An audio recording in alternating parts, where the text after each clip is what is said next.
computer program problems, so this whole side. Really? Wow. George and I did. It took me a while to. Athena, do you want to start the recording? Recording in And progress. Amherst Media is ready? Yes, please go ahead. Thank you. And you've opened the audience. Thank you. Good evening. It's October 6th, 2025. This is a regular meeting of the Amherst Town Council.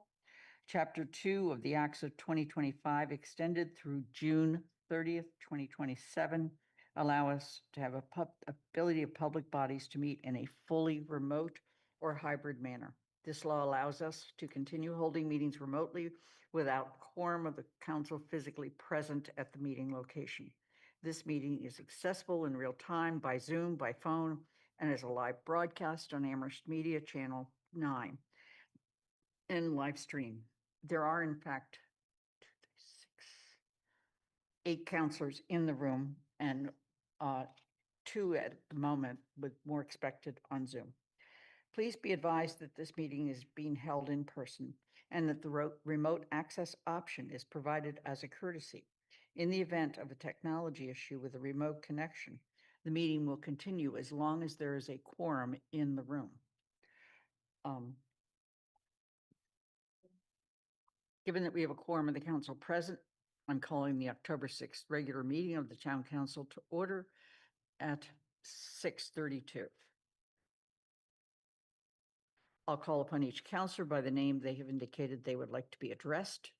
At that time, please unmute your mic and say present. This will indicate that you can hear us and we can hear you. Please remember to mute your mic after saying present. Pat DeAngelis. Present. Anna Devlin Gothia. Present. Counselor Ette. Present. Lynn Griesmer is present. Counselor Haneke. Present. Bob Hegner is absent. Counselor Lord is presently not here, but we expect her. Pam Rooney. Here. Counselor Ryan. Present. Kathy Shane. I'm here. Andy Steinberg. Present. Jennifer Taub. I'm here. And Counselor Walker. Here. Thank you. There's no chat room for this meeting. If a counselor has technical issues, please make sure that Athena and I know. And to make a comment, please make sure you use the raised hand button. There will be only one public comment period during general public comment tonight. Please make use I already said that. All right, we're going to move to the announcements, but before I do that, there is going to be a change in the order of the agenda. And let me just mention, we'll move directly from call to announcements and hearings and general public comment. We'll do the consent agenda, although I am removing one item from the consent agenda. And if, depending on other items that might be removed, we're going to take those up after action items and after presentations and discussions. Action items will actually come before presentations and discussions. This is to accommodate the various people who are coming because of an item that they are part of the presentation for. So on announcements, our next regular town council meeting is October 20th. It will begin at 6:30. There will be a hearing. And at this point, that's all I anticipate additional than to all the other regular items. On November 3rd, we will have a financial indicators meeting. It will begin at 6. And the regular council meeting will begin immediately. After that, we'll probably post it for 6:45, but more than likely it won't begin until 7 or 7:30. Various committees are meeting: CRC, Finance, Governance, and Town Governance Organization and Legislation. Anna, can you tell me whether or not you've scheduled an additional meeting? We will be scheduling one. It's obviously not going to be tomorrow. It will be on the 21st. I don't have my calendar up in front of me, but GOL will not be meeting tomorrow, but then we'll be meeting for 3 weeks straight on a Tuesday. Okay, so October 14th, 21st, and 28th. Yep. Thank you. Thanks. Town Services and Outreach, you have a meeting coming up. There's 3 quick announcements. We have a Cup of Joe this Friday with the new Senior Center Director. That'll be at the Black Sheep at 8 o'clock. Next slide. We also want to encourage you to answer the Amherst Senior Services Survey. Those responses are due on November 15th. If you'd like a hard copy of it, you can actually get one at the Senior Center. And finally, just a reminder that on a regular basis, the Rainbow Coffee Hour takes place of every month. Thank you. There's no hearing tonight, but we are going to move to general public comment. If you are in the room and you would like to make general public comment, please sign up with Athena at the desk. If you are in the audience and you would like to make general public comment, please raise your hand at this time.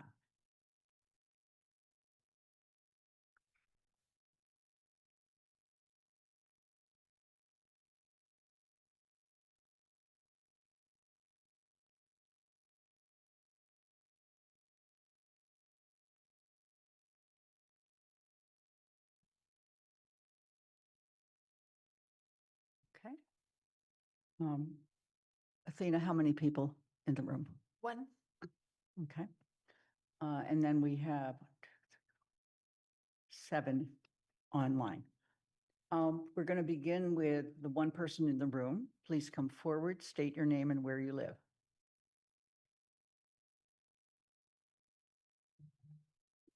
Hi, my name's Allegra Clark. I live in District 2. I'm here tonight. I looked at some of the housing bylaws that are in front of the council that have been brought forward, and I think that in combination with some of the other stuff that's coming out of the housing production plan, it could potentially give us a good opportunity to have some balance in development for considering year-round residents along with student housing. Both are important. And I also just wanted to note that Hadley last week did not pass their 2.5 prop override. So they will be facing some significant cuts. And I think that that could trickle into our staffing, especially in emergency personnel. So I just wanted to mention that because I do think it would be a concern for our emergency services in town. So those are 2 things I just wanted to put out there into the world. Thank you. Thanks for joining us, Allegra. The rest of you are in on Zoom. When I call your name, let me just go through the following. It's going to be a 2-minute limit to a 3-minute limit, given the number of people. Please make note of the clock. And also, we want to make sure that you understand that public comments on matters within the jurisdiction of the town council. Residents are welcome to express their views for 3 minutes. The council will not engage in a dialogue or comment on a matter raised during general public comment. Public comments are not reflective of the opinion of the town council. We'll start with Silas McClung. Please enter the room, state your name and where you live. You need to unmute. There you go. Hello, my name is Silas McClung. I live in District 2, and I am one of 9 commissioners for the Town of Amherst Human Rights Commission. I'm speaking today to request the Town Council and Town Manager's assistance in passing our commission's bylaws. Our bylaws have been cleared and vetted by the town's law firm since, I believe, February of 2024.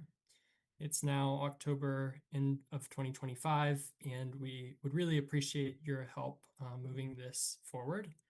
The new bylaws specifically help us better promote the Town of Amherst human rights policy and better assist our DEI director, Pamela, in reviewing matters brought to their team's attention, as well as implementing various educational activities, including community events like the Youth Hero Awards. Lastly, in a very increasingly oppositional political and cultural climate, we would really appreciate your help in passing the Human Rights Commission's bylaws. Thank you. Silas, thank you for joining us. Anita Sorrow, please enter the room, state your name and where you live. Thank you, Lynn. The library project is well underway as it accumulates change orders and higher prices that are bound to reach a final cost, most likely in excess of the original estimate. The town pays all invoices based on the assumption that the library will transfer funds obtained, at least in part, from donations to its capital campaign. But based on the sketchy information available to the public, the campaign continues to fall far short of its goal, in excess of about $9 million short. And there is no sign that the trend will reverse. How then will the project be paid for? The logical answer is that the town will pay the deficit. And then the real question that should be of interest to everyone is, where will the funds come from?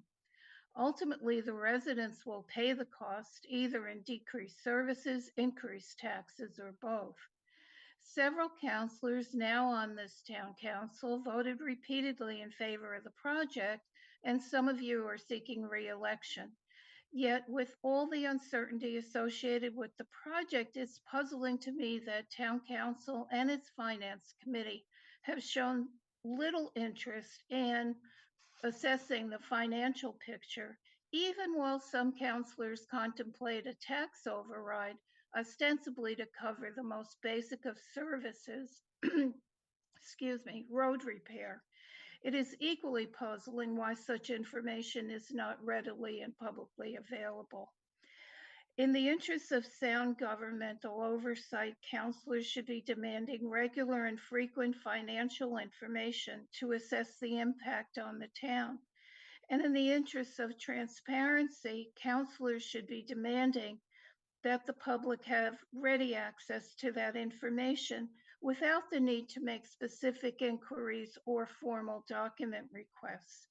I asked all councilors, especially those running for re-election and all others running for seats on this council, to commit to full transparency and fiscal oversight of the library project.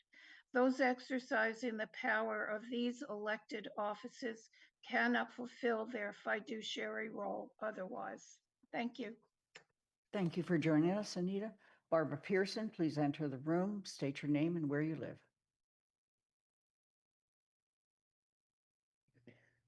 So unmuting means I've entered the room? Okay, thank you. I'm Barbara Pearson. I live at 11 Page Street in the center of Amherst. And I'm coming before you today to ask you to please approve the temporary pause for a year on applications for building permits for construction on residential buildings, pending completion of design standards, adoption of a housing production plan, and related actions. The issue for me in particular, and my neighbors that I get to speak to, is that the economics, there's no doubt that the economics of real estate today favor short-term residents as opposed to people who want to make a long-term commitment to the community.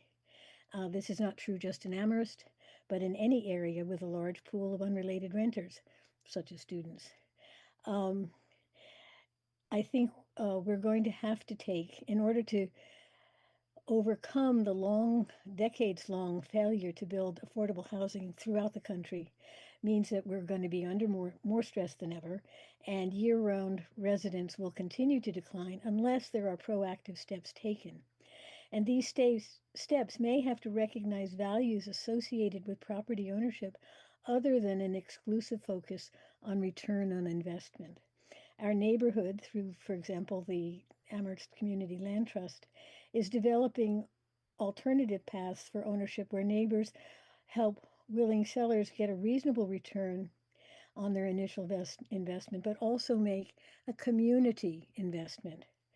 And we need to spend town energy on working out these alternate paths and valorizing what community is for us, and so that we can become more and more friendly to families instead of less. Thank you. Thank you for joining us, Barbara. John Varner, please enter the room, state your name and where you live.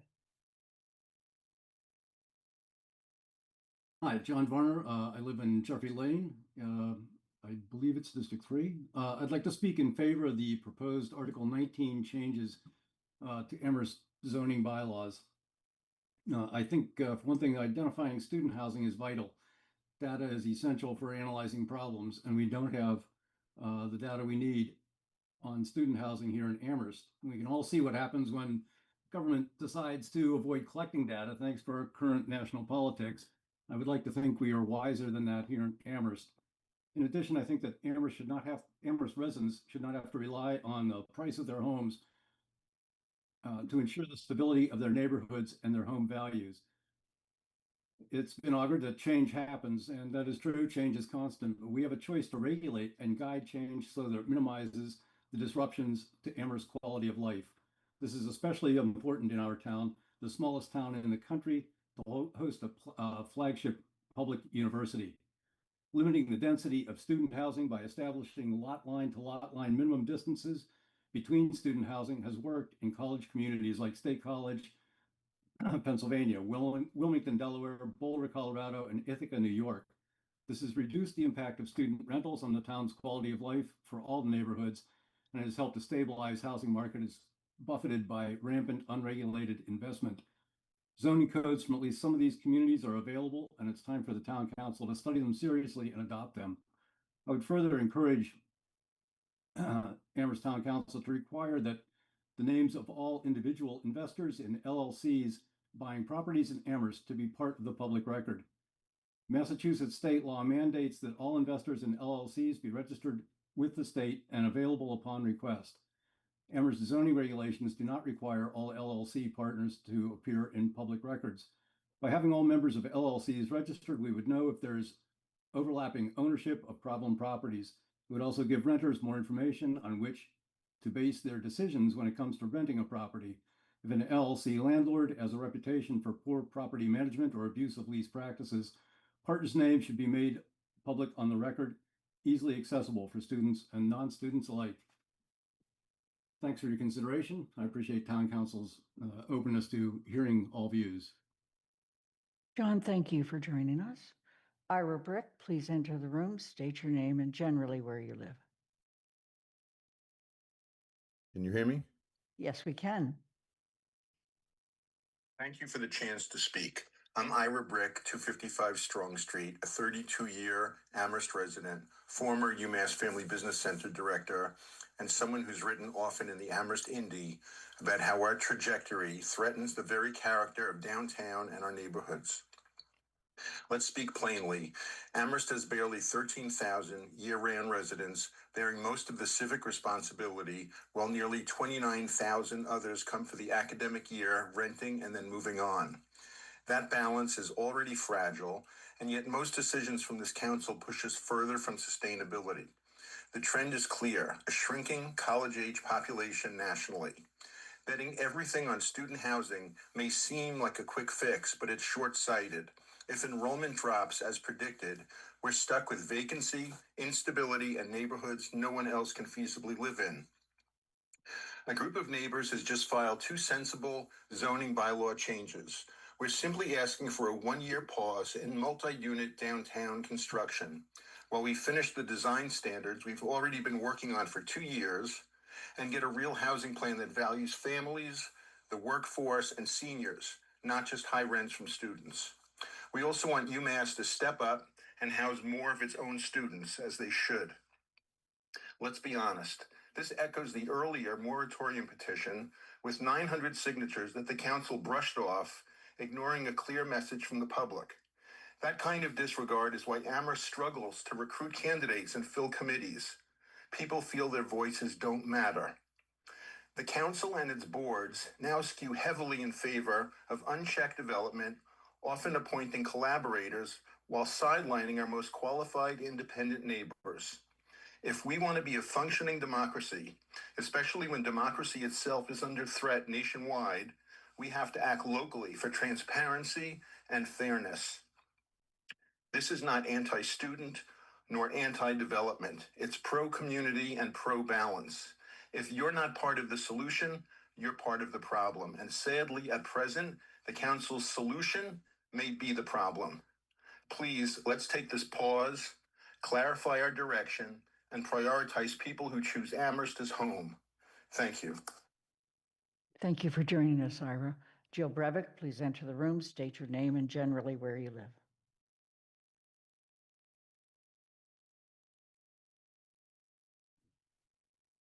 Hi, my name is Jill Brevick. I'm a District 1 resident and town council candidate. Over the past few weeks, I've had the opportunity campaigning to talk to dozens of my neighbors, and I hear a lot of, unfortunately, a lot of frustration and a lot of fear. And I know that some of this is coming from feelings of powerlessness in the face of rising fascism in our country. And so I just wanted to say that I fully support the proclamation recognizing October 14th as George Floyd Day, as I support any efforts that use our town government's power and platform to speak out against racism, bigotry, and oppression. And then on another note, as many of you probably know, there are a lot of people in our town that are afraid that our town is overdeveloping, that homes have been and are continuing to be bought up by investors, and that we're losing what makes Amherst livable. So I'm here also to support the resident-led effort for changing zoning bylaws. Bylaw Articles 18 and 19. And I know that you're not yet deliberating on the details of these proposed amendments, but I just wanted to say that overall, I support the general sentiment of both proposals. The pause in downtown development so we can finish design standards and adopt a housing plan that gives priority to year-round residents while not causing hardship to students, and the protections in neighborhoods aimed at limiting the ability of LLC investors to convert single and multifamily homes into student rentals that displace families. In combination with ongoing negotiations with UMass to house more students on campus, these are simple, practical, and popular steps that are in the best interests of both students and long-term residents. I know that there are counselors who feel that in order to solve our town's deep financial issues, we need to ramp up development. And I do truly understand the urgent needs like fully funding our schools and paving our roads and more. But I don't believe that this needs to be a trade-off. I think there is more work to be done to look at where our tax dollars are going and how we can prioritize better and prioritize real sustainable development before we sacrifice the affordability, accessibility, and livability of our town in irreversible ways. So I urge you to refer these proposals to the Planning Board for further consideration to show the people you represent that their experiences and quality of life matter. Thank you so much. Thank you for joining us, Jill. Darcy Dumont, please enter the room, state your name and generally where you live. Okay, just a minute here. What am I doing? Let's see. Please proceed. Can you hear me? Yes, we can. Hello? Yes, we can hear you.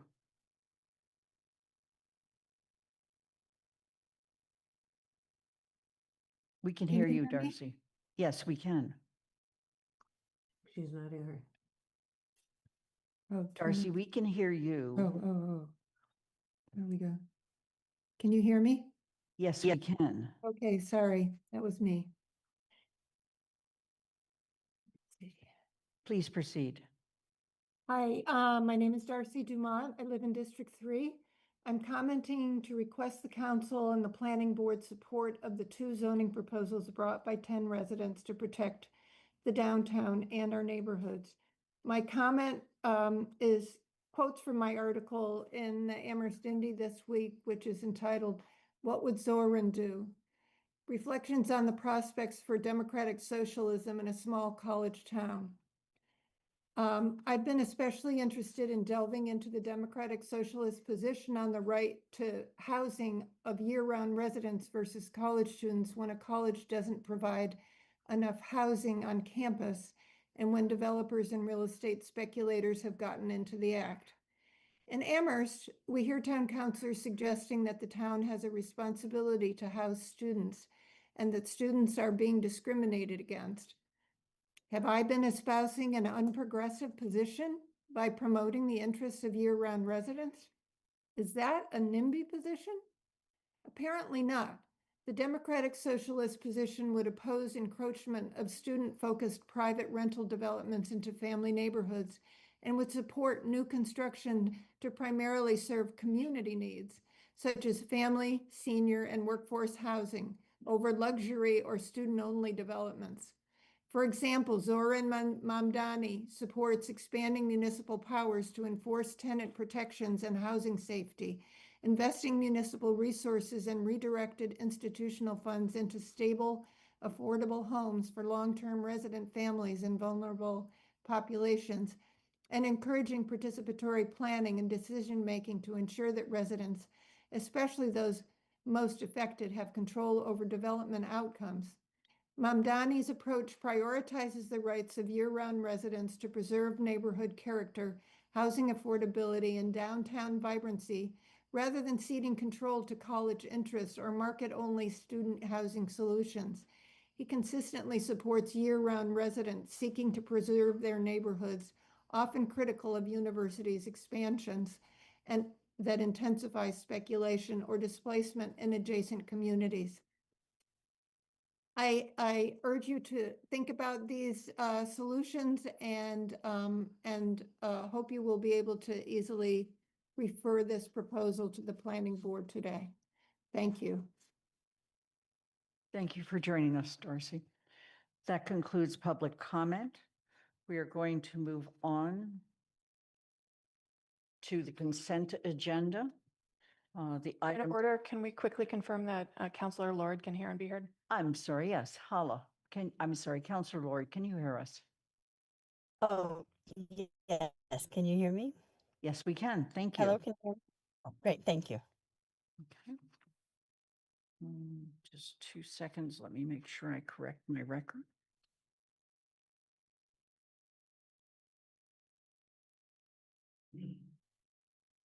Okay. On the consent agenda, the items were selected because they were considered to be routine.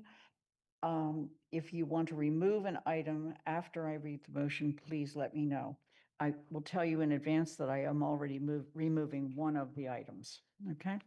And that is 6A, the adoption of the proclamation recognizing October 14th as George Floyd Day. So,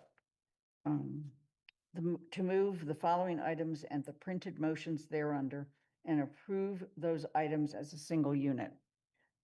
6A, waiver of the Town Council Rules of Procedure, Rule 8.6 for Agenda Item 6.A, proclamation recognizing October 14th, 2025 as George Floyd Day. 9A, approval of town manager appointments, Community Preservation Act Committee, Conservation Commission, Cultural Council. 11A, approval of minutes, September 8, 2025, public forum meeting minutes, September 15, 2025, regular meeting minutes. Are there any items people would like removed? Seeing none, is there a second? Second. Move immediately to a vote. Anna Devlin Gauthier. Aye. Counselor Ette. Aye. Lynn Griesmer's an aye. Counselor Haneke. Aye. Bob Hegner is absent, sorry. Counselor Lord. Aye. Pam Rooney. Yes. Counselor Ryan. Aye. Kathy Shane. Yes. Andy Steinberg. Yes. Jennifer Taub. Yes. Counselor Walker. Yes. Pat DeAngelis. Aye. It's unanimous with 12 counselors in favor and 1 absent. The George Floyd proclamation is going to be moved, as I mentioned earlier, to later after consent, after we go through the action items, and we also go through the presentations.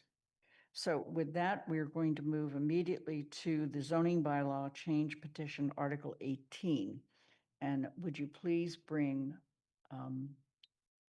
Kitty Axelson-Berry into the room?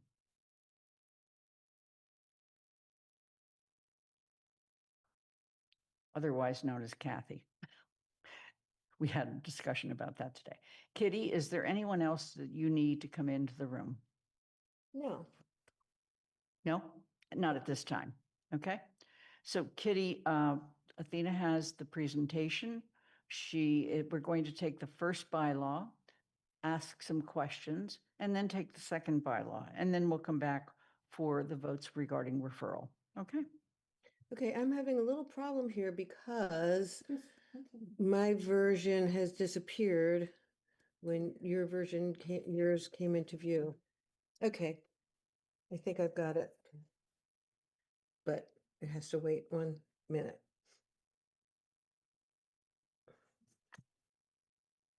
Take your time. Thank you.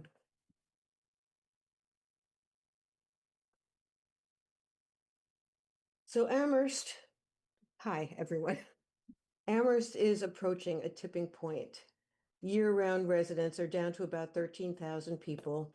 Students living off campus in Amherst are about 9,000.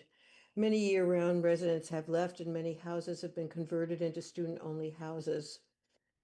Residents need help from town council. We're asking you to prioritize housing for all people, both downtown and in our neighborhoods. We have an interest in maintaining our very diverse family neighborhoods and a personal investment in the future of our neighborhood schools and communities. Next slide, please. We understand that the council might challenge whether state law requires referral of our bylaw proposals to the planning board, but our position is that the state law is clear. It's required, and the council set a precedent in 2021 by automatically referring the request of 10 residents for a temporary building moratorium. Next slide, please.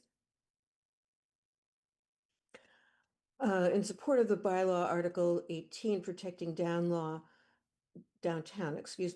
there's a lot most of us agree upon. We want a vibrant, diverse town with neighbors who know and care about each other and each other's children, and neighbors who will lend a helping hand because they are Amherst neighbors. In a small town like ours, it's a quality of life issue that doesn't take money. Most people want that, so let's get started. Next slide.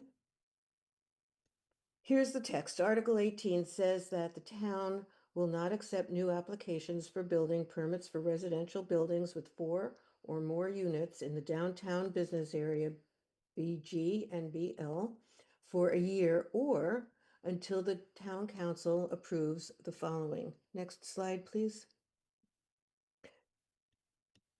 Design standards such as how the building looks, that includes height, setbacks, the amount of green space there, climate resilience criteria, and it can include the width of the sidewalk, which is related to the setbacks and so on. Also, a housing production plan, which is already in process, but we believe needs to be altered to prioritize and value housing for year-round mixed income residents. Next slide, please. We need the pause so that the town can negotiate an agreement with UMass. The bottom line is that UMass needs to provide more housing for its own students, 5,000 beds on campus, to relieve the strain on Amherst's year-round residents. And our proposal says that if the town can't accomplish the design standards and so on in a year, there can be a 90-day extension. Next slide, please. Here are some details. Next slide, please. The town is already in the process of analyzing downtown building design standards so that it can make good recommendations to the planning board and town council for discussion and a vote. In the meantime, the need for a temporary pause on applications for additional large multi-unit apartment type buildings downtown is urgent. Next slide, please. The council is studying this housing production plan that encourages, supports, and justifies a dramatic expansion of housing for students, not only in the downtown area, but throughout the community neighborhoods. This plan needs to be discussed in light of the population shift that the plan itself documents. A decrease in year-round residents accompanied by a related increase in probably mostly undergraduate college students. Next slide, please. Again, our year-round population is now about 13,000, less than a third of the entire population, according to that proposed production plan. If downtown is to be used and enjoyed by everyone, the plan needs to prioritize year-round housing, especially for low and middle-income residents, instead of sacrificing it to student rentals. It is reasonable to say that UMass needs to house at least 5,000 more of its students, most of whom are only here until graduation, rather than leaving them on their own, having to find places to rent, often by the bed, for a lot of money, and simultaneously draining the town of housing for families, seniors, workforce people, and so on. Many students at UMass, and UMass is the largest educational institution here, many UMass students who live off campus in Amherst and in more distant towns are in agreement with this and have been protesting because they want to live on campus. Next slide, please. Do you have some questions? We're going to take a pause and see if there's any questions for the proposal to amend Article 18. The questions would come from the council. Councillor Haneke. Am I correct in reading this proposal as putting a thumb on the Hastings block model as what the design standards should see, even though our consultants have been spending 2 years trying to figure out what the residents actually want for design standards? I would like to talk to those consultants because at the the post-it meetings that I went to, I didn't come to the same conclusions that they did. I really saw a lot of people who liked the older style, the less international style. And I would like to review that housing production, which is over 100 pages long, and get more understanding of where they're coming from. But am I correct in saying this proposal puts a thumb on the Hastings block as the design standards? No, we're not suggesting any particular design standards. You say special consideration of the Hastings block model in this proposal. I think that would be a nice idea. That doesn't mean that that's what we're saying should be enacted. Are there any other questions or comments this time? Okay, then we're going to go on to, I'm sorry, Pam. At what point do we get to discuss referring this to the planning board and CRC as proposed? I'm going to go through both of them and then we'll Okay. get back to that. Okay. Are there any other questions, particularly about Article 18? Andy. Yeah, I just had one question, and that is whether Kitty has any knowledge of any coming plans or proposals to build the housing that is described as to be affected. Could you repeat that? Is there have you heard of any specific proposal for downtown development that has not, that would be coming if this delay is not put in place? No, I haven't. Okay. Are there any other questions? Pat DeAngelis? Yeah, looking at the housing production plan. We had a housing production plan in 2013 that listed several of the same strategies and proposals for housing and included family housing as well as rental housing. Not all rental housing goes to students, goes to graduate students, undergraduate students, it goes to faculty, it goes to staff, it goes to workers at Stop and Shop, it goes to a lot of different people. And the problem that happened with the 2013 strategies is none of them they were limited in their implementation, if implemented at all. So I'm trying to understand how prioritizing something that's already been prioritizing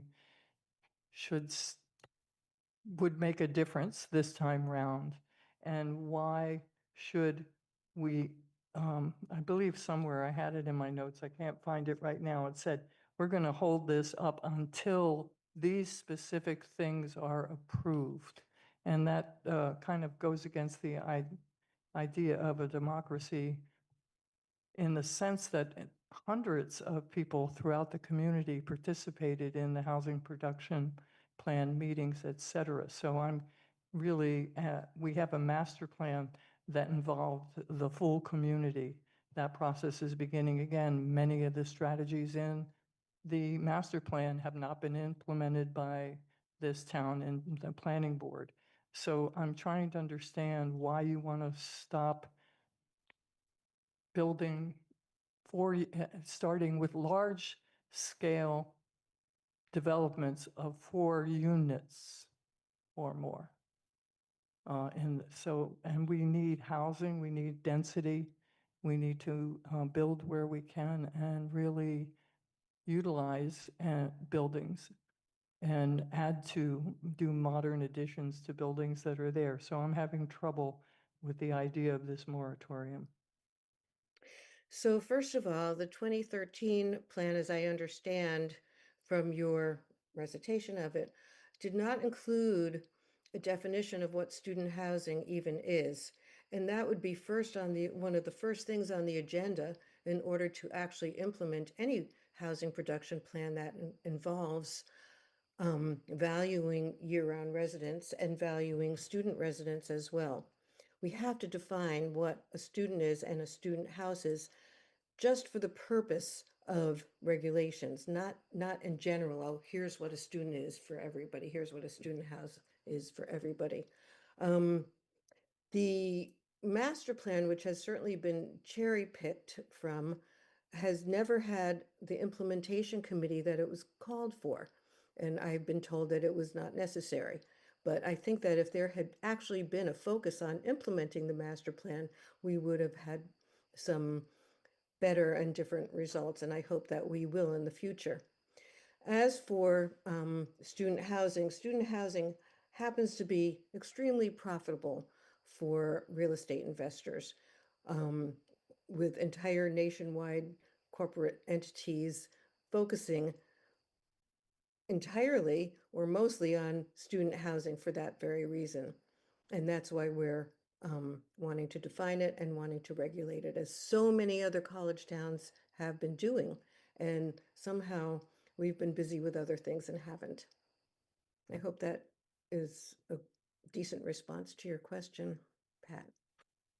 Are there other questions or comments? Okay, then I'm going to ask Kitty if you would just please go on to the next part of the presentation, which is Article 19, the proposed amendments. Okay. I have a little trouble with technology these days. Well, always. So wait a minute. The next slide is in support of Article 19. Okay, next, please. Article 19 says that the town should zone for livability, affordability, and balance in neighborhoods that consist of single-family and two-family homes, both owner-occupied homes and rental homes. And I have to mention that and I have some statistics here, Pat, about how many rental homes there are, but it doesn't separate students, undergraduates, or graduate students. We don't have the data. Anyway, year-round residents should be valued and prioritized, with more undergraduate students housed on campus as they say they want. The town should disincentivize sales of single-family and two-family homes in neighborhoods to limited liability real estate investors, and it should do so by taking these steps or other steps. You're welcome to make amendments. Next slide, please. State College, Pennsylvania has had a licensing program for student homes since 2013. Town residents and leadership there recognize that an imbalance between housing for students and housing for full-time or lifelong residents was damaging the town's economy as well as its livability. State College, Pennsylvania recognized the need to regulate off-campus student housing so that both students and long-term residents would thrive. But first, they had to define what a student home is in the context of dealing with student homes. Well, we do too. This is the definition on the screen that was passed last year by the planning board, although it has not moved along yet. Next slide, please. Thank you. After defining a student home, we should incentivize the sale of single and two-family homes to real estate investors. The real estate investment industry loves undergraduate students, and my conjecture is that a lot of students don't know their rights. They know that they're leaving soon, and they're otherwise preoccupied. They're studying, they're doing sports, they're building community of their own. The proposed bylaw lists 3 actions to disincentivize real estate speculation. First, college towns have had some success with minimum distance requirements on local streets and collector streets. Second, the state legislature is considering a rent stabilization bill. Third, student rentals of single-family houses can work when it's limited to main streets, principal arterial streets like College Street, Main Street, Bay Road, North Pleasant Street. Those are examples of arterial streets, roads. Next slide, please. Next slide, please. The purpose of this is to create a reasonable balance between housing for year-round residents who put down roots in their community and partial year residents.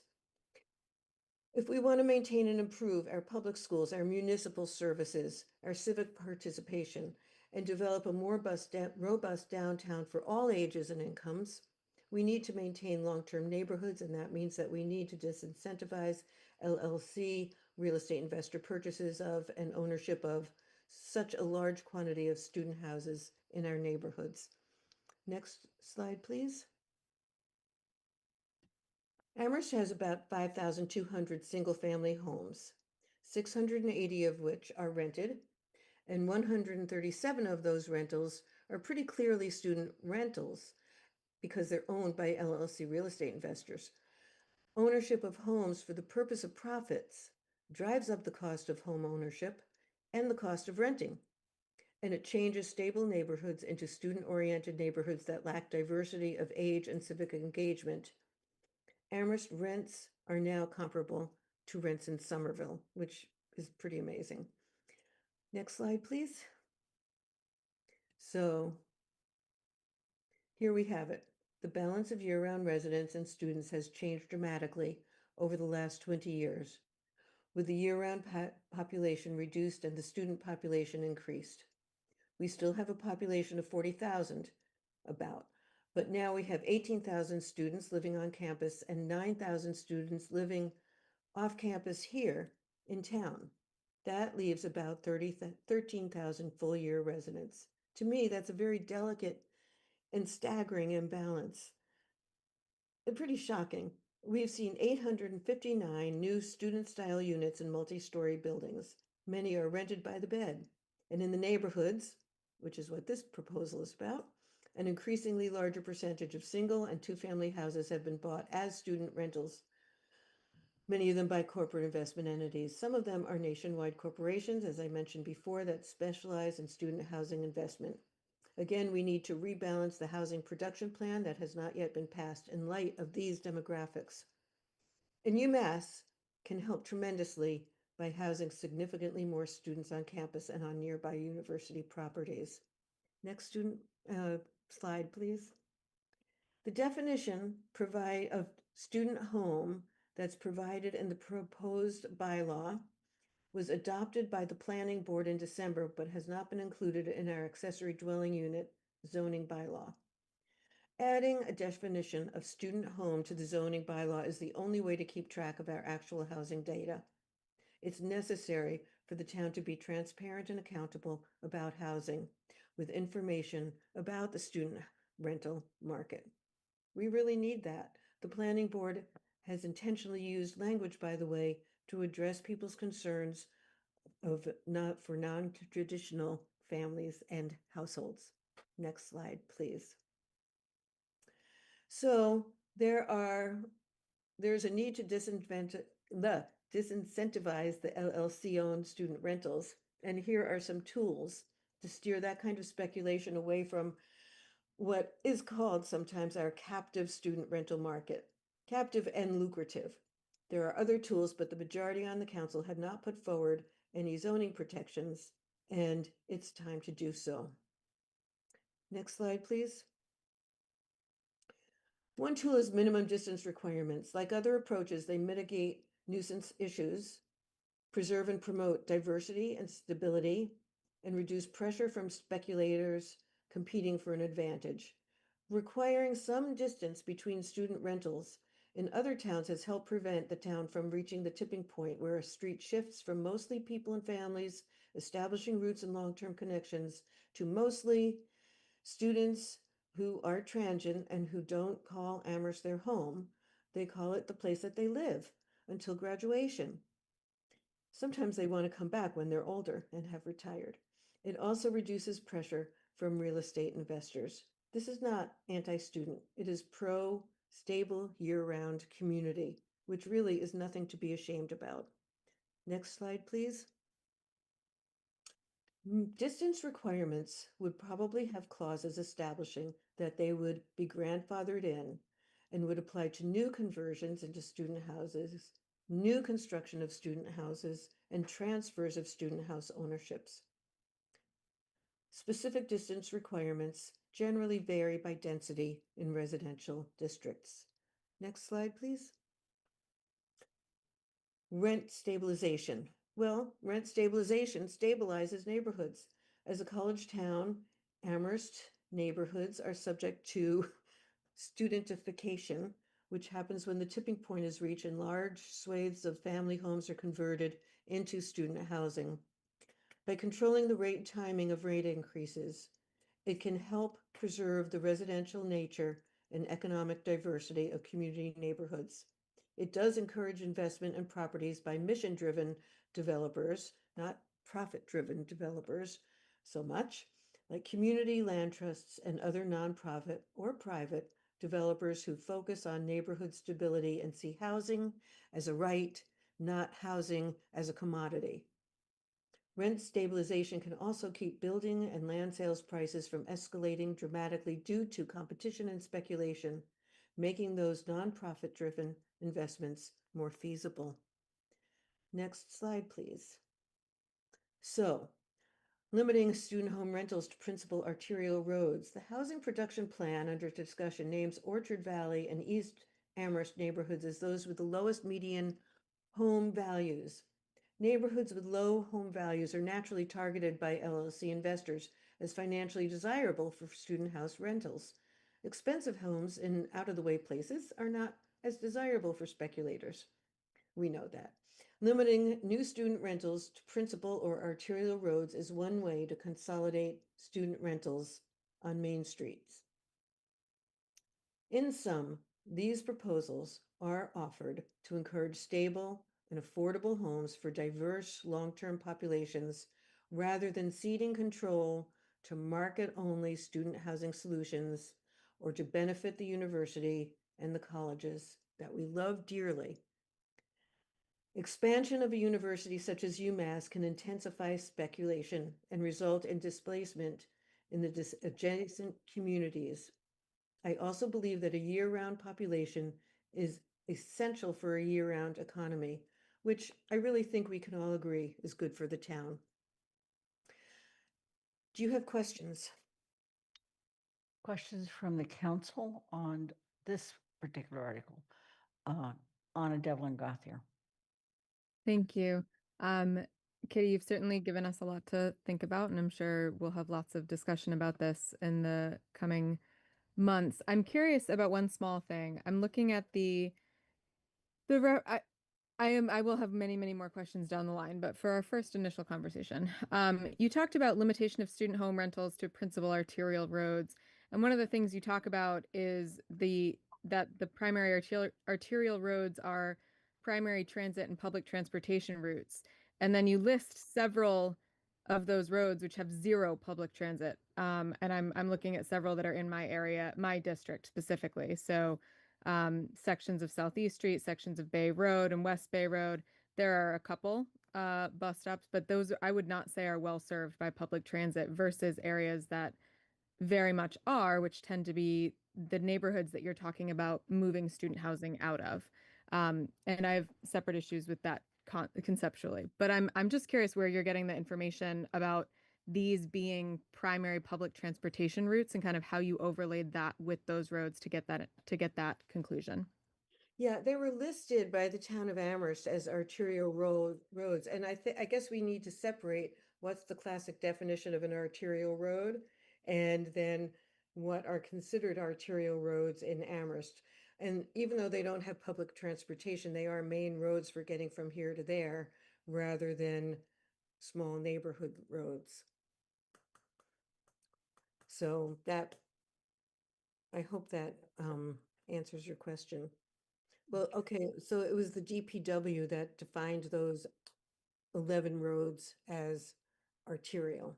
I understand that those are all arterial roads. I'm curious about whether the DPW provided a definition that included arterials as defined as having robust public transit. I'm unfamiliar with that particular part of that definition. Yeah, I'm not familiar with it either. So I'd have to look that up. It's a great question. Yeah, that was the piece of information I was trying to figure out. And I didn't question that those were arterial roads. I've seen those maps as well. Okay. Thank you. Councillor Haneke. Yeah, I have a lot of thoughts on this, but I'm going to focus two questions for you that you may be able to answer and clarify, but maybe not with one of them.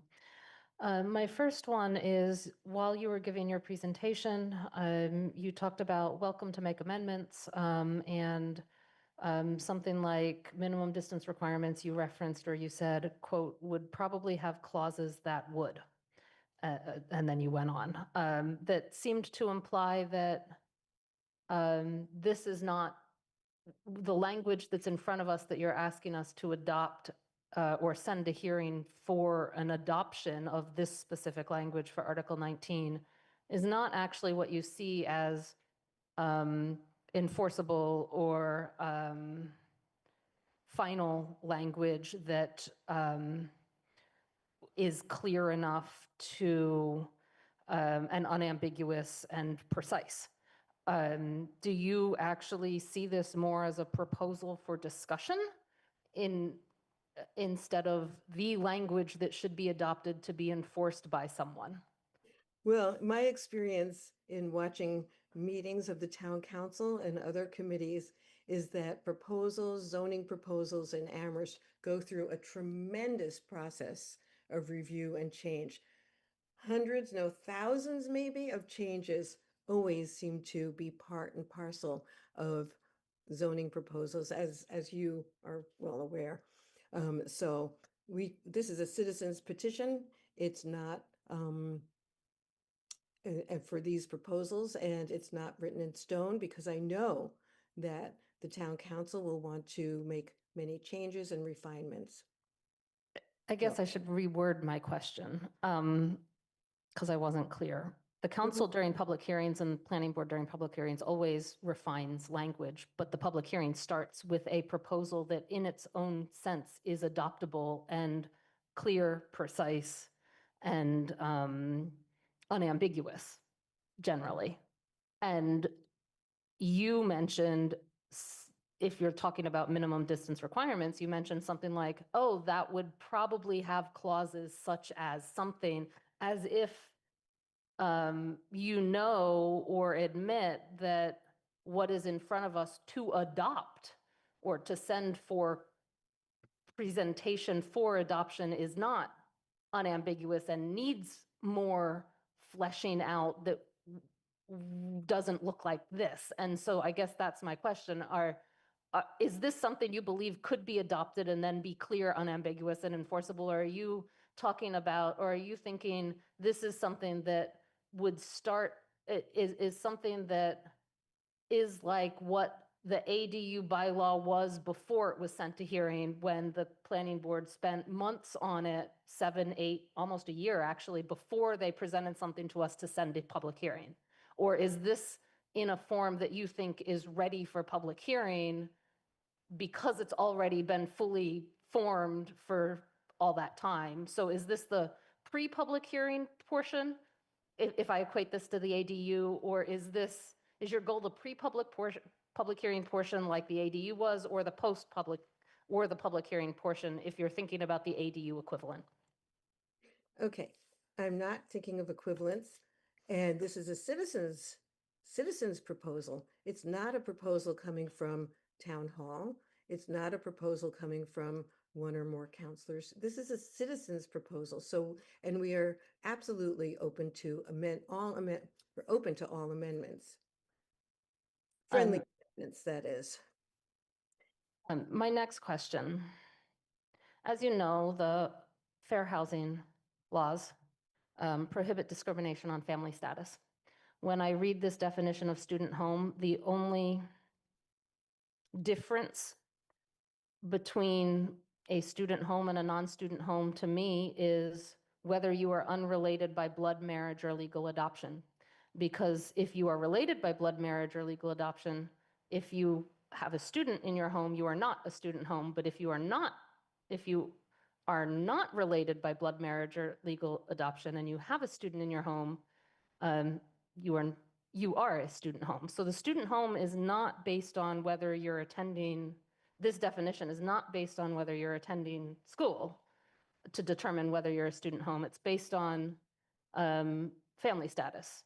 And so can you tell me how that would not violate the fair housing laws? Well, first of all, this is the definition that the planning board, after much consideration and deliberation, has passed.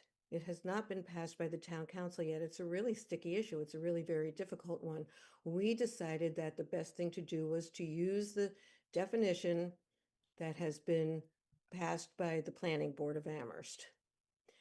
We're not we're not really smarter than all those discussions among the planning board people. They've really tried hard. And this is based on the definition of student homes for the regulation of student homes in State College, Pennsylvania. As I said before, this is not just like a broad definition of what is a student and what is a student home.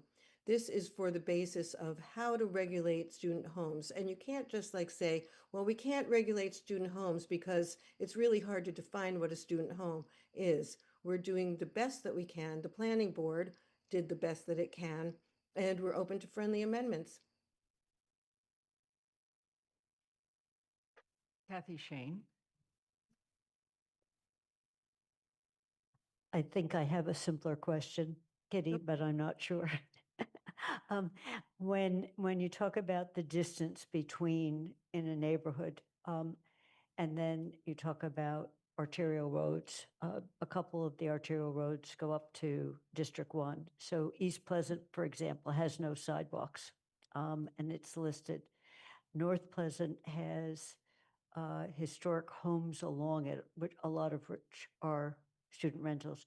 Would those distances apply along those roads, or is that only in the smaller off arterial road neighborhood? That's my question. The distance between. Well, I think it's not going to be an easy thing to define. And I remember when there was a proposal about cutting back on municipal streetlights, and there was a lot of discussion, street by street, corner by corner, which one should be dark, which one should be, lit up somewhat, which one should be well lit. And I think that would depend mostly on density. Which is what other towns have done with their minimum distance requirements. Thanks. Yeah.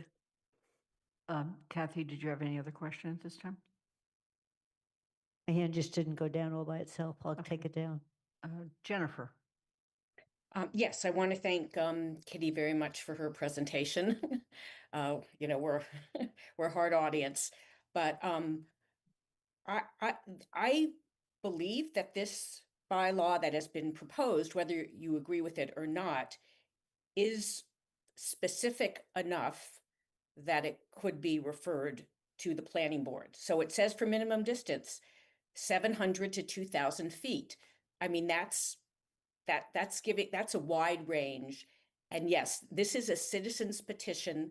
They don't have the staff to, you know, present a 100-page bylaw or whatever, a zoning proposal, but that gives, I'm sure that reflects research of in other college towns. In State College, they have different distances for different districts. But the point being also that when you have, if you have to have and we all know what a student house is. So I really think the sentiment in town is very much to address all these issues. And we can get down to the letter versus the spirit of these proposed bylaw amendments. But we are really out of step, I think, with the majority of residents who live here who want something done. So to sit here and say, what's a student house? We can come up with a definition for a student house. I mean, I can walk you through my neighborhood and show you which houses are rented every year and have always been rented to students, and we can debate, you know, what that is. It's not so ambiguous. But what we also do in towns that have minimal distances is, let's say in some neighborhoods, it comes out, they do a certain number of feet, but maybe it comes out to every third house can be a student house. Well, the houses in between, if the owners want to rent them, they have to rent to non-student households, and they probably can't price those houses at $1,000 to $1,200 a bed. So it creates a real incentive for there to be rental housing that is priced for non-student households who don't share the rent. If you're a single parent with 3 children, your children are not paying for their bedrooms. You have to pay the full rent. So it would, if we had, you know, if something like this were adopted in Amherst, that would be an incentive for the houses that are the rental houses between the student houses to be rented at a price that non-student households who don't share the rent can afford. And I think what our conversations in the years I've been on the council is just, you know, upzone, create more density, you know, have it be easier to have permits. And you just, you know, without any incentives that housing not be for students, all the multifamily housing that has been built with private money since I've been on the council and before is priced for students. And we have 9,000 students living off campus in Amherst now.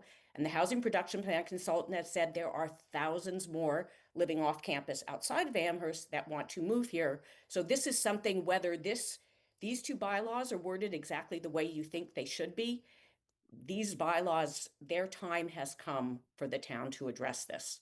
So I appreciate that they're brought forward, even if we, you know, I don't think there's any one of us that probably agrees with every word that's in the bylaw, but as Kitty said, we know that they will change many times if they're referred, and I think they have to be referred to the planning board and perhaps also to CRC. Thank you. Pat DeAngelis? Thank you. I want to say there are several things in Article 19 that I find interesting, and ideas of disincentivizing LLCs from buying. Rent stabilization. I'll have more to say about that later. But that is something that's critical and important. But I want to say something more personal, because I hear we all know what student housing is.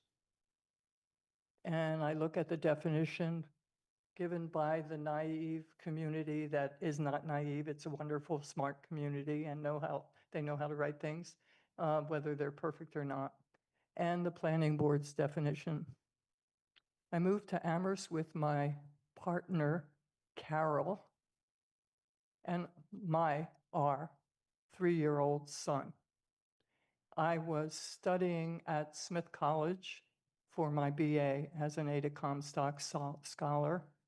And when we first moved, I was at GCC. And then I got my master's, my BA and my master's at Smith. Carol and I were unrelated. Jesse was not related to her by adoption. He was my blood. We were, by this definition, a student home, a student house.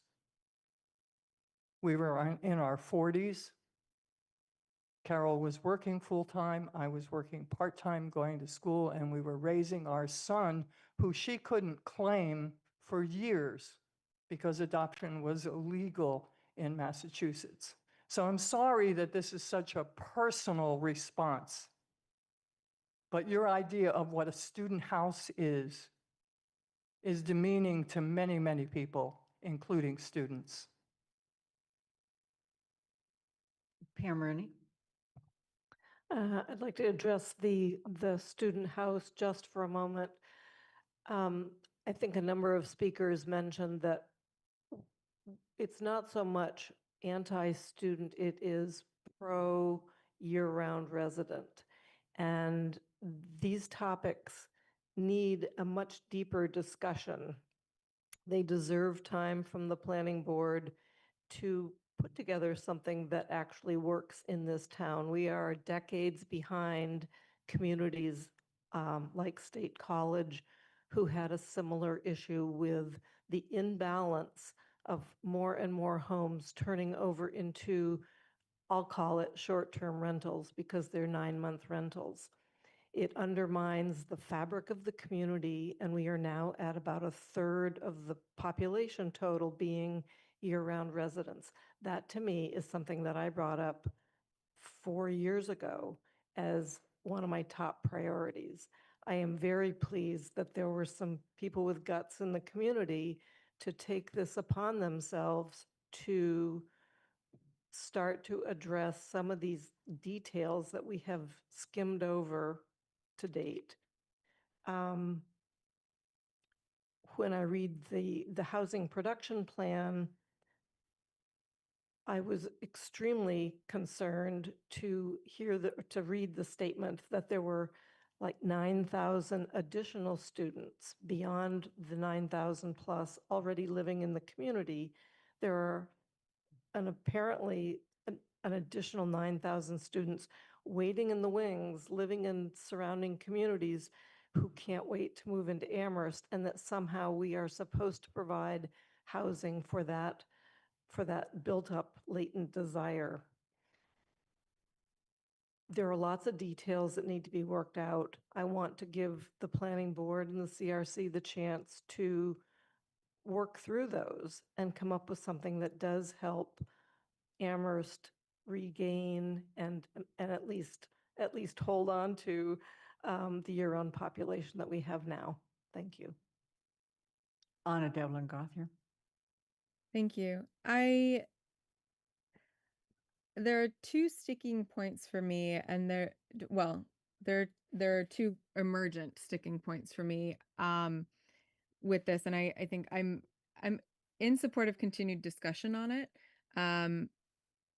But right now I would not support this. I think that I have a lot of questions about the idea of restricting student homes, which is defining that separate issue, to these arterial roadways, and I'm very stuck on that. And I think that, you know, the bylaw references the housing production. I have so many tabs open at this point, but the housing production plan, citing Orchard Valley and a couple areas in East Amherst as lower median income. And those are absolutely neighborhoods that the housing prices might be lower in, and we want to support, you know, availability of single family homes for folks who would like to purchase them as a single family or as an individual. But I do worry that you shared some of your anecdotal thoughts, Kitty, and I'm going to share some of mine. Some of my anecdotal thoughts are driving along those exact arterial roadways that you're talking about. You're seeing some of the only other single family homes that are not outrageously expensive. And so my concern is that we are not actually solving that issue. We're just moving it elsewhere. And that, for me, that feels problematic. So I'm not convinced that that measure actually is fixing anything by moving by restricting to a certain area. And I shared some of my other concerns earlier about the lack of transportation on some of those roadways and et cetera. I also think that, you know, Pat, your comment was very powerful, and one of the things that I've been mulling is, Jennifer, I don't disagree with you that we all could go and look at a house and say, okay, I could probably guess who lives there. But in doing so, we are all playing exactly right into our assumptions about what we think we know about student housing. And we might be right, we might be wrong.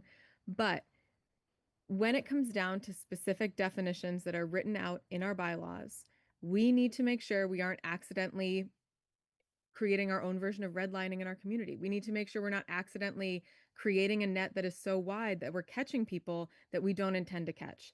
And this definition, as written, absolutely catches way too many people that are not contributing to the issue that you're trying to solve here. So I do, while I understand the idea that we all might look at something and say, hey, I think this could be better, our bylaws are need to be written with extreme care so that they don't accidentally cause harm.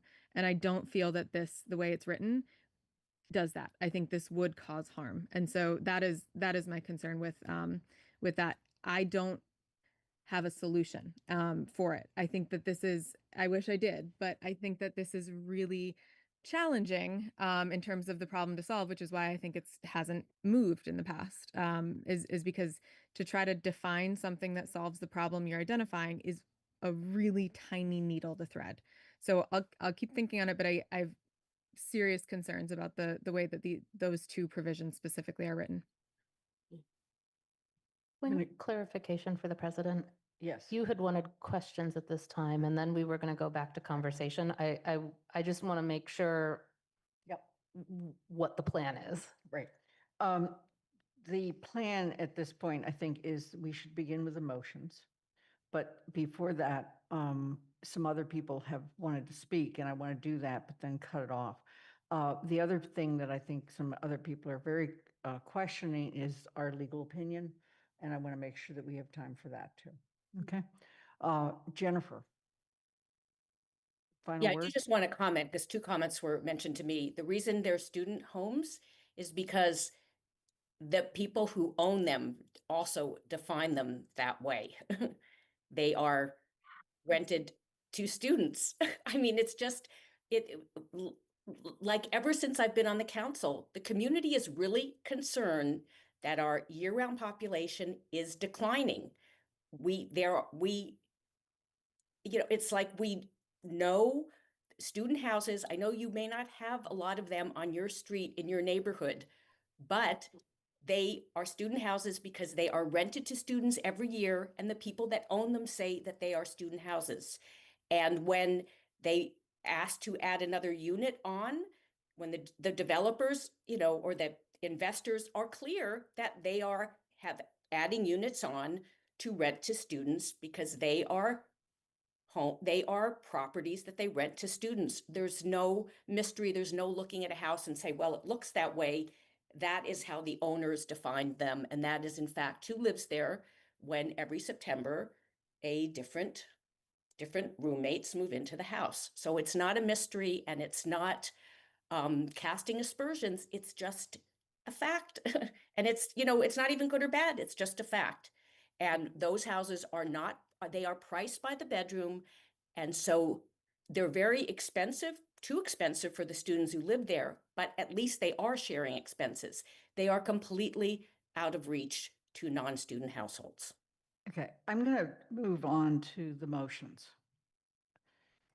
And the first motion is actually the one that speaks to a moratorium, okay?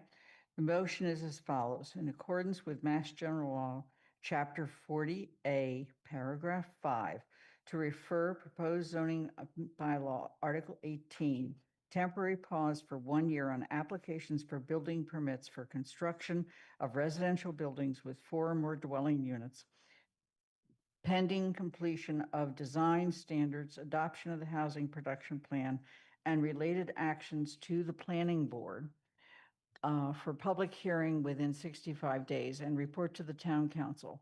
To the Community Resources Committee for public hearing and recommendation to the town council, and to governance organization legislation for the final review of clarity, consistency, and actionability. Is there a second? Second. Okay. Now, counselors, this is the one we're going to speak to. And to the extent that we can stick to that, I think would be wise. Andy. Well, thank you. I will try and stick pretty much to 18, though you can't exactly separate the two entirely for an obvious reason that I'm stating my concerns about 18. But I want to first start by thanking Kitty for her presentation and the group for bringing this issue out in public. I think this is an important issue, and we're discussing it because it was brought forward. So there's a thank you in that. I think that there's a conflict actually between 18 and 19, and the reason I say that is that 18 has to do with building housing for students that is not in neighborhoods and doesn't affect the neighborhoods. And 19 is all about neighborhoods and the effect that it has on turning current, what could be family housing into rental housing. And it's for that reason that I think that it's really, I was waiting until this stage to talk about this, because I really want to make sure that we focus on the issue that we're talking about in 19, and I'm afraid 18 becomes a distraction, which is one of the reasons why I asked the question when I did under 18, because we were asking questions as to whether there are any known developments in the Central Business District that would be affected by a moratorium, and it didn't seem that there were any. There are a couple of other things that I want to bring out so I can just cover it, is maybe cover everything and not have to come back again to be recognized again. One of them is that there is a reality that there are more students in the area than can be absorbed on campus. We would like to see the university build more housing. I think that we also have to recognize that there are impediments to the university being able to do that because of its own financial circumstances and the need to get bonding to do so. And in any event, it would take a significant period of time to have that happen, so that there's this risk that in talking about this and having this, we aren't going to get a solution from the university very soon, and that should be recognized by all. And students aren't going to disappear. They are here. They are part of our community. And so they will not, it's just not something that's going to go away because we passed something. The other things that I wanted to bring up is that it's very important that we think about the planning board and making sure that it has the time to handle issues, so we refer that direction and is able to focus on the issues at hand. So I have a concern that if we refer both 18 and 19, that their time gets scattered between the two. And I really think that it's important to sort of say, which one is more likely to be successful and which one is a higher priority, and recognize that it may be a better tactic to get some result somewhere by referring one but not both for that very reason. And the last thing that I just want to point out, since it gets thrown around a lot, is that a lot of student housing is owned by individuals. It is not owned by LLCs. And people look at sales and say, oh, it's being sold to an LLC, so it's being converted to student housing. That's likely to be true. But if you take a look at your own neighborhoods and know which are the student rentals in your neighborhood, and then see if they're LLCs. I did it, and everyone in my neighborhood that is a student rental, I know is a student rental, is not an LLC. So I would encourage some thought to be given to just dropping that reference, because I don't think that it's helpful to the discussion. So in conclusion, I don't think that 18 accomplishes much at this time. I think that it's going to take time away from the planning board and focus away from the planning board. So while we're on a motion to 18, that's my consideration. Thank you. Kathy? Well, that's an interesting statement that I hadn't thought of, Andy, so I don't know whether you're asking that the people who have proposed it might want to withdraw one of the two and just have one go forward. I read the Massachusetts law that governs the ability of 10 citizens, 10 residents to bring a proposed zoning law. The last sentence of the paragraph says, shall refer to the planning board for consideration, for review. It doesn't say, maybe we'll do it. It says shall. And we've in the past had debates about shall. We did get a legal memo. The legal memo is a little bit difficult to read, but in between all of it, it says shall means shall. It doesn't mean maybe. and it gives one example of if you said it has to be done in 14 days and it takes you 15 days, that might be okay, but shall is still shall. So in this case, I think we need to refer both of these unless the proponents want to say one is a priority and it should go first. I just have a question on the second part.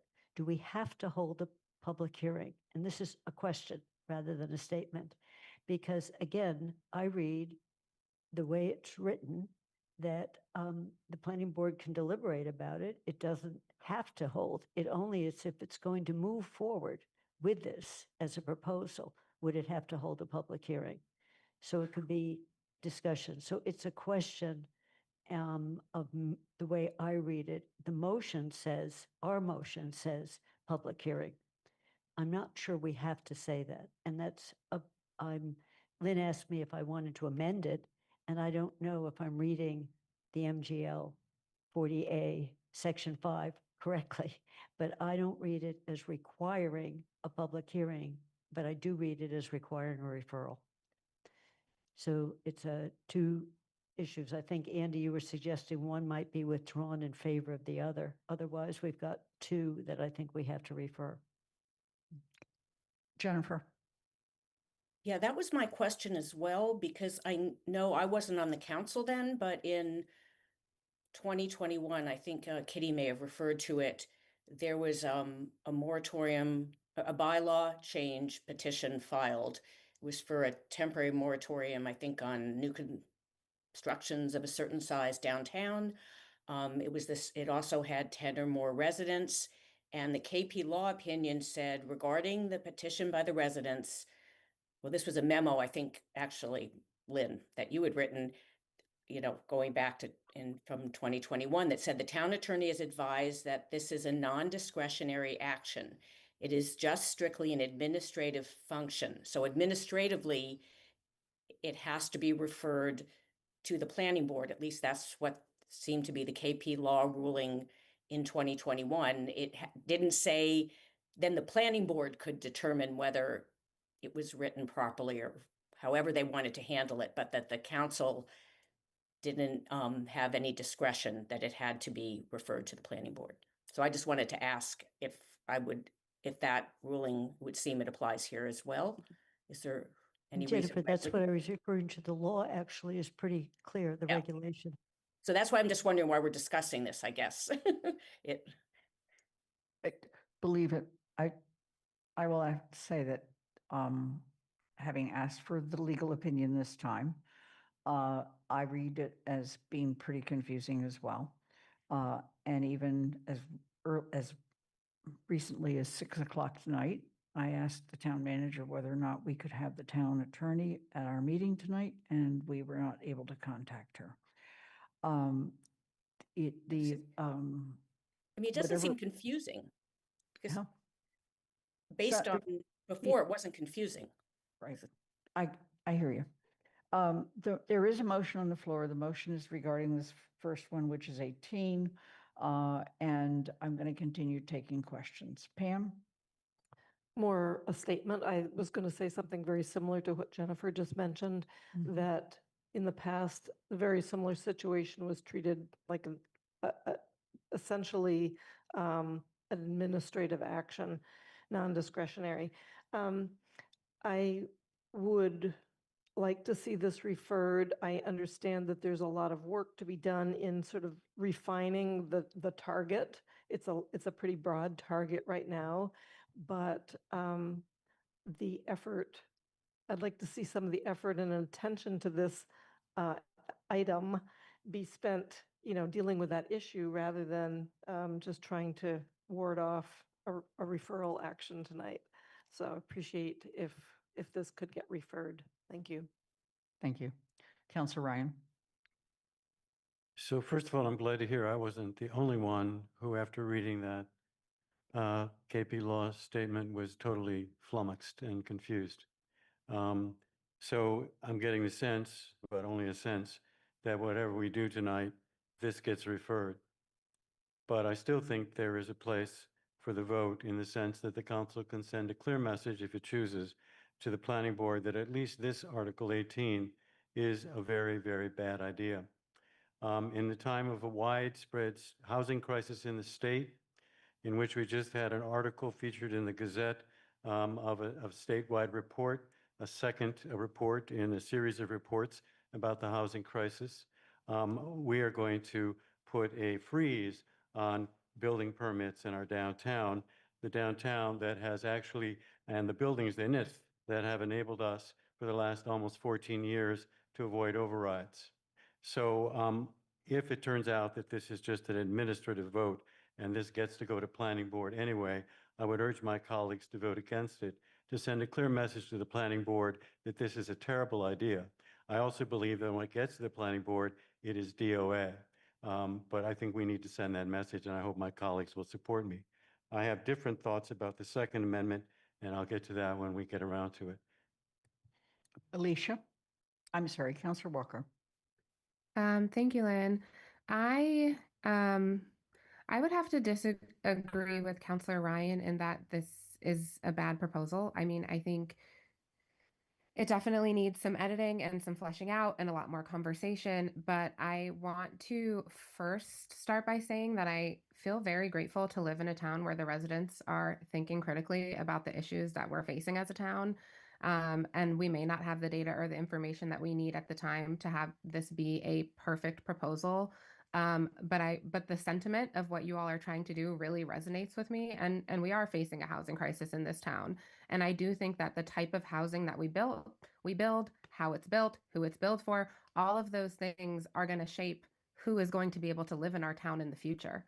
And I think that that's critically important to understand. Like I've lived here since the 90s, and I've seen a mass exodus of families, especially low income families. And so if we're thinking about what we're building, how we're building it, what that all entails, and we're doing that a little bit more intentionally, we might be able to shape our town to include more of those families, to be more friendly for low income residents, senior housing, like it's just about intentionality.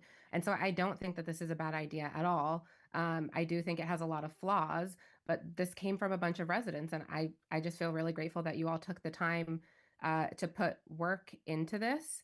I do also just want to mention just this idea of like encouraging UMass to build more student housing, which I think is also critically important. But I have recently heard from students, and I am also a student, but I've never lived on campus because I've always been a student parent and full-time resident at the same time. And I've learned that it's more expensive for students to live on campus. And so I think that that's another important thing to address, that building more student housing on campus wouldn't necessarily solve our issue because it is more inexpensive for students to all join together and rent a house in town.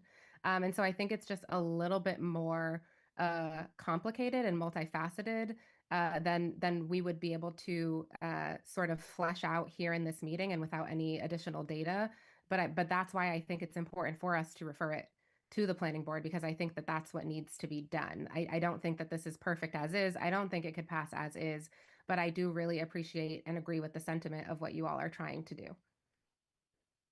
Counselor Haneke. I agree with basically everything Councilor Ryan said, but I want to add a couple of things. It is my understanding that a public hearing is for proposals that are fleshed out and ready to be voted on. And all I've heard a lot of from counselors and from the proponent, there's a lot of things that could change. There's a lot of things that haven't been decided. There's things that we're not sure about.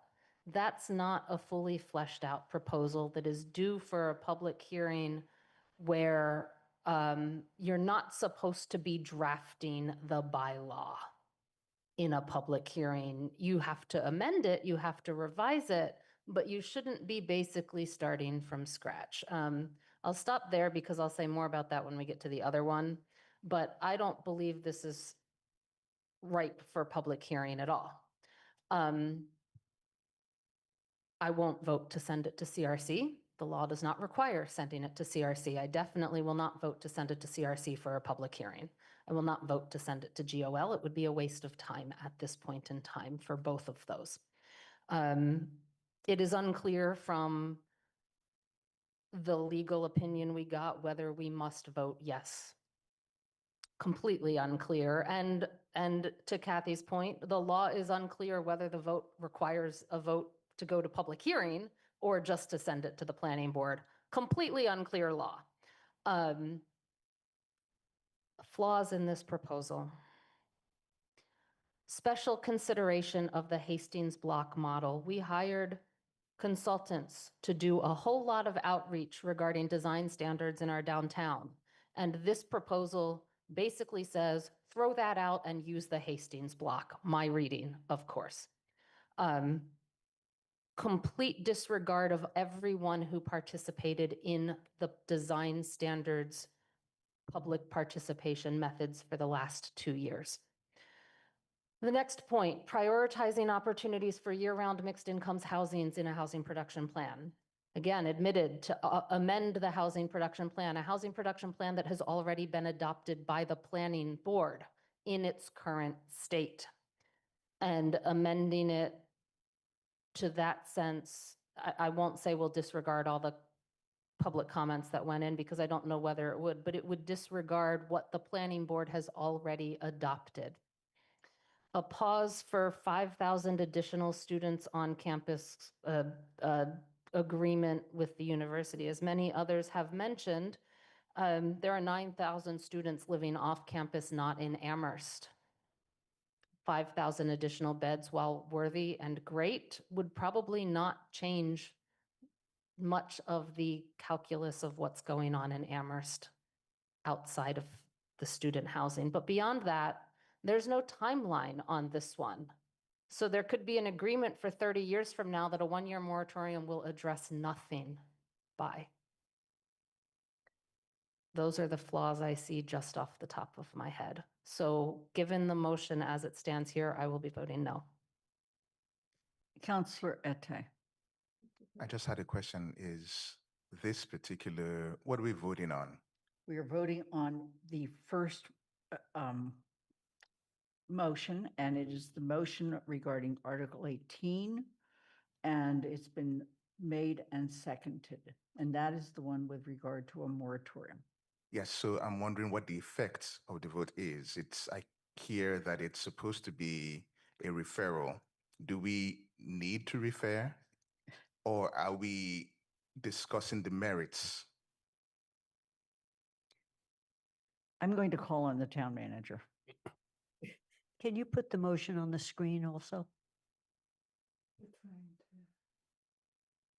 So I think the town attorney tried to put into words what her recommendation was, but clearly the council did not make it clear enough.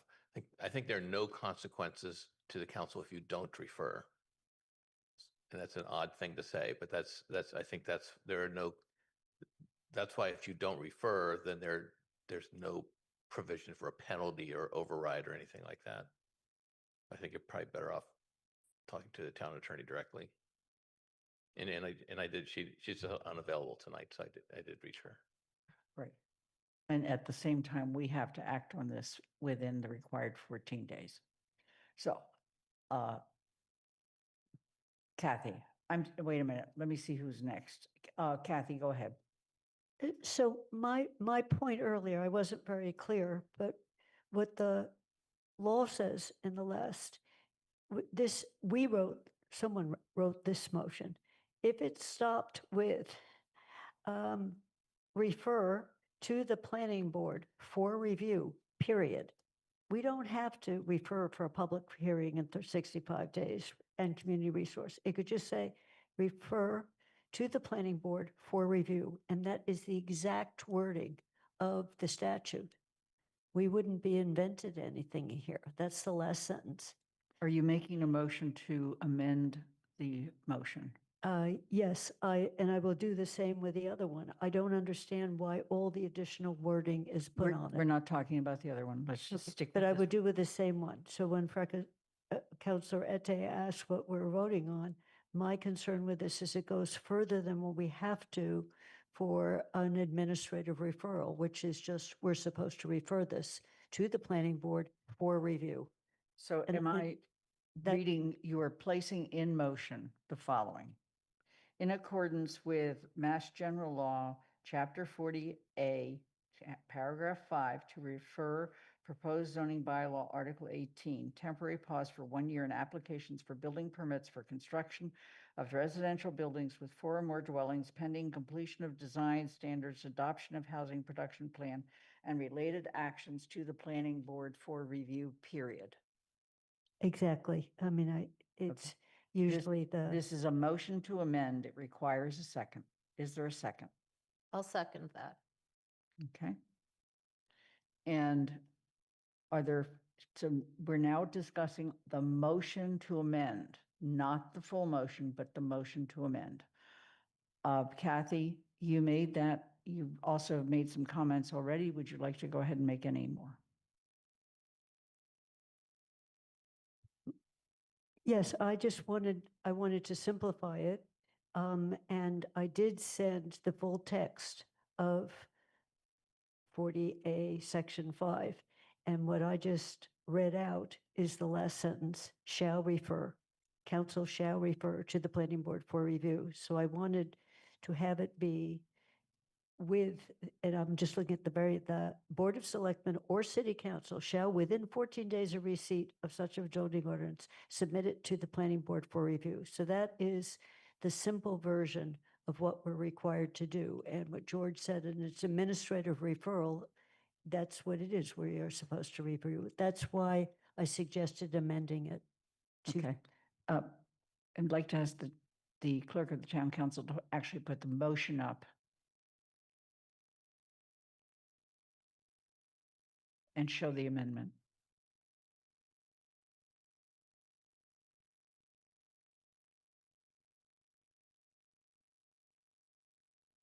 Okay, and that amendment struck everything after the comma for public hearing within 65 days. That was all struck. And in doing so, The only addition was to say for review. So the motion, the amendment that has been moved and seconded is on the screen, and that's what we're speaking to. Jennifer. Yeah, I just want to say this is with, I mean, all due respect, I don't understand how we could not have gotten a clear reading before tonight's meeting from the town attorney. And particularly, I wasn't on the council in 2021, but for those of you who were, I'm sure remember, if you received clear direction on a former citizen petition that required 10 or more signatures, and the same town attorney that wrote us today, I believe, is who issued the opinion before, that it had to be referred. And it's important because we can't decide not to do something that we legally have to do. So I'm just questioning how we aren't clear on what is legally required of us. Or if we are, I'm not hearing it, what that direction is. But it just shouldn't, I don't understand why there's ambiguity at this point. Jennifer, all I can say is I share your frustration, having asked for the legal opinion in the middle of last week. Thank you. Mandy Jo, Councilor Haneke. Yeah, I'll just address that. My memory is that for the prior citizen petition, resident petition, we did not ask for a legal review. We read the word shall and made assumptions. I'll just say that. That's my memory. I could be wrong. Okay. That did not get a legal review. And then, hold on, I'm not done. And then when the planning board did the same thing, I'm not sure we asked for a legal review, but we were told, again, exact same wording here, because they're all encompassed under the same as something else said. We were told it's our decision, not a mandate, and that we could choose not to refer back to the planning board that just sent it to us for review, which would just be essentially a circular thing, I guess, which is also kind of weird.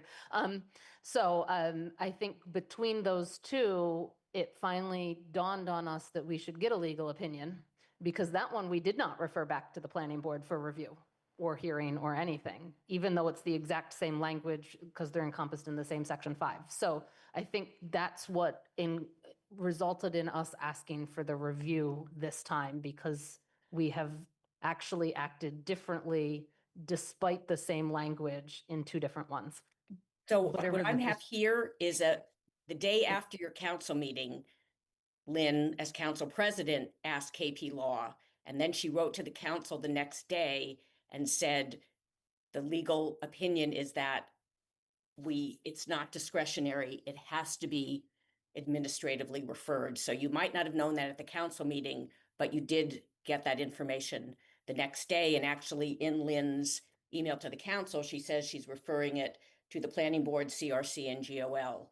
And it may be that we don't have to refer it to CRC and GOL, but that's what happened. You got a legal opinion the next day after the council meeting. Thank you, Jennifer.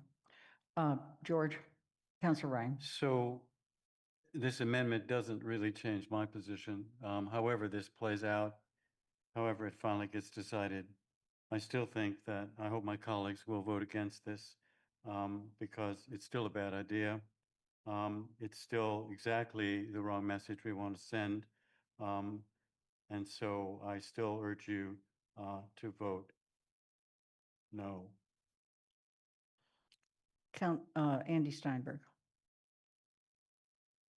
Yes, I guess what I would suggest is that there's an alternative to what Councilor Ryan has suggested, and that is to go ahead and make the referral for review as has been suggested by the amendment, which is in conformance with the exact language in the statute as she pointed out, Councilor Shane pointed out, and then allow a second motion from the floor that would be a statement that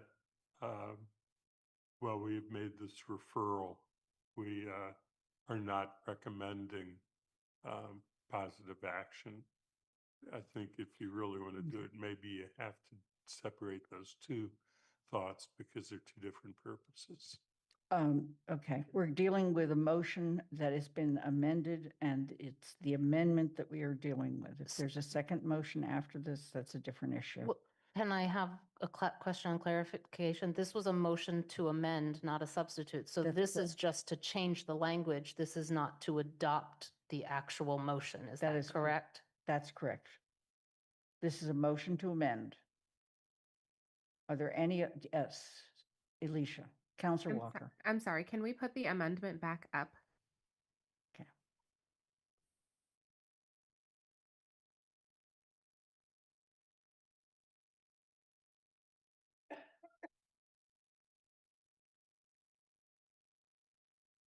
Okay, this is the motion before you. It's a motion to amend. It is not the final motion. If we vote to amend the motion, we will come back for the factual vote on the motion. Does that make clear? All we're doing is agreeing to a change in language. We're not agreeing to the motion. I'm going to call the question. So this is the motion before you. We're going to begin with Counselor Ette. Aye. Lynn Griesmer is an aye. Counselor Haneke. Aye. Bob Hegner is absent. Counselor Lord. Aye. Pam Rooney. Yes. Counselor Ryan. Aye. Kathy Shane. Yes. Andy Steinberg. Aye. Jennifer Taub. Yes. Counselor Walker. Yes. Pat DeAngelis. Aye. Anna Devlin Gauthier. Aye. It's unanimous. We're now moving to the motion. The motion to adopt this is on the screen. It is in fact now the amended motion. Are there any other questions or comments? Counselor Ette. I'd still like further clarification on what the distinction between a yes or a no vote would be in this case. If you vote yes, then you will be saying, yes, send this to the planning board. If you vote no, you're voting against sending it to the planning board. But the previous motion that just passed was one that more or less says that we are obliged to send it to planning board, correct? That was a discussion. That was not a motion. The motion that just passed changed the motion on the floor to better Right. comport with the language in the MGL Chapter 40A, Section 5, that Okay. said for review. Okay. Okay. And it also removed the referral from CRC and GOL. Kathy? Yeah, I would just make a point that saying that voting to say we are not referring could be a legal challenge. I mean, there's a clear direction here. So I understand what Andy did on, if you want to make a sentiment about this, we could do that in a separate way.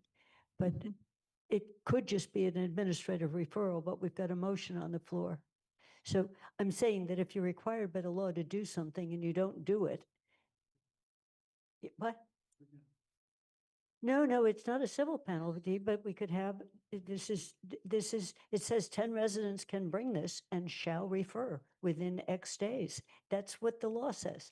So I'm just saying there's a consequence to saying, I don't want to refer. There is a consequence. I'm not sure it would happen, but there's a consequence. Counselor Ryan. I believe the town manager just said that at least his understanding is there are no consequences. So are there consequences or are there not? I'm going to vote no matter what. I'll pay the fine. I'll go to prison. I don't care. But if there's an administrative decision and the vote is just a sham, then why are we having the vote? So I thought I heard him say, based on his understanding that of the legal review, there are no consequences to this vote for the council, which would include me since I'm on the council. So again, I would urge my colleagues to vote no if they think that this moratorium is a bad idea, which I think it is. And unless I hear from somebody definitively that I have no choice and that this is just a sham, I plan to vote no. Pam Rooney. The last time it was a moratorium vote with something like 900 petitioners. This time it's a citizen petition with more than 10, so that it met the requisite number. I'm very pleased to see action from the citizens. What it tells me, however, is that we, the council, have not been bringing forward appropriate modifications to our bylaws and zoning to deal with the issue that is growing in town. I appreciate the fact that they took the initiative. I am definitely going to vote to refer because that is the correct reflection of this process. They are allowed to bring petitions forward, and I do think it's our responsibility to acknowledge that. Counselor Haneke. The counselors that campaigned on these two items had every right to bring them for the last 2, 4, or 7 years and chose not to. The counselors that campaigned on increasing housing opportunities have brought motions to try and address and bylaws that to try and address our housing crisis. And this council has not been very receptive to councilor written zoning proposals. But neither here or there.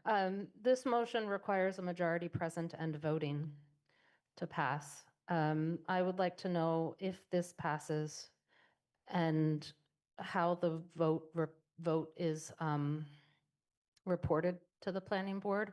For example, if it passes because only 2 people vote and the rest abstain, will it be presented as a unanimous vote or a unanimous of 2 with 10 abstentions? I'm making something crazy up here. And is that, I asked this because I am, as many people know, after 7 years, I think I could count on one hand the number of times I have abstained from a vote. I am not one that regularly abstains, but it is maybe a way out of this fix that instead of voting no when the law says shall, those of us that disagree with even the planning board reviewing this because of whatever reason abstain from voting, and that abstention might be seen as the same thing that Councillor Steinberg potentially proposed instead of as a second vote. And so I'd ask, how would this be sent over to the planning board if it does pass? Athena. We usually report council actions following council meetings, and we could include the language the council voted and the vote quantum in that report. Including how many abstained? But if there are 12 of us in the meeting and 10 people abstained, does it pass? That was the question. On the motion to refer. The motion sheet literally says majority present and voting is the required quantum. Right. But if you abstain. Abstain is not a vote. No, it's not a vote. Okay. All right. We'll begin with the motion. Please put the motion on the screen. This is the motion we're actually voting on. Jennifer? I still have a question. If we all abstained, it would still get referred. No, that would fail. It doesn't have to be referred.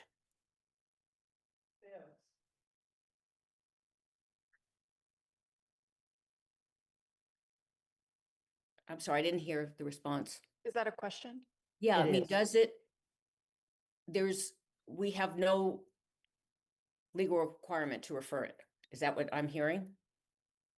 Or is that just maybe we don't? The word shall is shall. I agree, but that's not, I'm being told that we don't have to, there's no consequence. So we should, but there's no consequence if we don't. I'm just asking for, it's just still very unclear to me.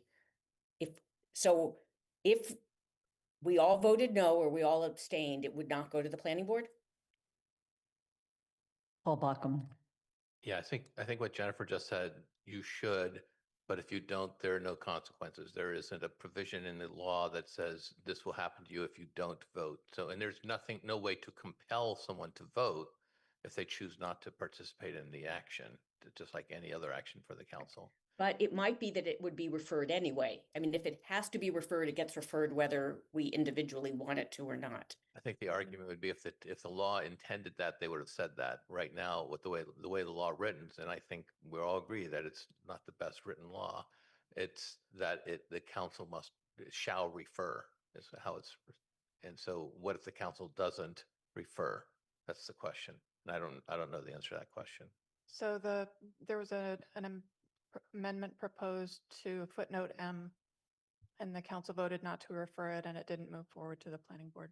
But it wasn't a citizen, it wasn't from the citizens. This has a different, it said, That's a different Same statute. It's the same statute. It's the same. That was different. That came and from it the came planning from the board. planning board. Yes, It came from, it came from a different source, but the language in the law is the same.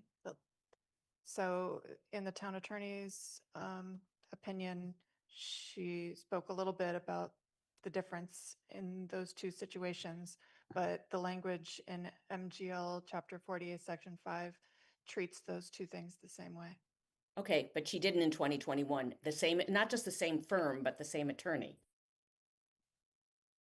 I'll stop. I want to speak to the issue of no consequences. There are always consequences, whether it's legal or whether it is how people feel. There's always consequences. And legal, if there's a legal challenge, it does cost us money. The motion's made and seconded. The motion is on the floor. We're moving to a vote. Okay. Lynn Griesmer is an aye for referral. Counselor Haneke, Abstain. Bob Hagner is absent. Counselor Lord, Aye. Pam Rooney, Yes. Counselor Ryan, Abstain. Kathy Shane, Yes. Andy Steinberg, Abstain. Jennifer Taub, Yes. Counselor Walker, Yes. Pat DeAngelis, Abstain. Anna Devlin Gothier. Aye. I didn't hear you. Aye. And Counselor Ette. Aye. The motion passes with a 1, 2, 3, 6, 8 ayes, 4 abstentions, and 1 absent. We're going to move to the next one. I'm going to put the motion on the floor. And it is in accordance with Mass General Law, Chapter 40A, Paragraph 5, to refer proposed zoning bylaw, Article 19, zoning for livability, affordability, and balance in single and two-family home neighborhoods to the planning board for public hearing within 65 days, and report to the town council, to CRC for public hearing and recommendation to the town council and to governance, organization, and legislation for a final review of clarity, consistency, and actionability. Is there a second? Second. Okay, the motion's been made and second. Kathy, you have your hand up. Yes, I would like to propose to amend the same way I amended the first. So it says refer to the planning board for review, period. Okay. Would the clerk of the council please put the motion up and just show the strike through and the one addition?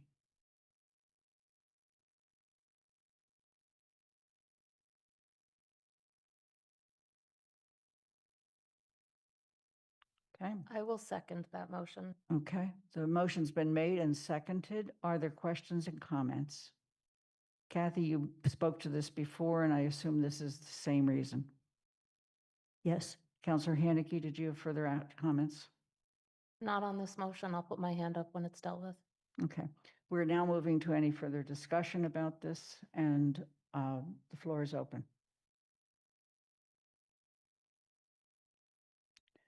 I, as a counselor, would like to make the following comment. I believe that the residents of our town have been after something like this as long as we have been on this council. And as much as this may not be the perfect thing, at least by referring it to the planning board, we put it with a public body. And that public body must deliberate in public and have a thorough discussion about this. And I really have to say, I welcome the planning board thinking about this with us and looking at all of our options. Keeping one's permanent residence in town is critical. One of our public people during public comment said, it's hard for us to get people to run for office. It's hard to get people to be on committees. And fewer and fewer year-round residents that you have, whether they are renters or owners, the more difficult that becomes. So while again, this may not be perfect, I am glad that it has been brought forward, and I am glad that it will be with a public body for the purpose of public discussion and debate. Point Councilor of Bryant. clarification, are we talking about the motion to amend now or the main Oh, I'm motion? sorry. We are, no, I shouldn't have said that. The motion to amend is you're right, correct. The motion to amend is what we're talking about now. Is there any other conversation about the motion to amend? Okay, we're going to move to the motion to amend, and we begin with Councilor Haneke. Aye. Bob Hegner's absent. Councilor Lord, Aye. Pam Rooney, Yes. Councilor Ryan, Aye. Kathy Shane, Yes. Andy Steinberg, Aye. Jennifer Taub, Yes. Councilor Walker, Yes. Pat DeAngelis, Aye. Anna Devlin Gothier, Aye. Councilor Ette, Aye. Lynn Griesmer is an aye. It's unanimous with 12 people voting for and 1 absent. Now we move to the final motion. Other comments from councilors? Councilor Haneke. I could not have supported this going to public hearing. As I alluded to earlier, public hearings were for things that are formed, and this clearly is not ready for a public hearing stage. So I appreciate the motion to amend to go for review only. I will echo Councilor Griesemer's comments that we as a town need to discuss how to amend our zoning bylaws and our general bylaws. It's not just zoning, to encourage housing for non-students. I do not like the use of the word year-round residents because students do live here year-round. When I was a student in a town, for the last 3 years of my education, I lived in that town year-round. And so implying that students do not is a problem to me. But we do need to encourage housing for non-students as well as for students. And those discussions need to happen. The planning board is one of the places those discussions need to happen. I actually believe the council is another place those discussions need to happen. But I would rather, instead of having those discussions be happening simultaneously, have them start in one place and come to us maybe occasionally. So, part of what I'm saying here is I'm hoping the planning board will listen to the meeting and heed some things. Come to us and all. I do have to comment a little bit on this proposal. I alluded to the one about my concerns with the definition of student home in the proposal. I actually believe it violates fair housing laws in discriminating on the basis of family status, since the only difference between a student home and a non-student home at a certain level is whether you are related by blood, marriage, or adoption, which is family status, which you're frankly, as a landlord, not allowed to ask, and as an owner, no one asks. I don't believe this amendment as proposed is even actionable. There's a doctrine in law that says laws are void for vagueness if the language is so unclear, ambiguous, or imprecise that ordinary people of common intelligence cannot reasonably understand what conduct it prohibits or requires. And when you dig down into the essence of some of this law, one of the clauses reads, "The town shall preserve and support single-family housing by consideration of rent stabilization." Single-family housing is allowed by right with just a building permit, without any consideration as to who's going to occupy it or own it in our zoning bylaws. And nothing in this proposal changes that use classification, yet then you have to somehow consider rent stabilization. So I actually believe this proposal, I could go on with some of those, is more about having a conversation than the language for the bylaw itself. Another legal item I am concerned about with regard to minimum distance requirements. MGL Chapter 40A, Section 4 states, "Any zoning ordinance or bylaw which divides cities and towns into districts shall be uniform within the district for each class or kind of structure or use permitted." The Attorney General's office and state courts, appellate courts, have stated that that is a uniformity requirement and that a zoning ordinance is intended to apply uniformly to all property located in a particular district, and the properties of all owners in that district must be subjected to the same restrictions for the common benefit of all, including one court that said the uniformity requirement is based upon principles of equal treatment. All land in similar circumstances should be treated alike, so that if anyone can go ahead with a certain development in a district, then so can everybody else. It's been quoted a lot regarding solar bylaws and idea of attempting to restrict siting of large-scale solar installations by limiting them to one per planning board sector or one per zoning sector. And the AG's Municipal Law Division has disapproved every single one of them based on the uniformity principle. I am seriously concerned that minimum distance requirements violate that principle for the same reasons the AG has said these planning board sector restrictions violate the uniformity provision. That does not mean we should not talk about it and talk to our attorney about it, but just because a town in another state can do it doesn't mean we can, because the laws at the state level are different. So I hope the planning board will look at that too. Councilor Ryan? So as I alluded to earlier, this proposal is something I have more sympathy for, and I will vote for the referral. I think it is a conversation that's long overdue. I think there are an enormous number of problems with much of what is in here. But I think that it's something the planning board will certainly sort out. So I'm going to vote in favor of referral. Doesn't mean I agree with a lot of what's in here, but I think it's a conversation that we should have. Just in passing, I would just observe that for future people using the public petition format, and maybe this did happen with this one, though I have my doubts.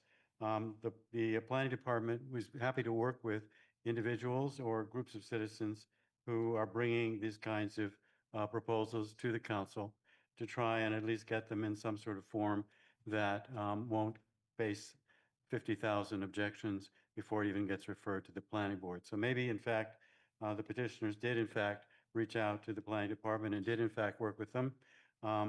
But for those future folks who would like to follow this method, I would strongly urge you to take the time to reach out to our staff, and they will work with you to try and craft something. Whether they agree with you or not, they are professionals, and they will help you sort through some of the complexities and difficulties, many of which have been raised tonight by a number of my colleagues. So I would urge my colleagues to vote yes on this, and I look forward to the conversation. I look forward to hearing what the planning board has to say, and I don't know that this will happen quickly, but I think it is something we need to think about and hopefully can find some way to act on. Councillor Ete?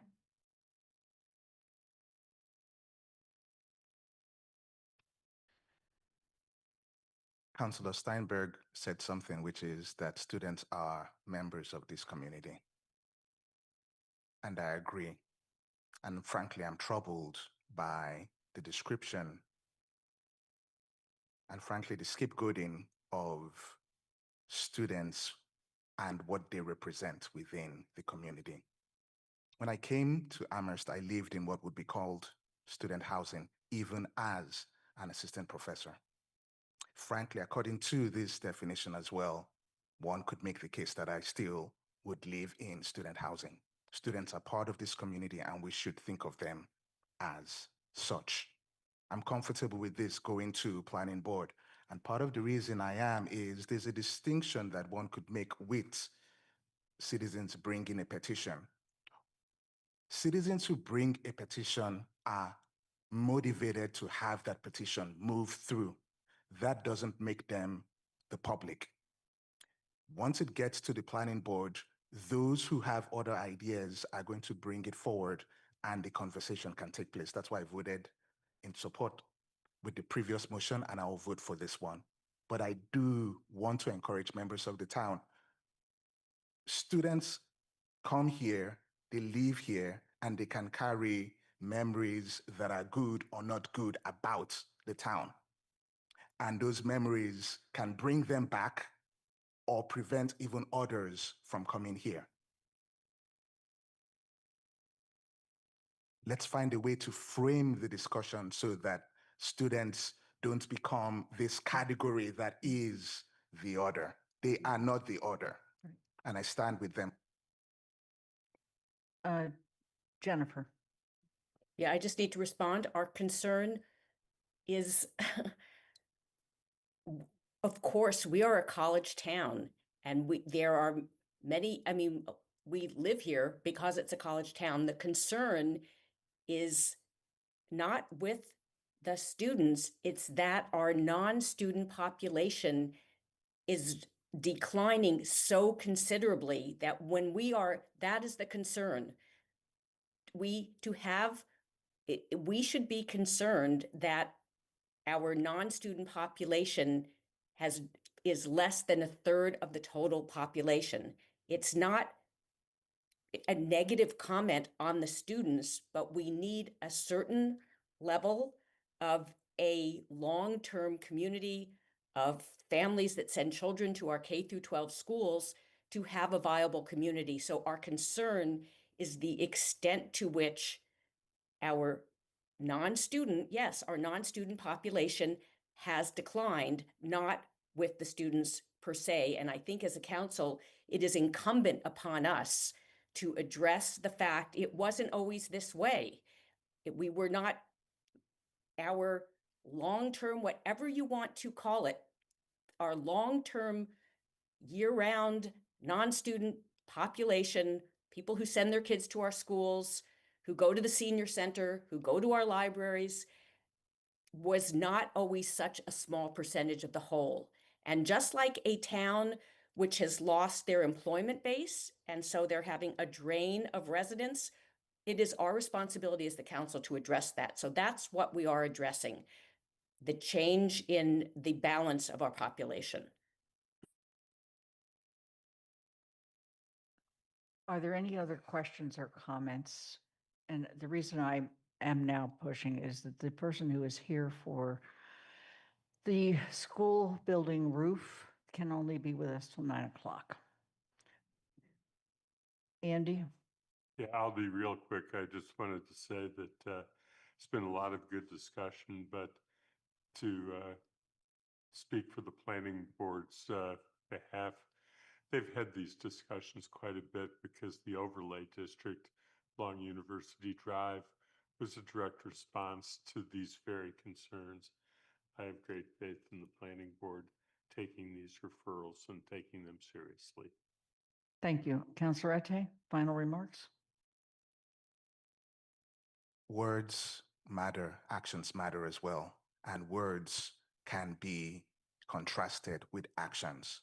And I am saying that what I have seen and what I've read is not a welcoming community for Amherst, for students. I am part of that category of those that Amherst would want to bring to this town. So I am not a disinterested party. And I am saying that it's one thing to say you want these members of the community to come, show me how you do it. And the words that I see on this page and the words that I've heard do not show that. We're going to move to the vote. Councillor Lord, Aye. Pam Rooney, Yes. Councillor Ryan, Aye.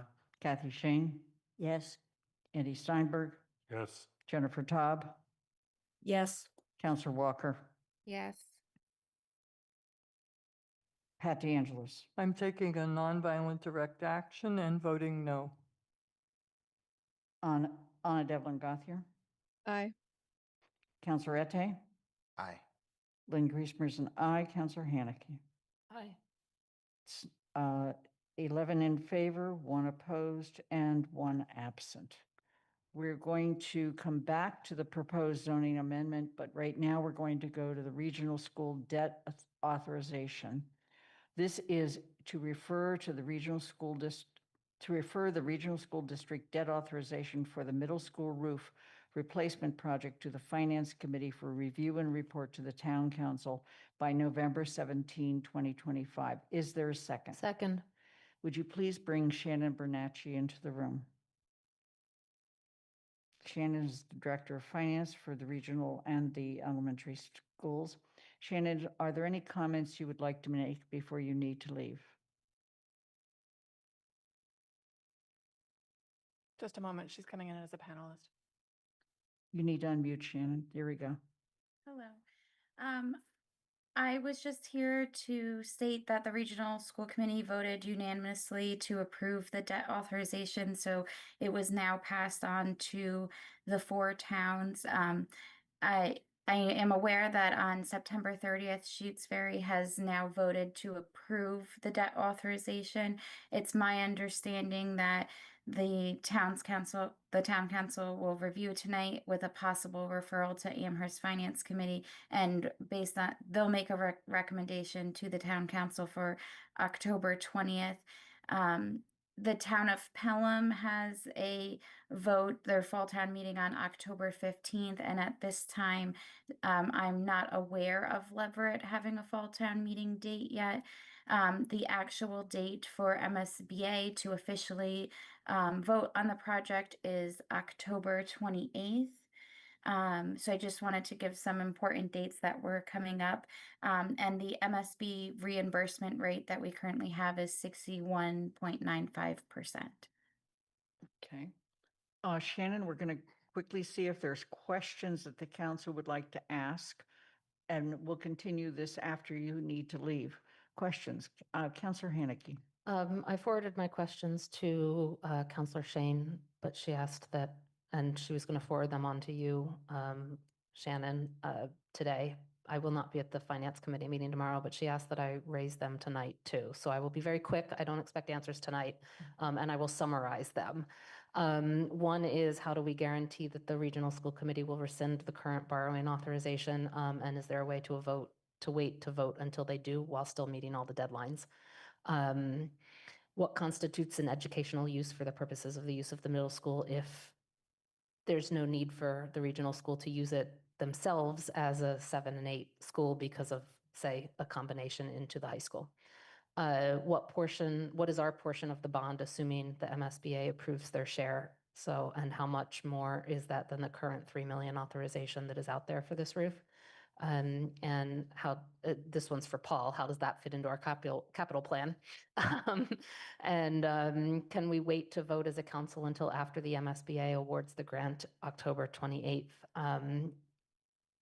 such that we know whether the grant is awarded or not before we vote as a council to approve the borrowing? And if the grant doesn't get awarded and the borrowing is approved, can the regional school committee still replace the roof but would the towns be on the hook for the whole thing? So what's the plan for that if that happens, is sort of the subset of that question of, if we can't wait until we know what might happen if the MSBA doesn't approve. They don't need answered tonight, Shannon. I can address some of these if that's okay. So we have a plan to rescind a portion of the funds that were not spent in good faith. I don't believe that we would not do that for any reason. I think that would be our good faith to do that. If the MSBA is voting officially to approve the project October 28th, we have 60 days, or you all have 60 days from the date that the regional school committee voted it, which was September 23rd. So October 28th is still within 60 days. If you chose to wait until after that, we would still be within bounds for that vote. And we were told by our OPM that they've done many of these roof projects with MSBA, and once you're at this stage, they have never seen a denial, so it's very likely, probably 99% likely that it'll be approved at this point. In terms of the educational use with when I asked this question to MSBA, they did not expand on this, and they would not give me what if scenarios as I presented them. But that if there were a change to the building usage, whatever it may be, that we would want to discuss with them prior to any decision making of that. In terms of the portion of the bond, per our regional agreement, this is divided up based on EQV at the time of the authorization. So it's around 3.4 million if you take into account the piece of the 255,000 that was already borrowed on the original debt authorization, and that has a different EQ value from when that was voted. So when I combine them, it's around 3.14, which is about approximate 1 million more than the prior if you had only stayed at the 3 million. And I think that answered almost all of your questions pretty quickly. Thank you. There'll be an opportunity, and Shannon, we hope that you or someone from the school committee will be at the finance committee meeting tomorrow, right, Kathy? Yes. Pam Rooney. Thank you. I wanted to ask, has the Amherst portion of this been listed on the capital improvement plan for a number of years? Typically, these big projects sort of start out 10 years back and move their way forward, so everyone is aware of them and is anticipating them as part of the big picture. Is that the case here? In terms of the regional capital plan, yes, the 3 million was on there, but the increase was not anticipated on there. It was only the original 3 million in that plan. Thank you. Shannon, my questions as a counselor. If the money were available to also do the auditorium roof, can we still meld that project into this project so that we would save enough money by doing one project versus two? I think that's a great idea and something that was presented to us as well. And we talked to MSBA, and what they will do is add it as an alternate to the project. So it's not going to increase what we have to vote tonight, but we'll have the alternate cost. And then if we decide to pursue it, I believe there will be some economies of scale if we do it now rather than wait later down the line. So we are going to explore that. The reason I ask this is when this is looked at by the finance committee, I would also like the town manager and the council to consider contributing to the roof over the auditorium as an expenditure from free cash. It's a one-time expense, so it's the kind of thing free cash is used for. Finally, the other thing I just have to say, and that is we really need to exercise significant caution in projecting increases in school population. I've heard some statements in the last 2 or 3 weeks that suggest we're expecting some big increase. The United States, and particularly the Northeast and the Midwest states, have been experiencing declining birth rates since 2009, except for a slight uptick in 2014. And we have just begun to see the impact of immigrants exiting our country, not because we want them to, but because they feel they need to leave. And that will have an impact on the coming years. And finally, increase in birth rate in Amherst does not guarantee that these individuals will show up at our schools, but rather should extrapolate using similar drain as we've already seen for students going to private schools, charter schools, and homeschooling. So I just have to project a little bit into how we look at birth rates in our town. Councillor Ryan.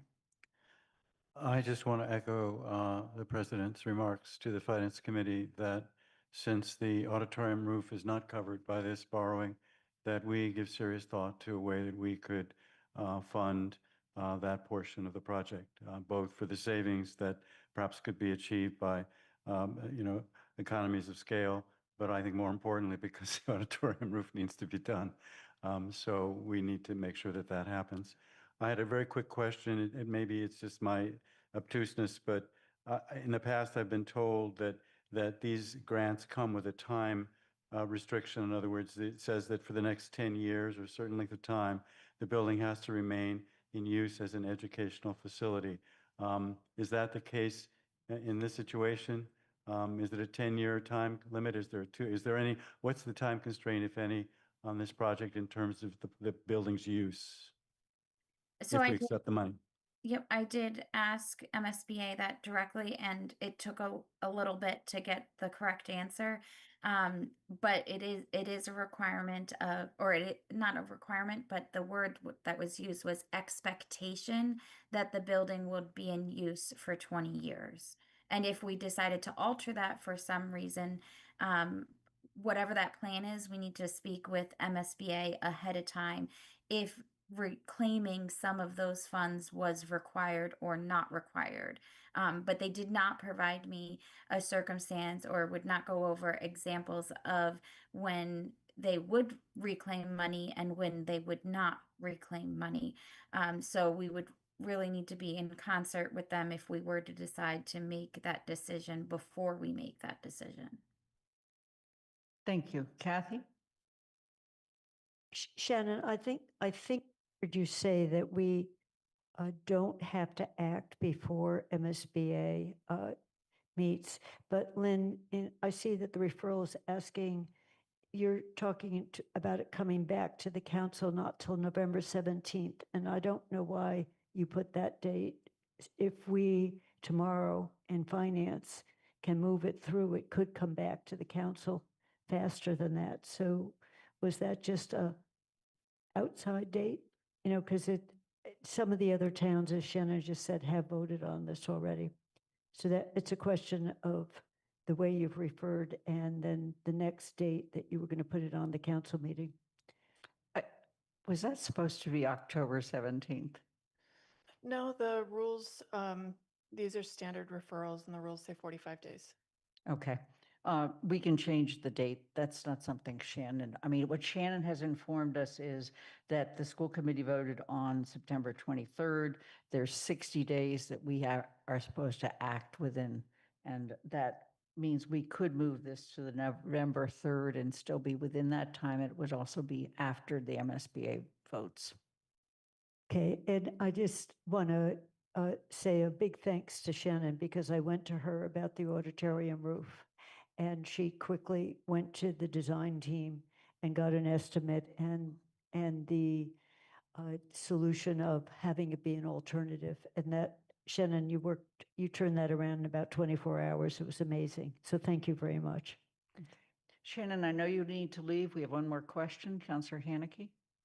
It's not a question. I would support as the seconder of the motion, moving that date to November 3rd to give us a little more leeway than the 60 days, because that 17 is really close to that 60 days. Okay. And it's still after the MSBA vote on the 28th, so we should have that information by then too.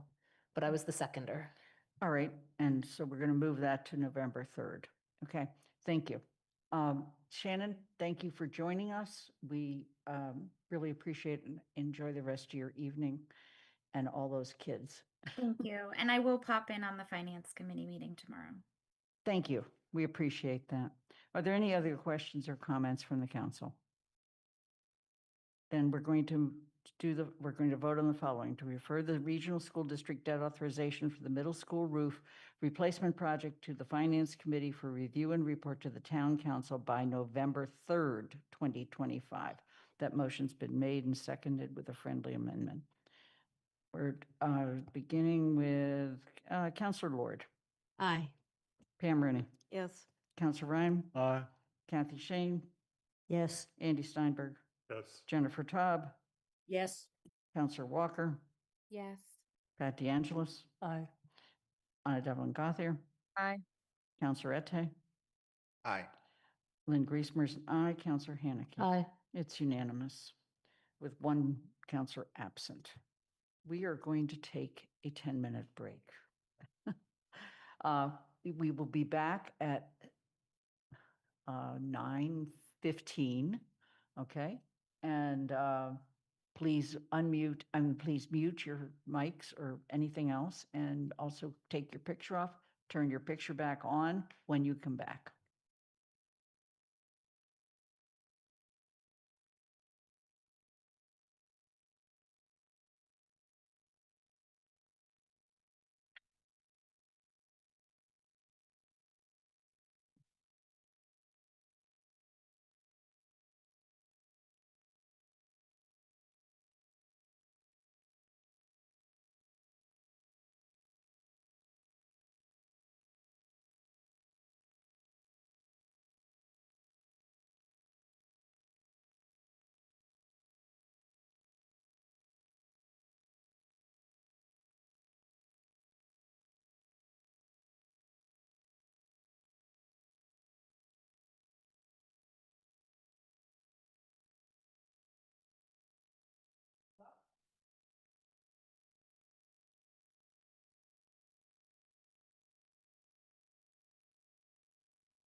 As you return, please put your video on so I know you're back. Thank you.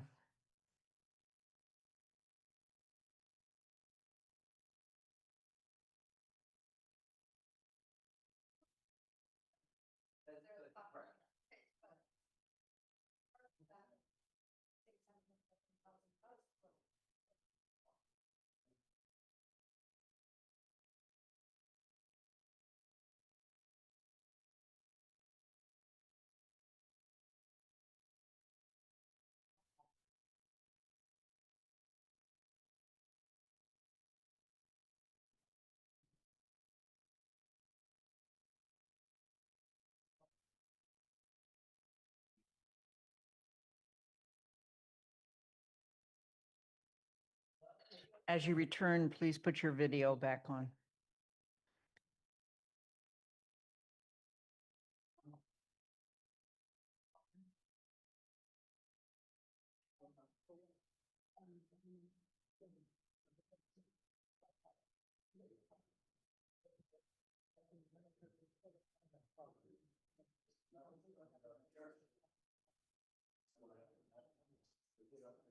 Okay, we're going to get going. We're moving to propose zoning amendment, inclusionary zoning bylaw, section 15.171, payment in lieu of affordable units. This is a first reading, and so there is no vote. But if there are questions or issues, it can actually be discussed then by the committees. I'm going to start with there is no motion. I'm going to start by calling on Pam Rooney for the CRC report.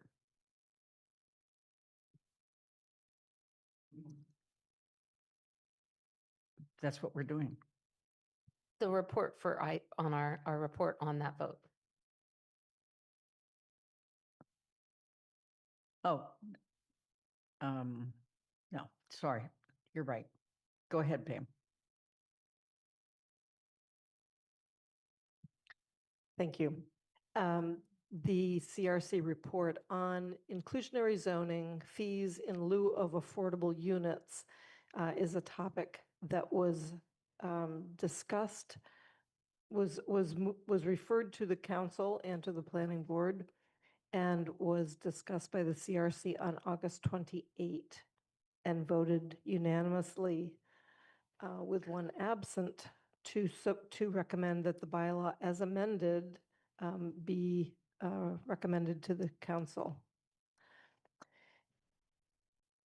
Okay. I'm going to end up giving background, which I thought town staff was actually going to give background. I'm going to ask Greg for that, okay? Okay. So in short, then, the CRC did support and actually made a few changes of its own with what the planning board had recommended.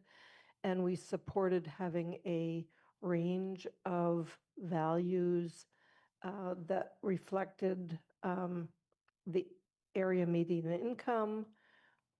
We supported clarifying the permit granting authority or simplifying the permit granting authority. And we supported including a consultation with the Housing Trust that would help establish the economic value of affordable units not being provided in a construction project. Okay. Anna? GOL. Yep. GOL did find this clear, consistent, and actionable. The only shift that I believe came from GOL was we changed the words consultation to recommendation, just to clarify what the role in it. It says it initially said permit granting authority with consultation from the Housing Trust. GOL discussed that the phrase recommendation would make more sense to clarify what the role of the Housing Trust in that discussion would be. Other than that, we had a good discussion about where the numbers came from in terms of how to pull those from HUD, and ultimately found this clear, consistent, and actionable as it is in your packet today. So I'd like to welcome both Greg Rochot, I hope I pronounced that correctly. He is one of our planning staff, and also Nate Malloy, who's a senior planning director. Greg, are there some things you'd like to say about this? And meantime, however, remember there's no motion on the floor. This will come back for a second reading 2 weeks from today. Sure. I mean, it would be helpful. I just gave some the quick background on the sort of where this came from.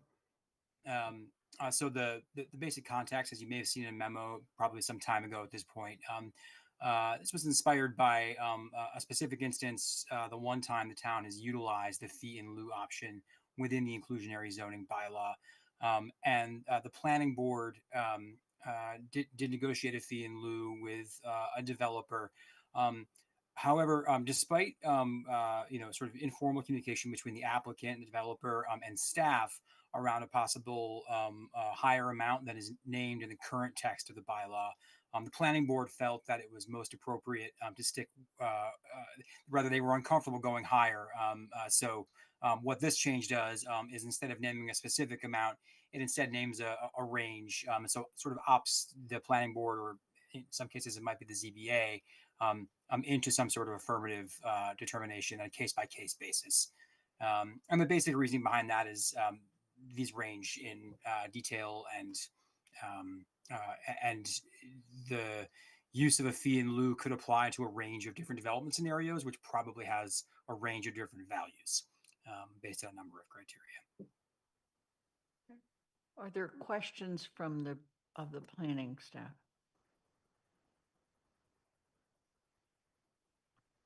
Councilor Ryan. So I guess I'm trying to understand that if someone's wants to do a development and they are trying to figure out their costs, which is, whether this can work, whether this is financially viable. And they might want to consider the fee in lieu. At what point in the process would they actually know what the cost would be? Because the uncertainty factor here seems pretty high. That's my first question. So the Housing Trust is going to weigh in. At some point, a determination is going to be made about the value of the property, and then a calculation will be made, and that's what the fee will be. Is that something that happens very early in the process so that a developer has a fairly clear sense of the cost they're looking at? Because under the current system, for better or worse, you know what the cost is right from the get-go. So you can do your calculation. And my sense from initially, my concern about this, and it still is, that this will really result in this never ever being used. That if you really want to make it so that the fee in lieu never ever takes place, thank you. If you want to make sure that the fee in lieu never takes place, this will guarantee it. So help me, or give me some confidence that if I'm a developer, that early enough in the process, I will actually know what my costs are going to be. Sure. And maybe I'll be brief here, and Nate, if you want to add on anything. But yeah, thank you for that question. I think it's a really relevant one. And I think the most direct way to answer is in regards to what sort of by right's the wrong term, I guess, but as it stands now and as is proposed in the adjusted bylaw, the fee in lieu option wouldn't be an automatic opportunity for an applicant.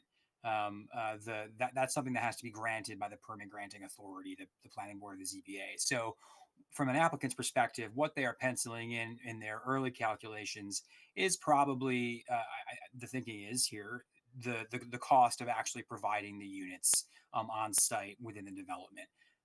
And this adjustment sort of stays with the original spirit of the bylaw, which seems to me to encourage production of those units on site within a building. Use of the fee in lieu or an off-site development model is in my eyes currently and would continue to be a higher bar. So if it were the case that it were already an automatically available option, I think this would be a different conversation. But because it's already something that's not officially available to any applicant, that softens the concern in my mind. Okay. Nate, you have your hand up. Sure, thanks. Yeah, I just wanted to explain that to have a payment in lieu is a special permit application from the permit granting authority. So in addition to, say, a site plan review application, an applicant would then make a special permit application to pay this fee. So it's a discretionary permit, and it's in addition to what would be, what their original path would be, is just to provide the units in the property in the application and project. So this is essentially asking for an exception. And so the planning board and CRC discussed that. So this is at a land use permitting process early in the beginning, and they would know that before they move forward, right? So they're getting their land use permit, site plan review, or special permit, and then they would know by the end of this what the payment in lieu would be if it's granted. And so the hope really is that given this range, an applicant would apply with a number that they think is appropriate. And then it's a discussion with the permit granting authority what that really is. And so the way the bylaw is currently structured, it says shall be 4 times the median family income. So it is just whatever the number is, 4 times whatever the AMI is. And there's no really discretion there or discussion about it. And as Greg mentioned in the previous project, the Housing Trust thought the number could be higher given the type of development, its location, say size of units in terms of bedrooms. The planning board felt that the bylaw wasn't written with enough flexibility to even go any more than the 4 times the area median income per unit. And so it actually asked the Housing Trust to look into it, what would be an appropriate range or approach to this. And so that's what came forward, and the range was narrowed a bit in the recommendation from the planning board and CRC. So 5 to 8 times the area median income. And that's not based on household size. It's a number that's produced by HUD annually. So it's just one number. It's not like you have to factor in number of bedrooms. And so it's, whatever that number is and in that range. And so really what it does is it allows the permit granting authority to have a conversation during the special permit application, which is concurrent to the site plan review application. They happen, the hearings would be opened at the same time. That's what happened in the past. And they'd be concurrent hearings. So by the time one is closed, the other one is closed, and the applicant would know what, were they awarded, allowed to the special permit or not. So it's pretty early on in the process. George? So my sense is that this would only be attractive, if it ever is attractive, to a project that has a fairly small number of potential affordable units. So if you're building a project where you have 10 or 15 or 20 affordable units you have to provide, probably no developer would be interested in a fee in lieu. Again, maybe I'm wrong here because this is way out of my depth, but that would be my initial thought, that this is only going to take place as it took place with the project that was mentioned earlier, when the number of units that had to be provided was 3. And so in that range of 3 to 5 or 2, or whatever, this might conceivably be attractive, but beyond that, I would think you would never expect to see anyone take advantage of this, is the first thought. The second seems to be that what you're saying, and makes some sense, is that there's going to be a kind of negotiation, and that anyone entering into this would understand that if they're going to follow this path, they're going to have to make what they consider to be a good faith proposal, and then they'll negotiate with the planning board, and hopefully come to a resolution. Because I do think that at least in the first case, this did produce a sizable amount of money that the Housing Trust can use for other purposes that it might want to pursue in going forward, dealing with our housing crisis. And so I think it does produce a benefit, though it doesn't produce a particular housing affordable unit. It does produce money that the trust can then use, and in other ways. So I support it. And I guess what I'm hearing is that this gives a sort of flexibility and allows for negotiation. And you believe it will better reflect the true value of the property that is the property that's under discussion.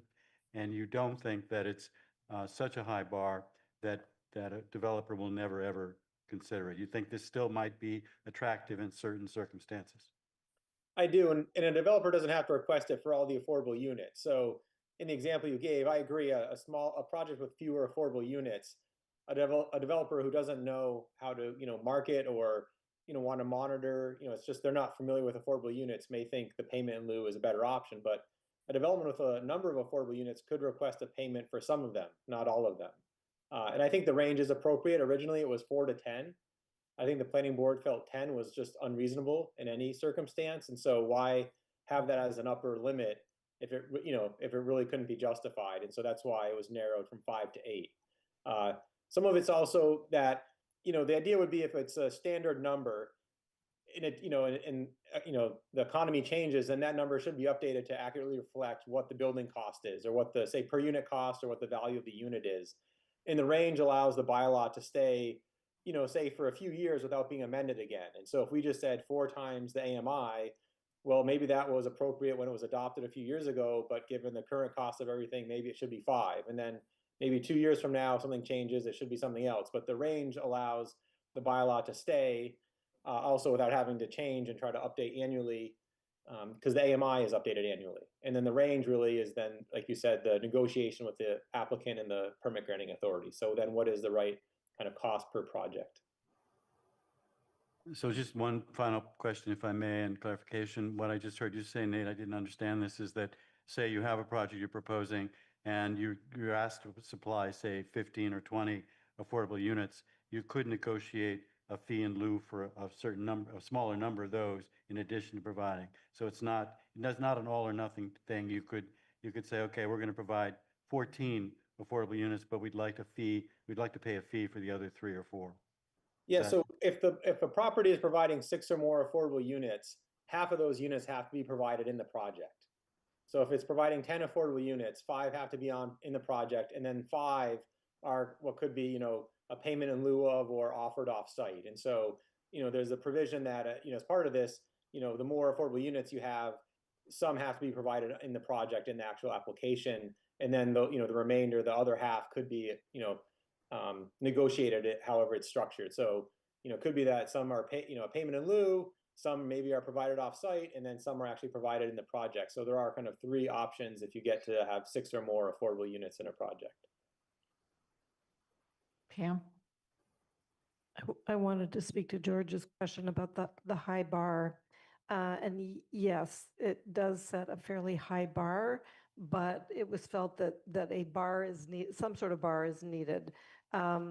In particular, the cost of not delivering a unit along with new construction, the potential of, as you just said, 10 new units is really important and key to our affordable housing counts. So not delivering those units in new construction puts off delivery of affordable units to some time unknown. Maybe the housing trust needs to assemble a whole number of funding sources in order to go ahead with the next project. It could be 5 years before that fee in lieu of is actually applied to a new project, and the town actually gets to claim those lost affordable units. So having this flexibility in cost is also giving the opportunity to look toward the future when the units will actually be produced. Okay. Are there any other questions or comments? Again, this will come back in 2 weeks on the 20th for a second reading and motion and vote. Thank you, Greg and Nate, for your patience this evening. And we're going to move on to the next item. Okay. And please bring Julian Hines in case we have questions. The motion on the floor in this case is in accordance with Charter Section 9.6 to extend the 2024 Charter Review Committee report deadline to January 5th, 2026. Is there a second? Second, Ryan. Thank you. The floor is open for questions and comments. Councillor Haneke. I have a couple of questions for the chair of the committee. In your report, when you requested an extension on March 19th, you stated that you would file a preliminary report by May 31st and a midpoint report by August 31st. And in today's request, or the request that was in our packet today, the committee stated that they had filed both of those reports. This morning, a while ago, I searched the packets around those dates, the council packets and my own email. I could not find them. I emailed the council president and the council clerk asking where they were, because maybe they just didn't get forwarded to us, and the council president had no record of receiving those reports. So the first question I have is, where are those reports and what do they say? We need to bring Julian Hines into the room. He's declined to come in as a panelist. Okay. Well, he is here now. Julian, can you hear us? Julian, can you hear us? You need to unmute.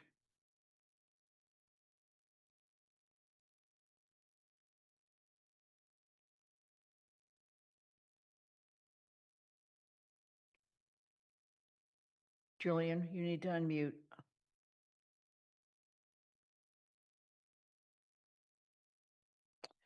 Let's go on with additional questions. I have another one for Yes, the chair. please. My other question is, when the chair was here requesting that extension on March 19th to October 31st, which the council granted, one of the questions that was asked by me at that time, given the progress that seemed to not be being made by the committee at that time, was, can you make October 31? And we were assured at that time that October 31 would be doable, that they had a plan, they had a timeline, and that timeline would have them done by October 31. And so I guess I'm asking what happened to that, and why do you need an extension again if you had a plan and you had assured us you wouldn't need one?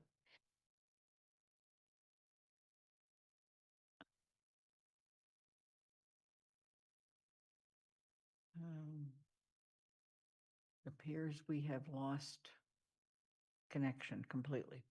It's possible that Julian is having some connectivity issues. So we might just wait a moment, see if he comes back. I'm sorry, we can't hear you. There might be some connectivity issues because Okay. it looks like he's left the meetings. All right. Are there other questions or comments?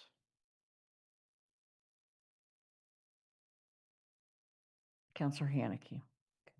I guess I have a lot of comments, but I don't want to make them without hearing responses to my questions. If there's a chance that we will get responses to those questions, I don't know how long I should wait to make my comment. And I hate to delay this till the 20th because of the request. I had an interaction with the chair and he assured me he'd be here, but I guess we're having connectivity issues.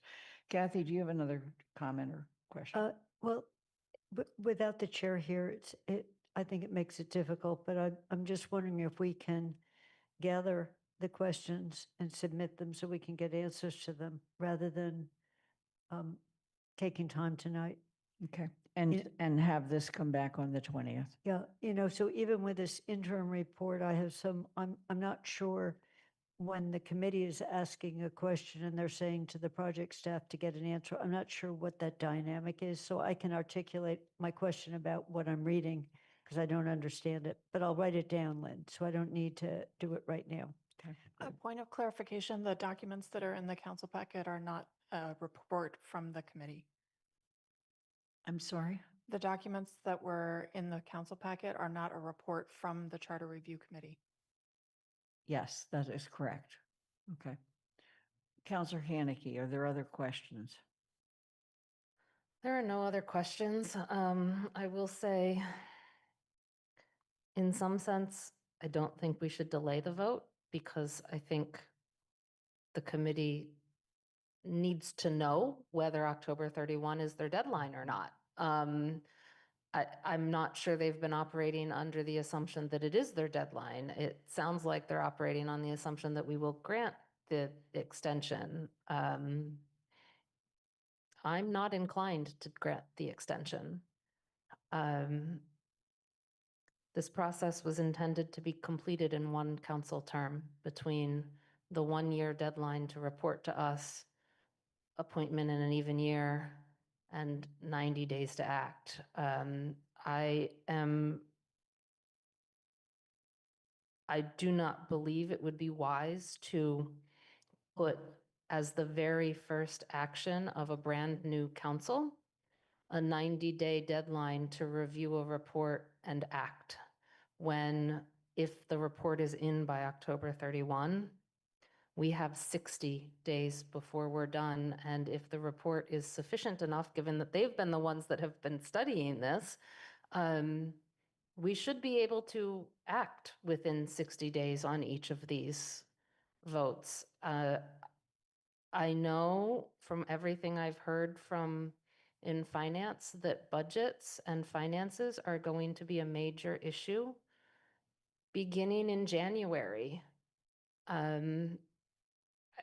I think we should finish our business, and one of the things we should finish is this entire process. And I think we have a possibility to do it if we do not extend that deadline. I was hoping to get some answers from the chair tonight, including what, like, is there a reason why they can't make that October date that 6 months ago they assured us they would be able to make? I mean, they've had more than a year so far, or just over a year, and they're asking for nearly over 18 months from their first meeting, more than what the Charter Commission had from the day they were elected, not from the day they first met. Are there any other questions, comments? Counselor Ryan? So just a clarification, if they're granted this extension yet again, then the report will not come to this council, it will come to this subsequent council. Yes. And the council, once it comes to the council, they have 90 days to review and respond. It's according to the charter, unless you read it differently. I had another comment if George is done. Yeah, which reminded me of my comment. They have 90 days to respond. The charter does not allow an extension of that, unlike an extension of this. And that 90 days starts the first day of the term when there are no committees. There are no committee assignments. So in essence, they would really only have the 60 days that we would give ourselves if we respond, if the report came in October 31. By the time committees are formed, meet, review, and all, because it's the brand new term. Jennifer? So October 31st is 3 weeks away. I mean, it doesn't sound like that's possible if they're asking. I mean, I would hate to get a rushed report. You know, it just doesn't seem like it's possible. And we now, granted, the GOL members might have been, addressing the charter review process, but it's not really something we've discussed as a council. I mean, I'm not sure the next council is any, aside from the committees maybe being formed, would be less prepared than this council is to receive the report. I mean, GOL has not been all Right. GOL has done is meet with. so I'm just saying, I don't think we're in any better position to understand the Thank you. report than the next council. I just want to be clear, GOL has, although they have met with the Charter Review Committee, it was not with regard to their recommendations. Okay. Pam? Can someone remind me and the general public what is supposed to happen within the 30 days once we receive the report? Are we supposed to break apart recommendations and vote on it within those 30 days? I'm going to turn to Athena because Athena's been staffing this group. Their recommendations will come in different forms. Is that correct? They haven't submitted the initial report or the second report. The deadline the extension that they're asking for is for the final report. They haven't begun drafting the initial report. So which 30-day deadline are you referring to? It's Because 90. 90-day deadline from the council final can- report. Yeah, the final report, once they submit that to the council has 90 days to act on it. And some of the actions may be things the council can do. Some of the actions may be special legislation. Some of the actions might require the council to actually put out a ballot question. And some of the actions may be just suggestions, and frankly, they could be might be suggestions that would impact their rules of procedure. That's it. The committee is also required to hold a public forum on their recommendations, and they haven't done so. And they have not held that public forum They have not. because they have not come out with their recommendations. Correct. Oh, okay. Andy? Yes, I just want to respond to one thing. I know that the new counselors coming in are going to have a lot on their agenda to learn about.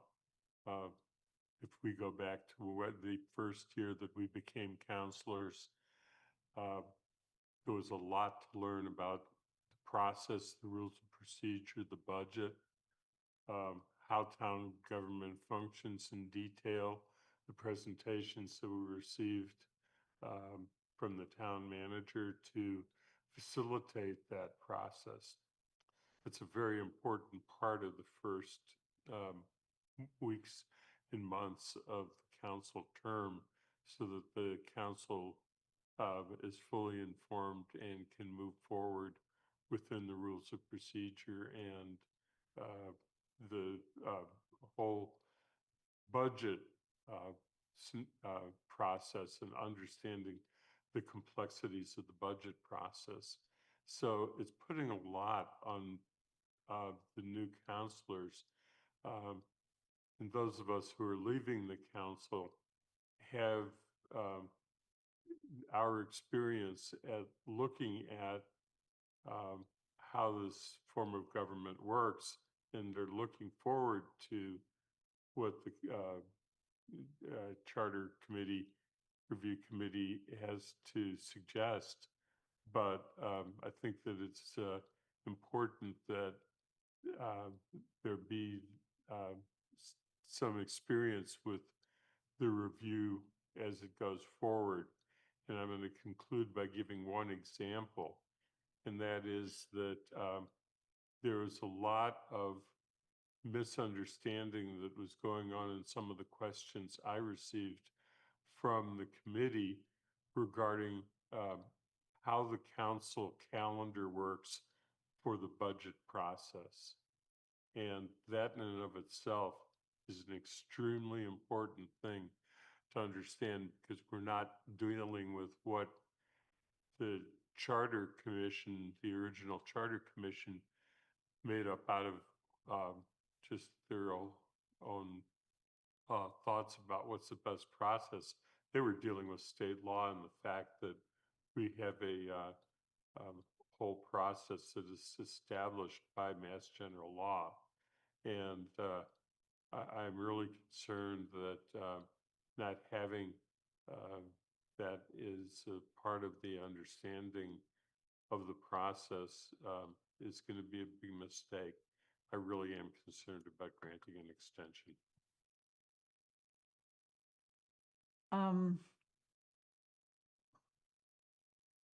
Julian is now back in the audience. Would you please bring him in?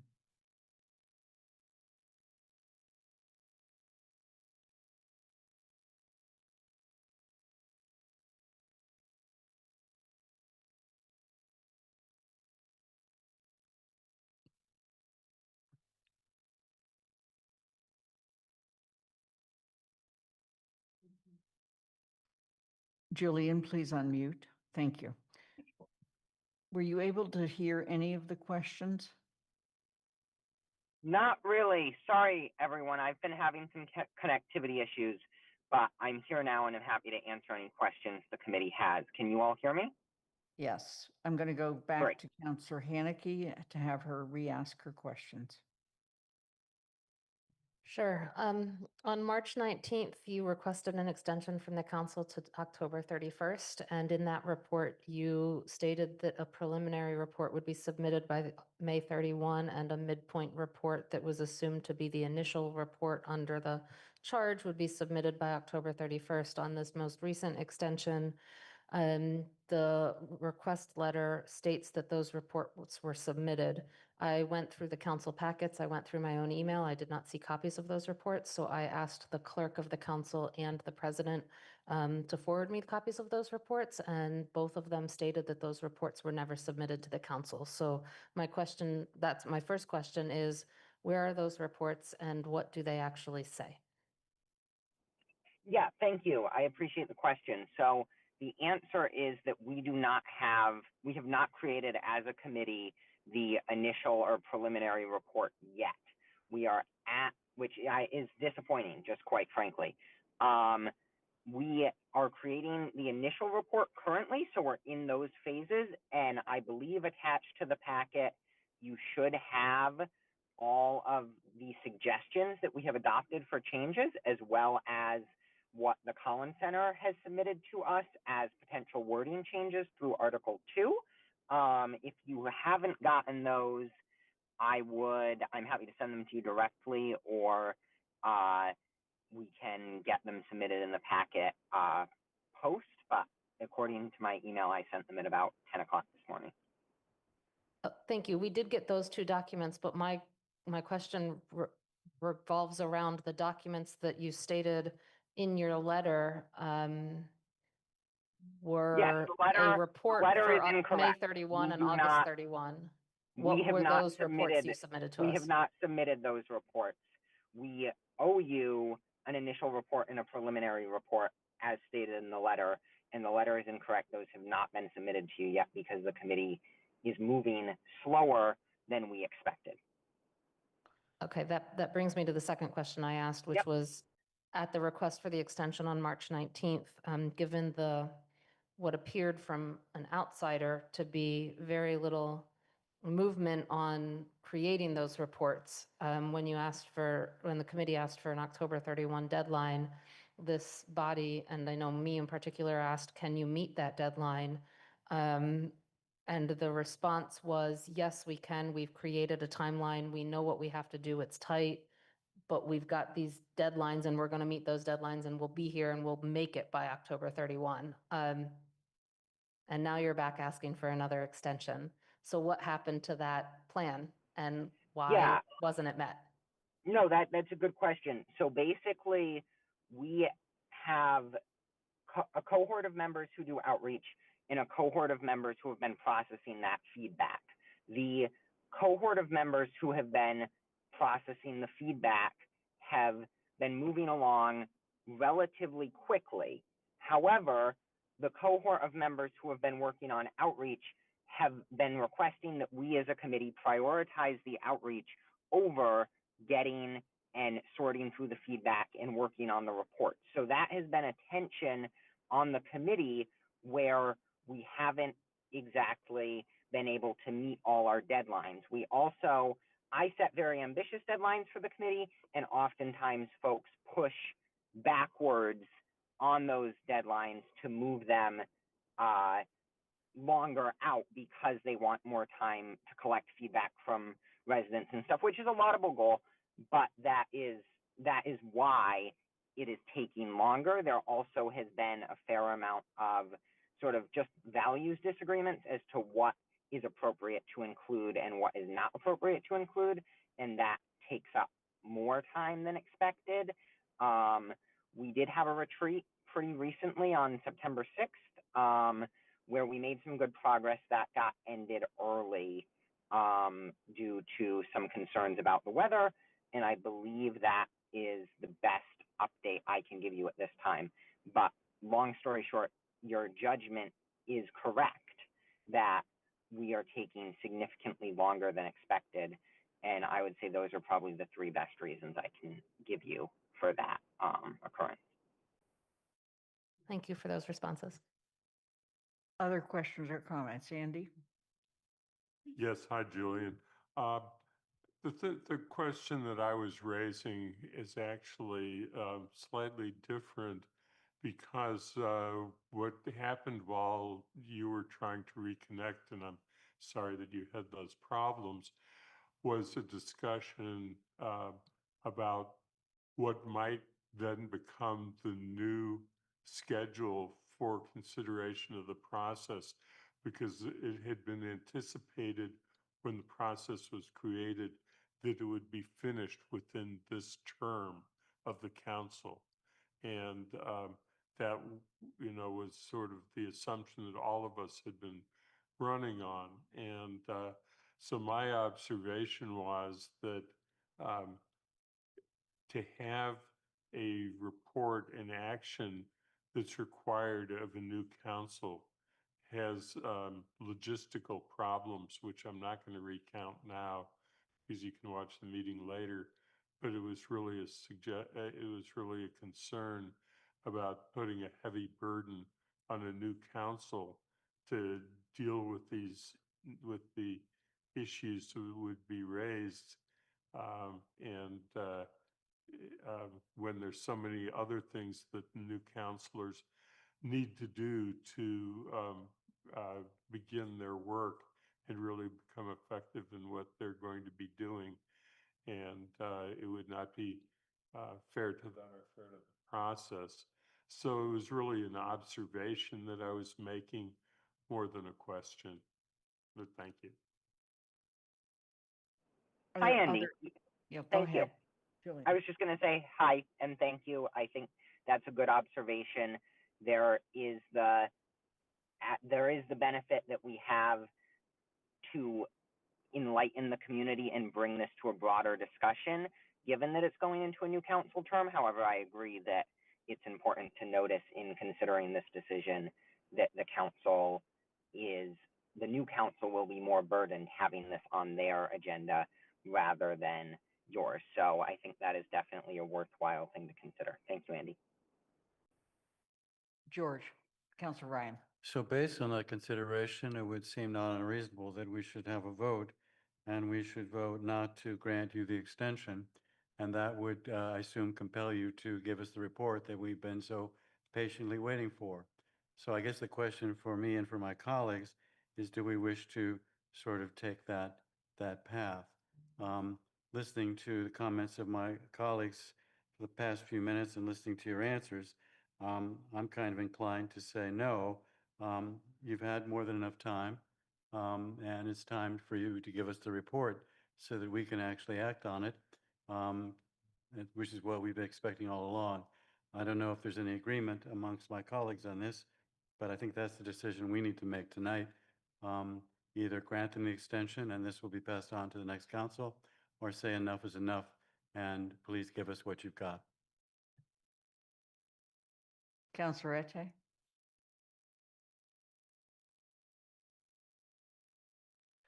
So, Julian, you brought up these requests, and I assume there is the possibility that the request will not be granted. My question then would be, how would you anticipate your work to continue and be done by the end of October if it turns out that there is no extension? That is a great question. And I would say the answer to that is, as in the charge, you see an initial report, a preliminary report, and a final report.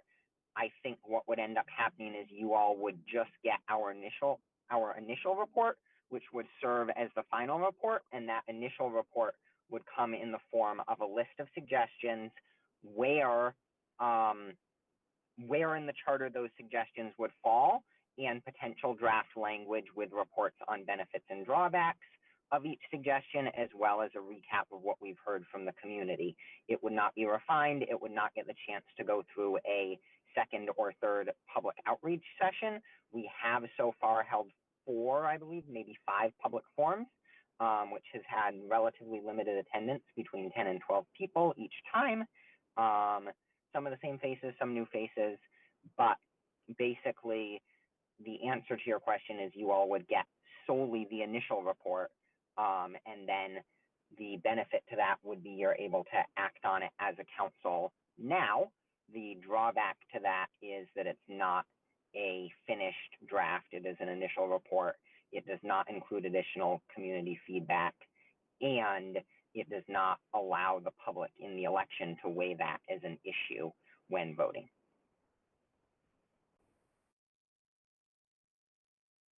Anna? I think Councillor Ete asked my question. I had framed it as I'd like to know what the difference would be between a report we would get on October 31st versus an extension to January 5th. So I think I have an answer on that. But Julian, you threw me for a loop with the last part of your sentence there. Is the committee looking at the charter review process as something that they would like to see be an election topic?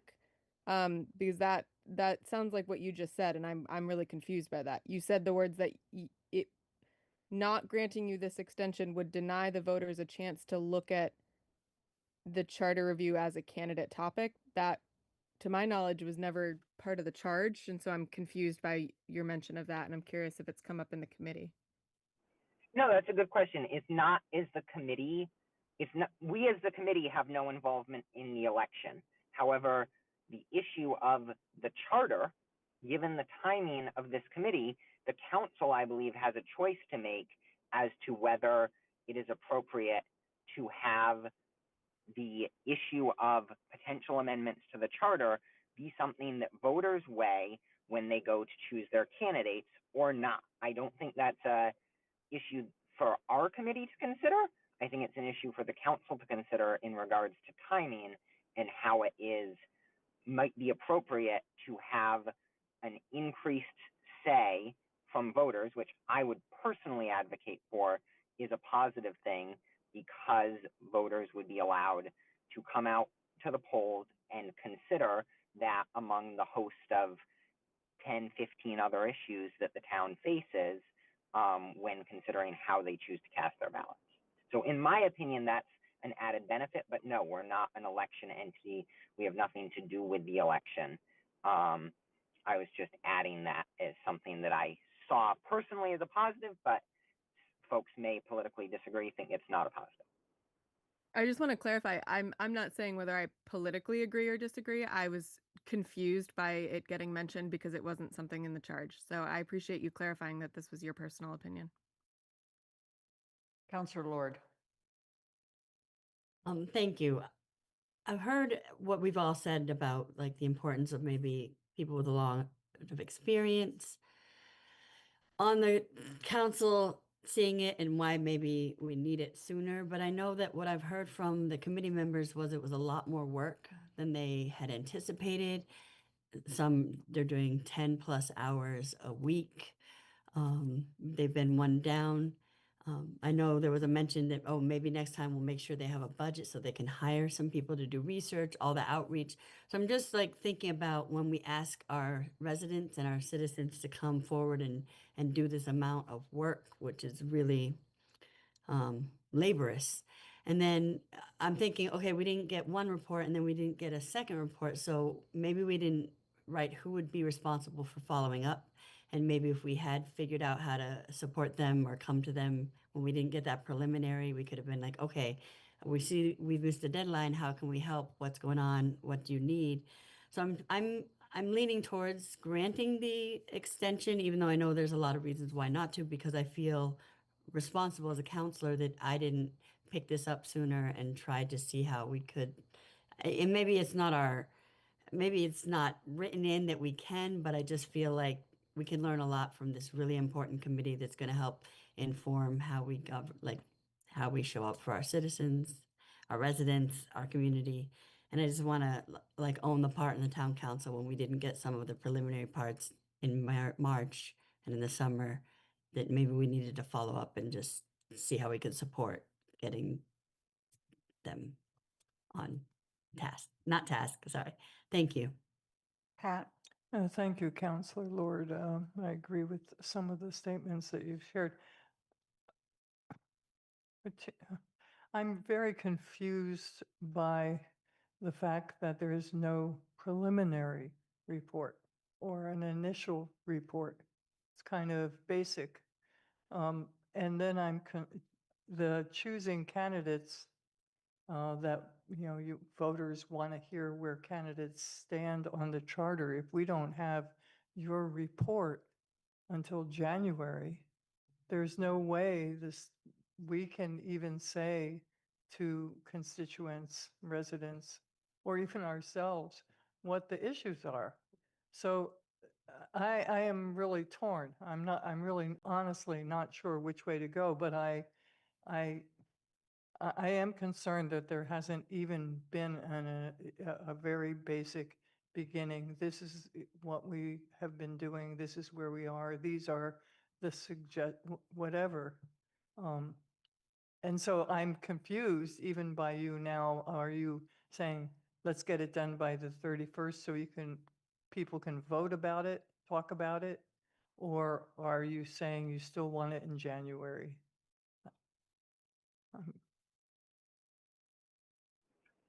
We as a committee voted to approve the request in early September, the extension request.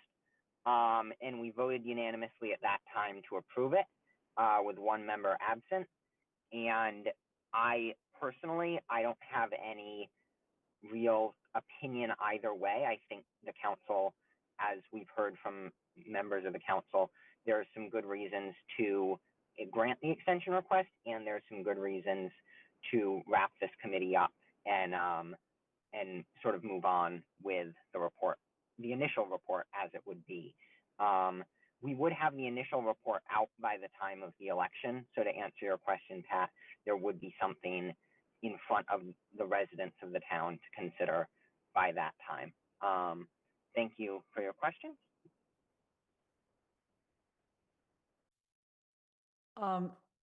Julian, you and I have discussed this, okay? And even as I sit here now, I'm of several minds, okay? One is when we ask a committee to do a job, they spend a lot of time doing that job.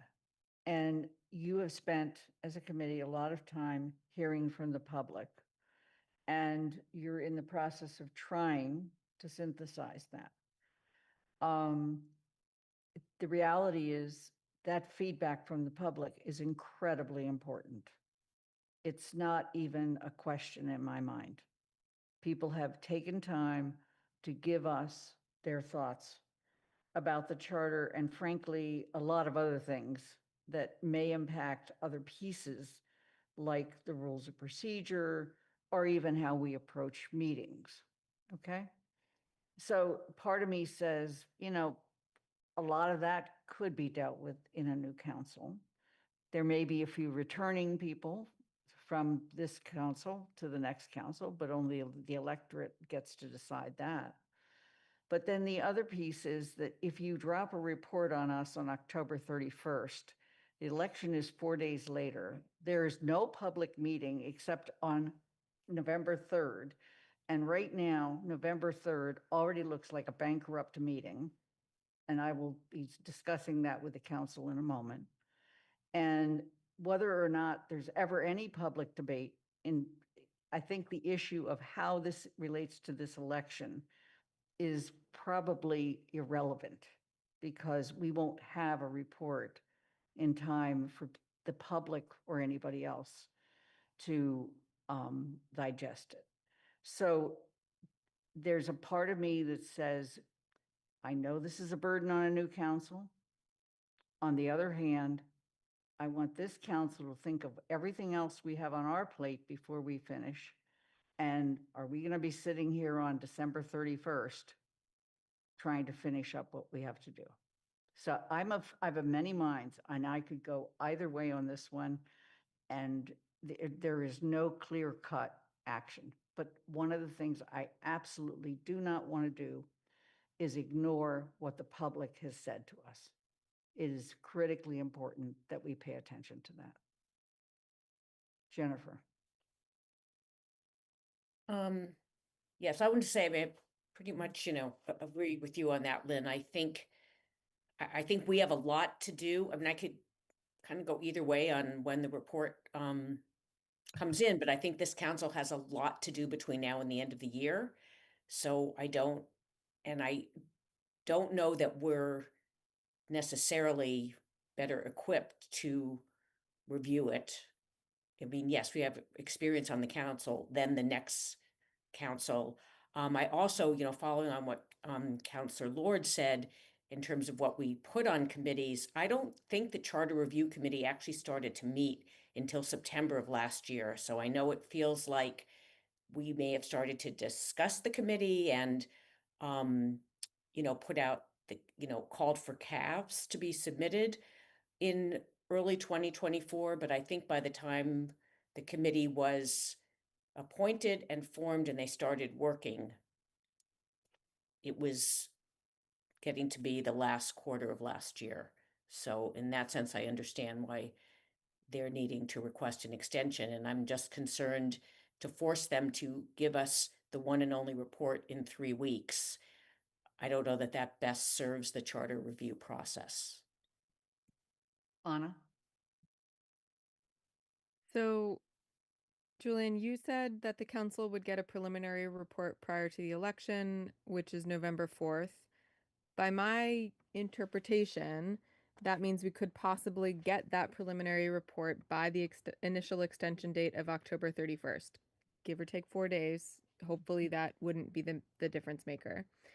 I will say I am very uncomfortable with how this particular topic, which is really deeply important to the functioning and future of our form of government, has been politicized in this meeting and how the election continually is mentioned. I am deeply uncomfortable with this. That is not to say that candidates won't have opinions on it, but I think it's completely inappropriate to be tying those things together when these issues are not individually on the ballot. So I would really like to caution us away from this. You mentioned this was your personal opinion, so unless the committee has discussed and come to a conclusion on trying to tie in the charter recs with candidate opinion or something like that, I'd recommend we move away from that discussion. But that is my personal opinion, so sharing that there. Thank you, Anna. If we vote, one more paragraph, sorry. If we vote an extension, I believe that we would need to see a preliminary report by October 31st. I think that if there's a way that we can better support charter review in that time, I think that would be appropriate. And, making sure that we're able to provide whatever support may have been lacking, like Councillor Lord mentioned. But if there's an extension, I think we need to see something by October 31st. We've missed the 2 reports that were supposed to come in, with no mention. So I think that would be an appropriate condition to place on an extension. Councillor Haneke.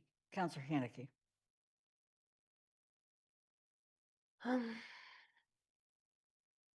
I guess part of my concern of an extension is that the new council will face yet another request for an extension. It took the body approximately 2 to 2.5 months from the date we appointed them to even meet.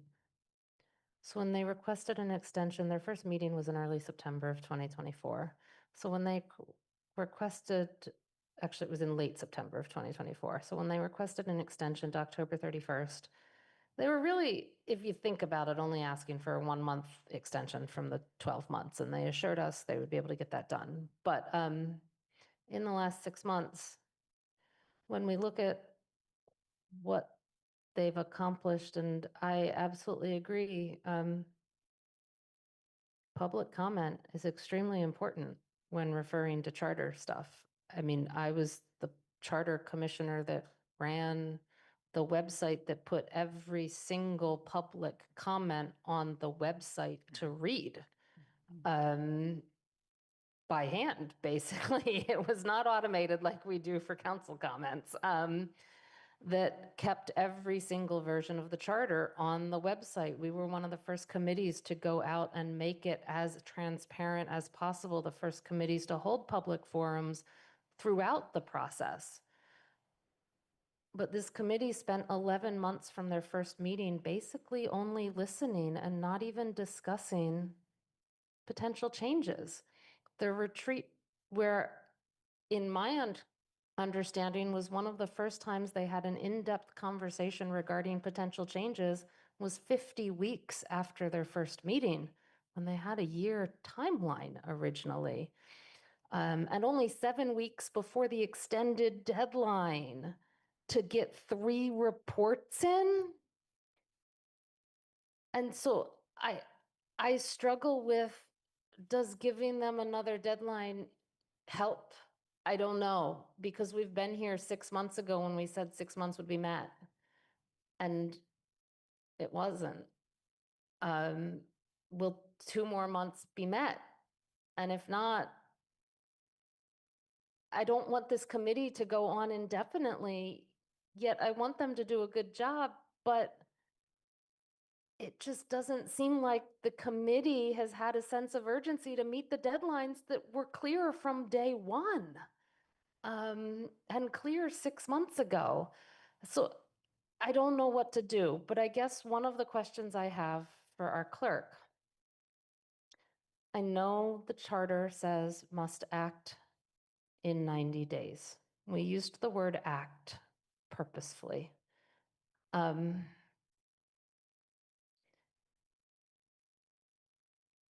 Would the clerk consider, at the receipt of a report, an act of referring the report to a council committee as sufficient to meet the charter deadline, the charter requirement of acting within 90 days?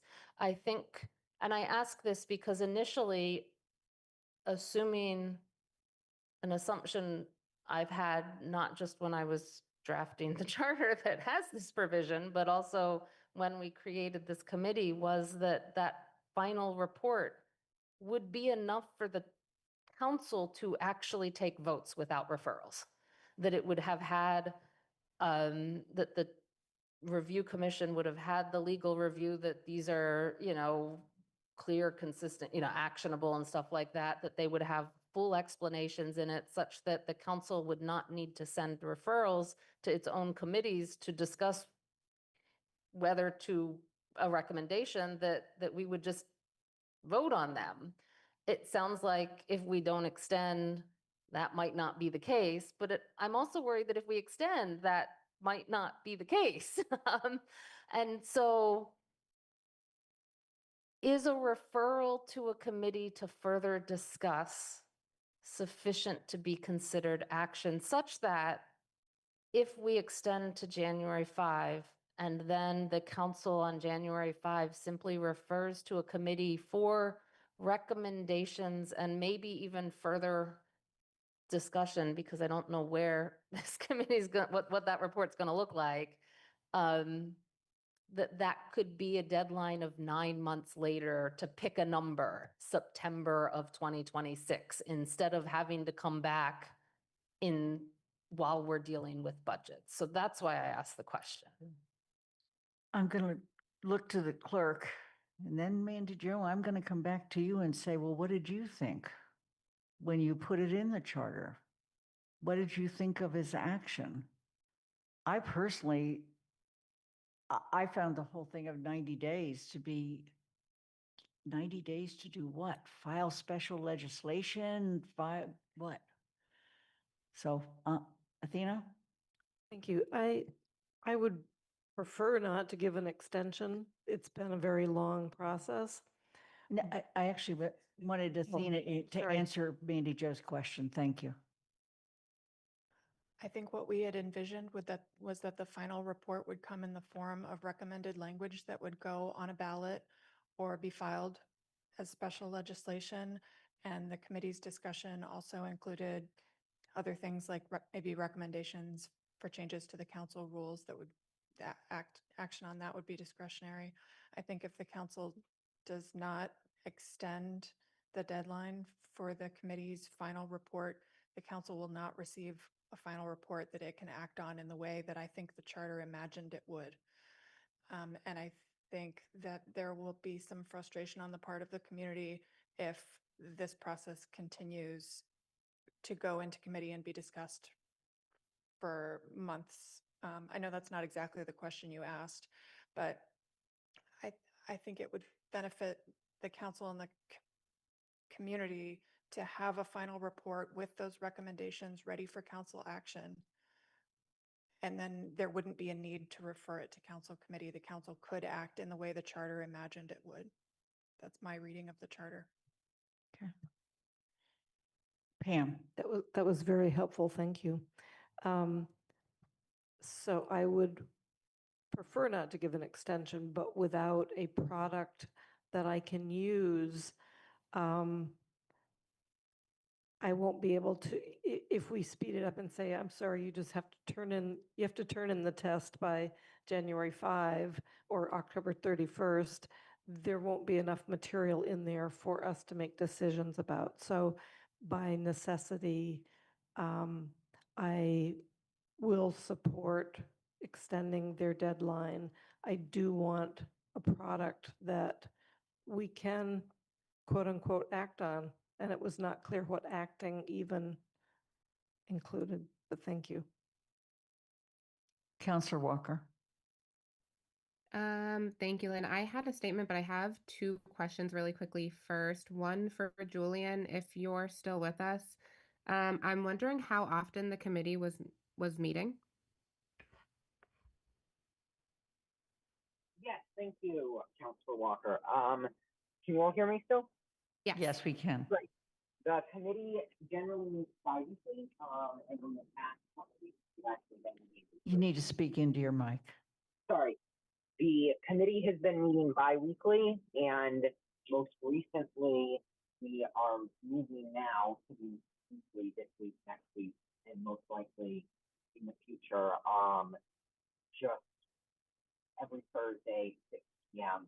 is generally when we're, and we also have subcommittees that meet in between that. We have an outreach subcommittee that meets usually on Tuesdays, their time varies, and on Thursdays, feedback subcommittee meets on alternating Thursdays. Okay, thank you. That was helpful. And then I'm also wondering, Athena, if you might elaborate a little bit more on what you meant by if we give an extension that we may not be able to act on this in the way in which the charter intended. I think you referenced ballot language and such, but can you elaborate a little bit more on that? I'm not sure I understood exactly what you meant by that. I was saying that if the council does not grant an extension, that the report from the committee might not be in the form that the charter imagined it would be, which is ballot language or special legislation, and it would likely need further development before the council were ready to take final action on it, such as submitting special legislation or placing questions on the ballot. Okay, and that would not be able to happen with an extension because of deadlines for questions to go on ballots, or what would be the reason it would cause further development? Without an extension. Without an extension. I don't want to speak on behalf of the committee, but I don't believe the committee would be prepared to submit final ballot language or special legislation language by October 31st. Oh, you were saying without an extension, not with an extension. Okay, thank you. Sorry, that's probably why I was not understanding what you were saying. I'm sorry. Thank you. No, I think I was just misunderstanding. Thank you. So I understand and I'm listening to all of my fellow counselors and colleagues in terms of like frustrations and hopes and goals and all of these things. And I find it generally okay, sorry. I'm still trying to formulate how to say this, but I feel frustrated in the fact that we won't just simply grant them an extension. I mean, we talked about this in different ways throughout this entire meeting, like our troubles getting people to serve on committees. Like this is an extremely large time commitment. Did you hear? They meet bi-weekly. They're going to meet weekly for the next couple of weeks. These are residents who have jobs and families and other commitments and other things going on, and you know, maybe they had sicknesses. I'm sure not every committee member was able to attend every single meeting. I served on a town committee, and as a single parent, it's a large commitment. It's a heavy lift. We asked for an extension too. I just am not understanding why we won't just give them the time to do what they need to do. I understand that it might be an inconvenience to us, but I'm sure it's been a huge inconvenience to them to have to do all of this legwork, and they're doing it for the benefit of the town. And so I think ultimately it benefits our entire community to have these documents done thoroughly. Like I just think it's worth the wait to make sure that we have something well done and well considered. And I think I don't know exactly how long the original charter committee took to put that together, but I'm sure that took a considerable amount of time as well. And the charter itself is a huge document. You know, I have to go back and reread it every time I am utilizing it or every time I want to reference it. It's not something that's easily digestible, especially for folks who were not working with it on a regular basis prior to this. And it's extremely consequential. Like these are not minor decisions. This will change the entire way. This could potentially change the entire way that we operate, and would make it easier for us to serve our community. I think we've had times where we have found that the charter as is doesn't even always serve us as a council or how we would like to operate as a council. And so I don't see any issue in granting the extension because that is what they're requesting and they are the folks who are working on it. Councilor Haneke. A couple of things in correction. To answer Councilor Walker's question, they were appointed in late June. They're asking for an extension to early January. That is over 18 months from appointment to a request to finish their work. The Charter Commission, when it was elected, had exactly 18 months from the date of election. So that would be from, if you counted from the date of appointment. We did not have 18 months and 2 days. We had 18 months. So they are now requesting longer to do this than the Charter Commission had. If you count similar time frames. That's just to answer your question there. I went back and I'm now reading the exact language of this charter, so I can then give you some more information about this. Thank you. In the transition provisions, we used words like for topics for study, not topics for study. For some of the things, I'd have to find the one we used the word must. Oh, it's in the in Article 8, in the free petition section, we used things like shall take action in regard to such petitions as they deem necessary and advisable. So that's requires a vote that the words take action are the intention of the Charter Commission was something like that would be take a vote, that vote could be refer, that vote could be adopt, that vote could be table, that vote, but some sort of vote. The words for the periodic review of the charter in section 9.6 say the town council shall vote upon the recommendations in the report. So in reading that language, that doesn't mean refer. That's vote on that's an up or down vote, sort of yes or no on the recommendation. Now, that could be, if I'm thinking a little bit more, when you're talking about if the recommendation is file a special act to do X, Y, or Z, the vote on the recommendation might be, yes, we will file the special act and we're going to refer to GOL to bring back the language of that special act on this matter if the language wasn't there. But given this language, what was anticipated is exactly what the clerk said, that the final report that we would receive from the committee would have all the language necessary so that the vote and all of the explanations such that the vote was a vote on the recommendation. Yes, we're going to vote. If the recommendation is to change this definition from this to that, we're going to vote on whether to change it from this to that, not something else. So in that sense, that was the expectation. Whatever report we get is something that doesn't need referred, that can just do it. And I will say, I still just don't. I'm having trouble believing, given what we've seen, that January 5th will be the end of it, and that we'll get what I just described the expected get. I'm not sure I've heard from the chair that there is absolute confidence that if we grant an extension, that's what we'll receive versus we'll receive something totally what we would receive if we don't send the extension. To answer the last question, we'll have you done by January 5th, on the third extension, and I would add down on top of that, we'll theoretically have the legal report by that time. I guarantee you will have much your final report when you didn't vote it, and if you voted on it in November or October. And I can also guarantee we'll have an initial report. My hope is we'll also have a preliminary report in addition to that if you grant us the extension. But I can guarantee we won't be asking for a third extension, and you will have at least two much higher quality reports. And our first meeting was on September 19th of 2024, I believe, in case that gives any context. Thanks, Julian. Andy? Yeah, I've been increasingly confused by this discussion as we've gone on, because I had always assumed that because of the way that the charter is written regarding the establishment of this process, that the report would deal with issues that were modifications and improvements of the charter that could be done by the council itself, and that there would be nothing that would require either special legislation or voter approval, that was beyond the scope of what was expected in a charter review.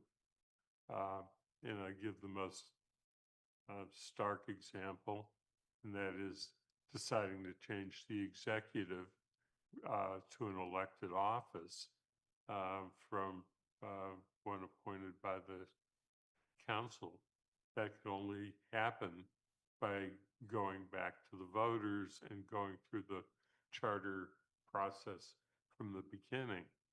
And the same thing is true with special legislation. Plus, I have my cynical view of special legislation, because we have special legislation we've been trying to get passed since the council first took office, and it hasn't happened yet. So, you know, to think that that was a valid thing to think about is proposing something that would require special legislation when we haven't even gotten the legislature to do something that they did for East Hampton and establishing a ranked choice voting system. I mean, I am just so totally taken aback by the discussion of what was the thought as to where this process might lead. Athena, I have a question. Has any of the work of the Charter Commission gone for legal review? Charter Review Committee? I think you should ask Julian. He's still here.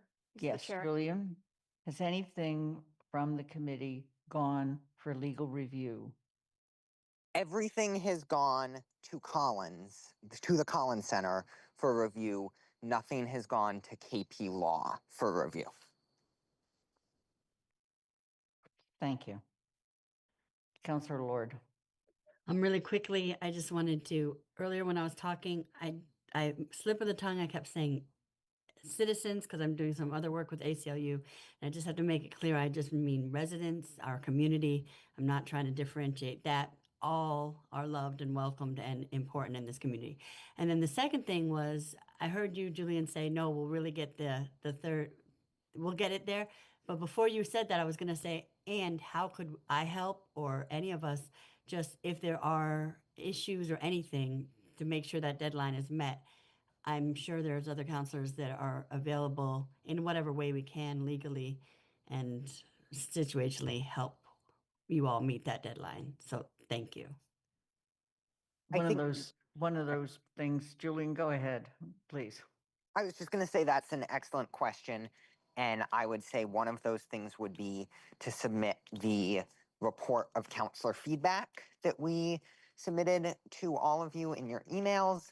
And one other way is if you would like to attend our meetings and sort of not necessarily assist with the report drafting, but jump in and sort of join our discussions to say like this, I think counselors would support, or this we don't think counselors would support. That might move us towards a little bit quicker decisions. If you have the time and capacity for that, it's definitely appreciated. If not, that's okay too. Thank you though. Julian, the other thing I believe that you've recently asked for is there is another round of public feedback, and you've asked for counselors to help advertise that. Correct. Yes. Thank you. Thank you. Pam. I think there's still a vacant position on the commission, if I'm not mistaken, and I think there were several people that were lined up with community activity forms willing to serve. Perhaps having another couple of people available to help carry the load might help. That's correct. So GOL was finally able to find the pool sufficient, but GOL has also gotten slammed with about 5 different bylaws in the past 4 days. So we have not been able to get to the timing of that vacancy posting. We did join the Charter Review Committee many moons ago, and there was mixed feedback as to the sorry, it's past 10, so I'm losing my words here. There was mixed feedback in terms of what the adding the person at this late stage would be helpful with. Some members felt it would be helpful, some members felt it would not. It did not seem that there was a clear consensus on the committee. Julian, if the committee has since taken any sort of formal vote on that, I'm happy to defer to you. Nope, But that's an excellent update. Thank you. Okay. The question before the council is the following motion. In accordance with Charter Section 9.6 to extend the 2024 Charter Review Committee report deadline to January 5th, 2026. It's been made and seconded. We're going to move to a vote. We start with Pam Rooney. Yes. Councillor Ryan. No. Kathy Shane. Yes. Andy Steinberg, No. Jennifer Taub, Yes. Counselor Walker. Yes. That was a yes, is that correct? Yes. Thank you. I just didn't hear it. Pat DeAngelis, Aye. Anna Devlin Gauthier, Aye. Counselor Ette, Aye. Lynn Griesmer is an aye, Counselor Haneke, No. and Counselor Lord. Aye. Motion passes with 9 people in favor, 3 people opposed, and 1 person absent. I want to do a time check. We have 2, let me get to my actual agenda. We have 2 presentations, one of which has to happen because it otherwise will not lead to the timely completion of the town manager evaluation process. The other is on Hickory Ridge, and Assistant Town Manager Dave Zomack has been patiently waiting. We also have still the proclamation that was taken off of the consent agenda, and the liaison reports, et cetera. Plus, I did want to make sure that people understand what our future agendas look like through the month of November at least. So, thoughts?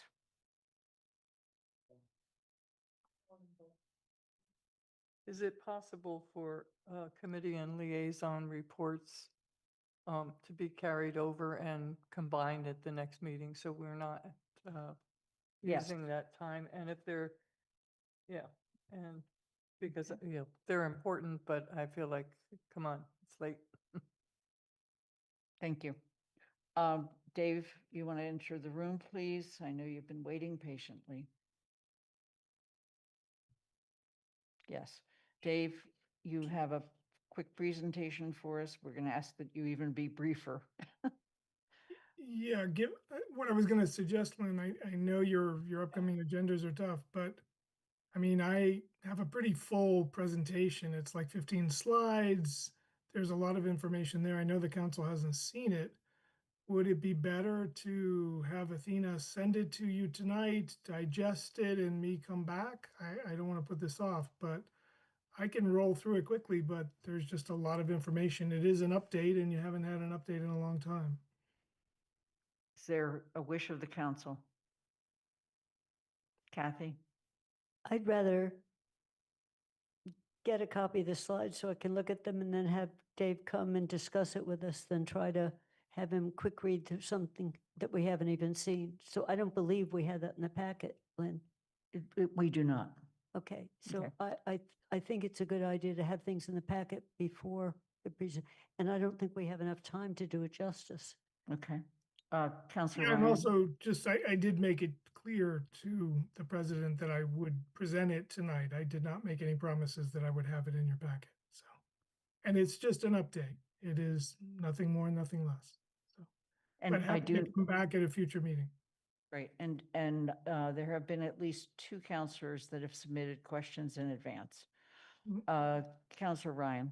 So I agree with Counselor Shane. Have him send the information to us. And if it's possible, he could be at the next meeting. If we have questions, we can ask them. Okay. Dave, we'll see you on the 20th. Mhm. But Sounds good. meantime, we'll collect any additional questions. Thank you for your Thank you, patience Dave. tonight. Sure, Athena has the presentation, so she can send it out to you, and happy to take questions in a couple of weeks. Thank you so much. All right. In your packet and emailed to all of you on Thursday was all the pieces for the town manager evaluation process, including the timeline.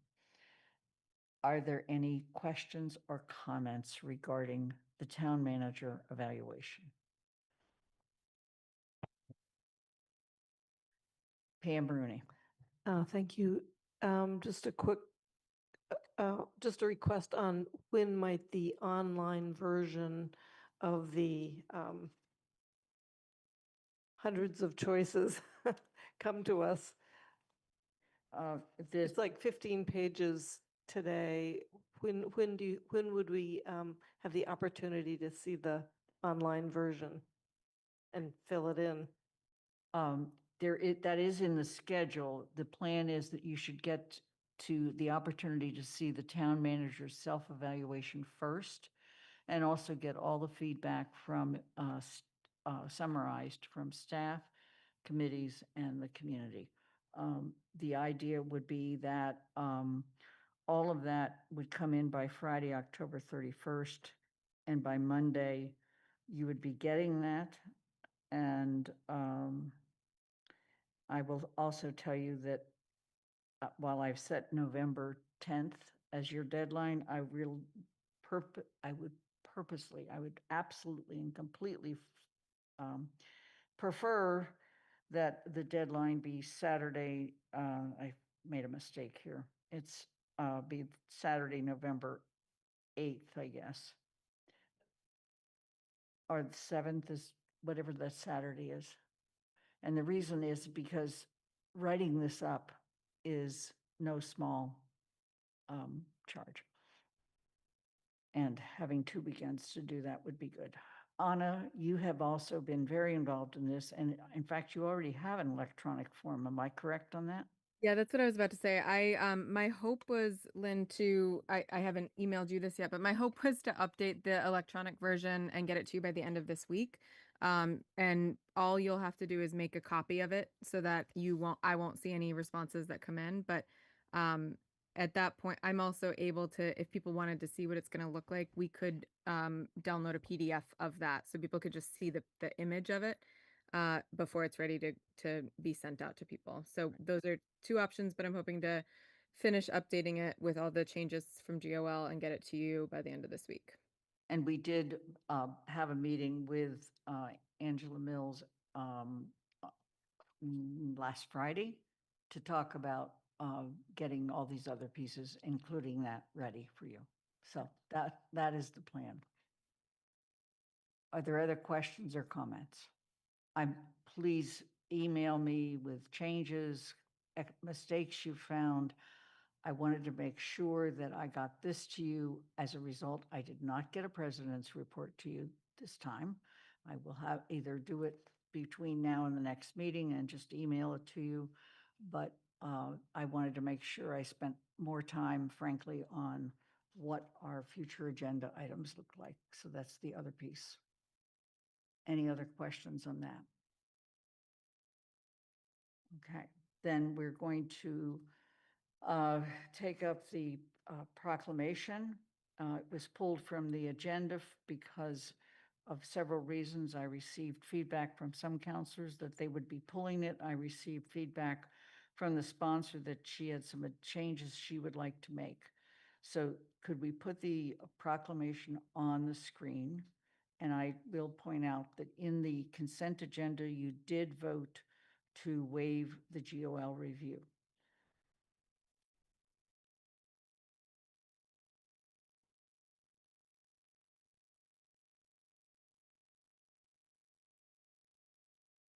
So Anna, why don't you tell us about the changes you as a sponsor want to request? Sure. So, and I'm happy to just do a quick intro.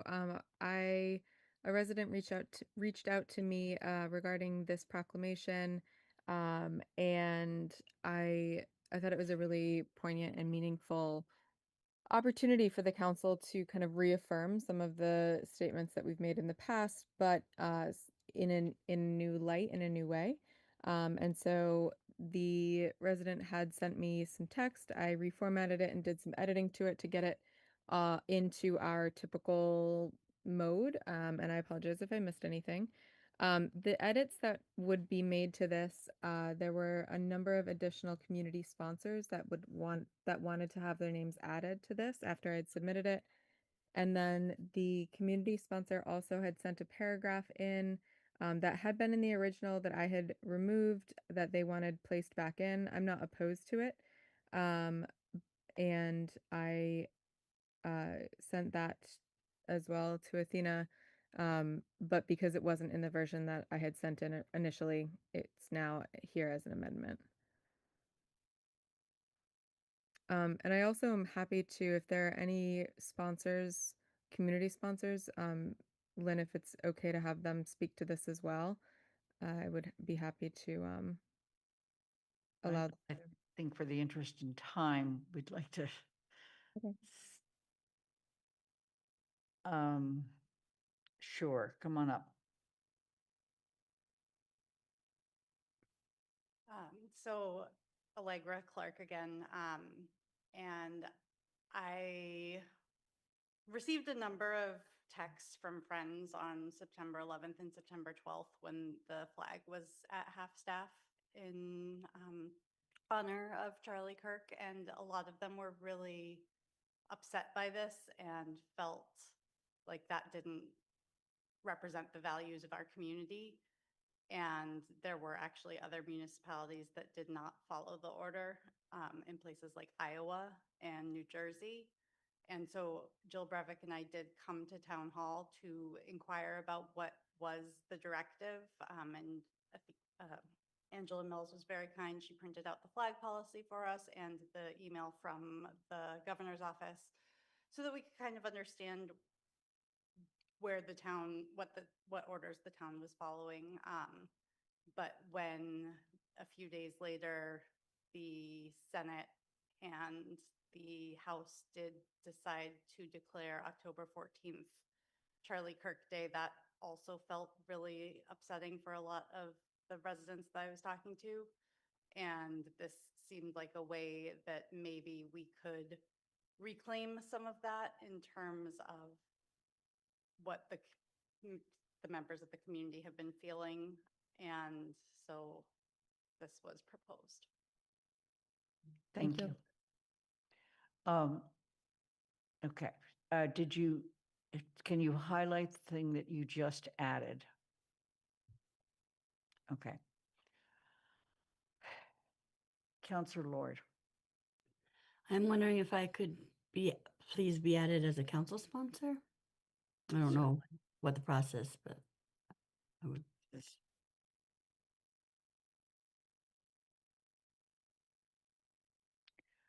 Alicia Walker, Counselor Walker.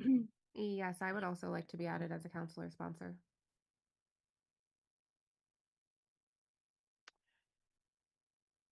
Andy Steinberg. Yeah, I'm on a different subject, but I think it's really important that we talk about this. I appreciate the reasons that this has been brought to our attention, but I do have some concerns about it, and particularly the whereas clause that makes direct reference to Charlie Kirk. Amherst is already in the crosshairs of very nasty national administration because we're a sanctuary city. And having a resolution of this council that would include that language is going to draw more attention yet to Amherst. And my concern about that is not about any of us in this room or about the town as a name, but it's some of the people who are here. Because I think that the danger is that if attention is drawn to this town and it's going to come in the form, given what we've seen in other places, of ICE coming in and harassing people who are here, who are going to suffer greatly. And they're the ones that I'm concerned about. Because if we pass a resolution with that provision in it, we are making a decision to put a whole group of people at tremendous risk. I am totally uncomfortable with that. And, I would ask that serious thought be given as to whether this is a wise idea or whether it's a wise idea with that particular paragraph in it. I'd come in prepared to do this by a motion to remove that paragraph, which I may make later. But I want to get just some reaction to the concerns about where if anybody has been thinking about where this might lead and who's going to suffer, who's going to be at risk. Councilor Ete.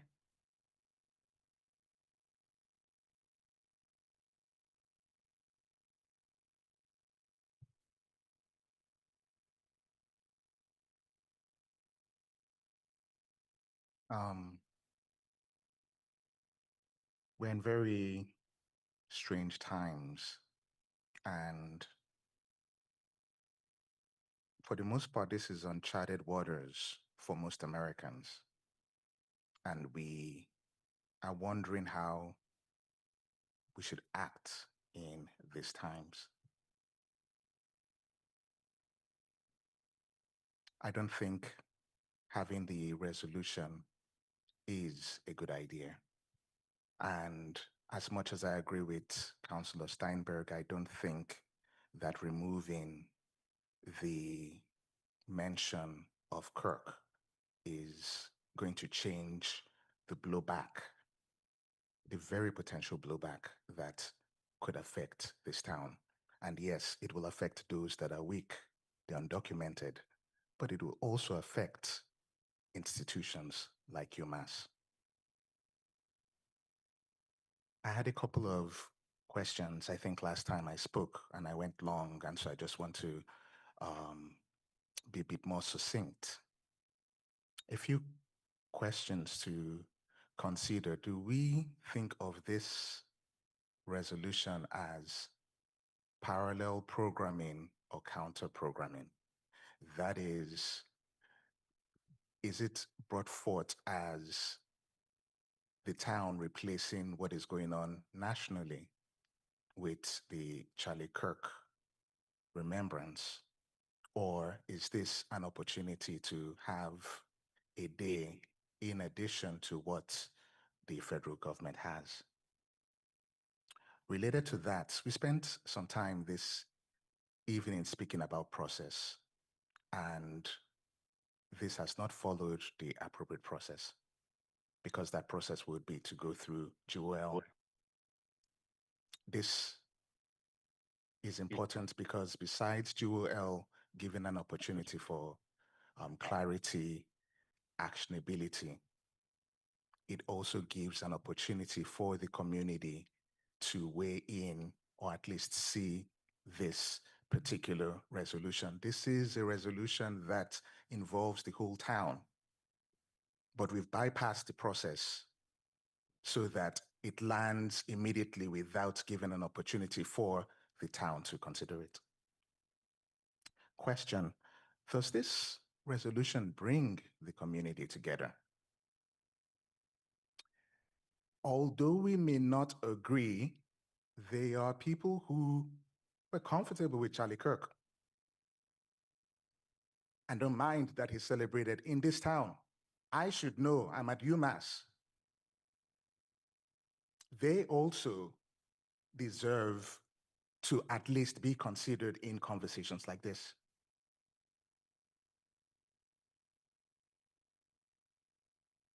Are we ready for the consequences, again, to those who are weak or to institutions like UMass? Question: why should the pain of a Black man only be visible because of the death of a white man? Charlie Kirk's birthday, or not Charlie Kirk, but George Floyd's birthday has been known for a long time. It's not a movable feast. It's not a day that changed. So why does it only now become something that is raised because of Charlie Kirk? This isn't to speak about the character of Kirk, who I don't know and I didn't pay attention to, but the point is we have known about George Floyd for a long time. Why wasn't he being honored until this incident occurred?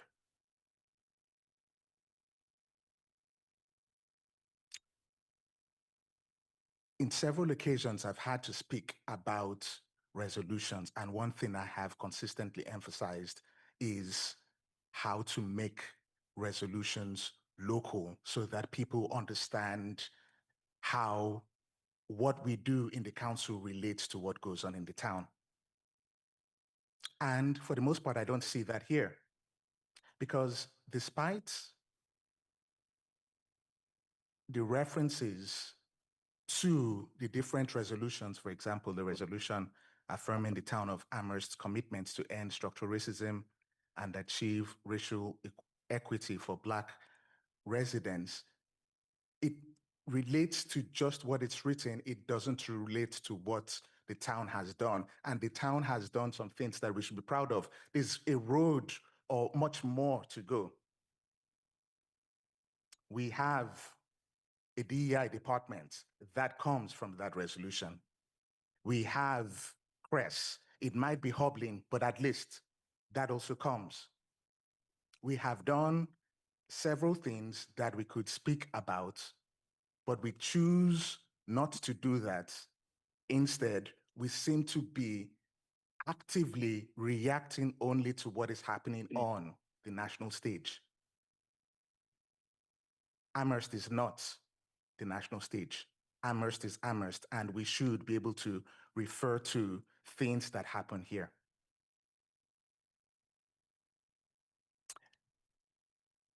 I think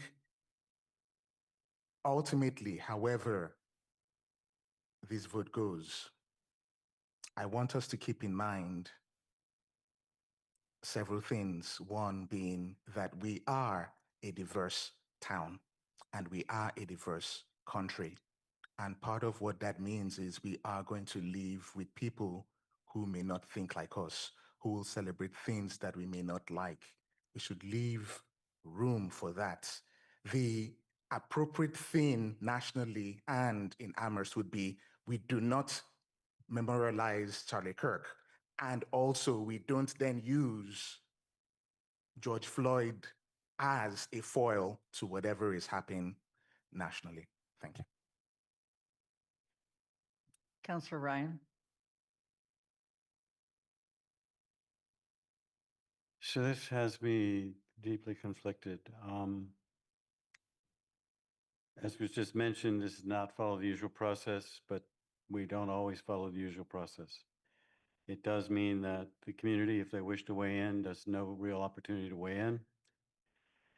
And that's just a fact. It's unfortunate that this came at the date it did, but that's what it's done. I'm deeply sympathetic to the expression of values that are in this document. I think, as Councilor Edis just pointed out, we actually live those values every day through DEI, through CRESS, through the reparations. We don't have to trumpet that to the world, we actually live it. But this document does give a very clear and articulate expression to values that we have expressed before, and it's asking us to express them again. And it has, I think, I don't know if the word clever is right, but I think a rather, by choosing October 14th and recognizing George Floyd, I think it is a way that some in our community can at least take an action against many other things that are going on the national level where we feel powerless. So I have some deep sympathy with the desire to say something and to express our values, even though, as I've just said, we actually live them, and I wish people would acknowledge that more often. And through DEI, CRESS, reparations, our Human Rights Commission, this community really does walk the talk.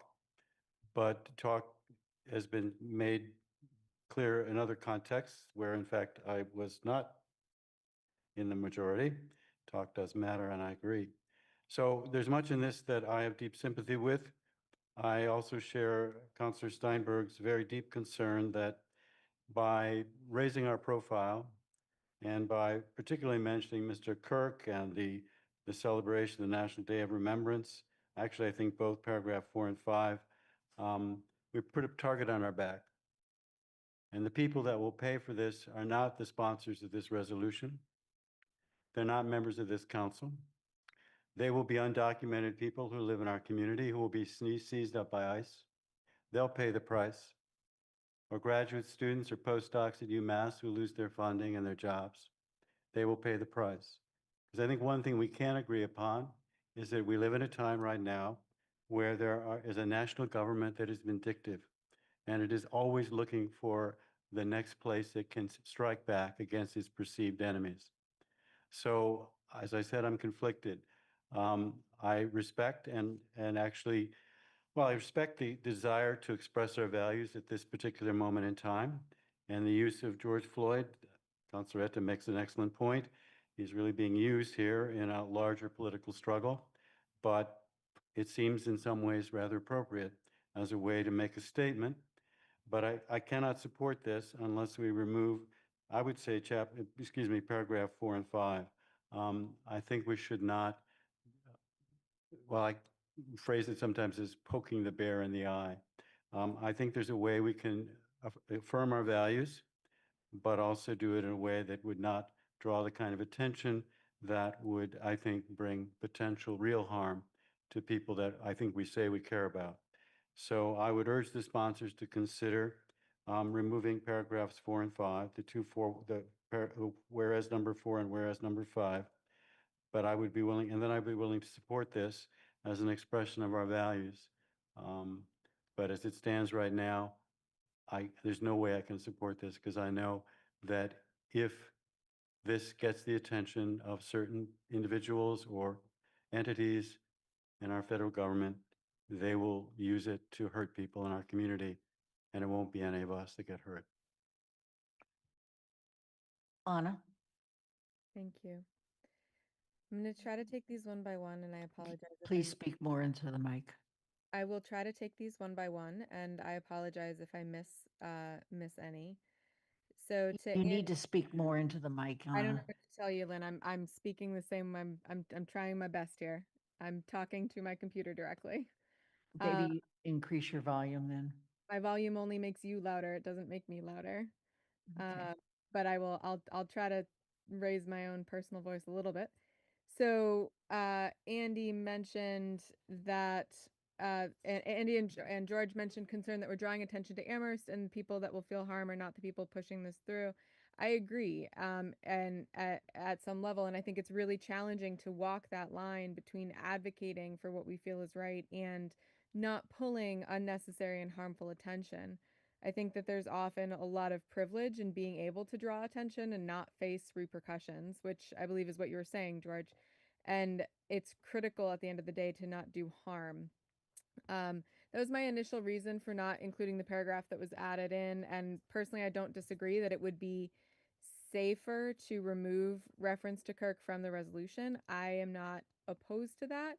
And I will say that, any resolution where you're working with a lot of other people is a collaborative effort. And so I think that it does change the meaning of this. And for me personally, as one of the sponsors, I believe that the potential harm that it could cause does outweigh the good of having it in there. So I would support removing those two paragraphs that you mentioned, George. Counselor Ete, you had asked, is this parallel programming or counter programming? I see this as reminding people that we have not forgotten the crisis that this country has been facing for a long time, and that we're standing with the community members that have been deeply impacted by this. Both Counselor Ete and Counselor Ryan talked about this not following the usual process. The community did not have an opportunity to weigh in. Yes, and if we had had time for GOL to do that, if the community sponsors and I had linked up before a GOL meeting to get this referred to GOL, of course we would have sent it to GOL. There's not like an intentional subversion of process here. Yes, that would have been great. The time for I've been chair of GOL for a little while now, and I got to tell you, I really appreciate the sentiment that community members will come to GOL to talk about proclamations and resolutions. I got to tell you, that's not where they're going. They're coming to the council meetings. So I don't buy this argument that the community has not had a chance to weigh in. I don't think that that's a fair argument. The community comes to the council because the council is who is discussing content. GOL is talking about clarity, consistency, and actionability. It is not a place where public comment is on the content of a resolution is as helpful, because we are not discussing content. Which I know both of you know, having been and currently sitting on GOL. We also did hear several public comments tonight about this resolution and received several emails. So again, there has been public input on this, which a lot of the times there is not on proclamations and resolutions. Councillor Ette, you asked the question, do you think this is bringing the community together? I see this resolution as a reminder that we need to be able to hold this duality, this messy space of upholding our right to free speech and our commitment to righting the wrongs of our past and saying how we stand with our community in the face of hatred. I see this as doing both of those things. And I think that for me, again, personally, if someone feels isolated and left out by someone else's effort to make our community feel safe and held, I don't know what to tell you there. I think that we need to prioritize making sure our community feels safe in our community. You asked why now, Councillor Ette. This is the day that was chosen by the federal government. This is why this day was picked, and it's an awful coincidence. And I don't think that that's what this day should stand for. I think that this day should stand for more of the elements of remembrance and working towards justice. Councillor Arte asked how to make resolution or requested that resolutions be local so that people understand what we do as a council and what we do in the town. And Councillor Arte, I think you and I just have a fundamental difference on what we believe that proclamations or resolutions can serve a purpose for. I personally believe, those personal beliefs are constrained to your and my own personal beliefs. This does not extend beyond those. That is not a rule in our rules of procedure. It is not a rule in our charter. So you may disagree with that. And I recommend that if you would like to see that be codified, that you propose a change to the rules of procedure if you'd like to see resolutions and proclamations stay local. But right now, that is your preference and that is my preference. And I disagree strongly that George Floyd is being used as a foil here. I don't Things happen on the national stage that deeply impact residents in Amherst. Sometimes that impact is not quantifiable, like losing a federal grant or something like that. Stating our care and commitment to our community members is local, and I do stand by that. If I missed a question, I apologize, and I was trying to type them all out, but happy to hear them later. Pat DeAngelis.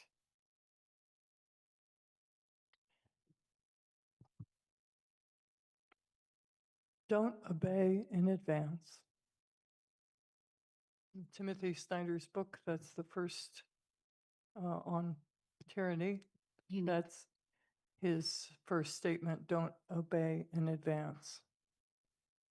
I struggle with that as a lesbian, as a person who has close relationships with people in the immigrant community and the homeless community. I struggle with it as a white woman. And my first reaction reading this was, yeah, this is good. I had a little trouble bouncing into Charlie Kirk. Somehow or other, that bothered me.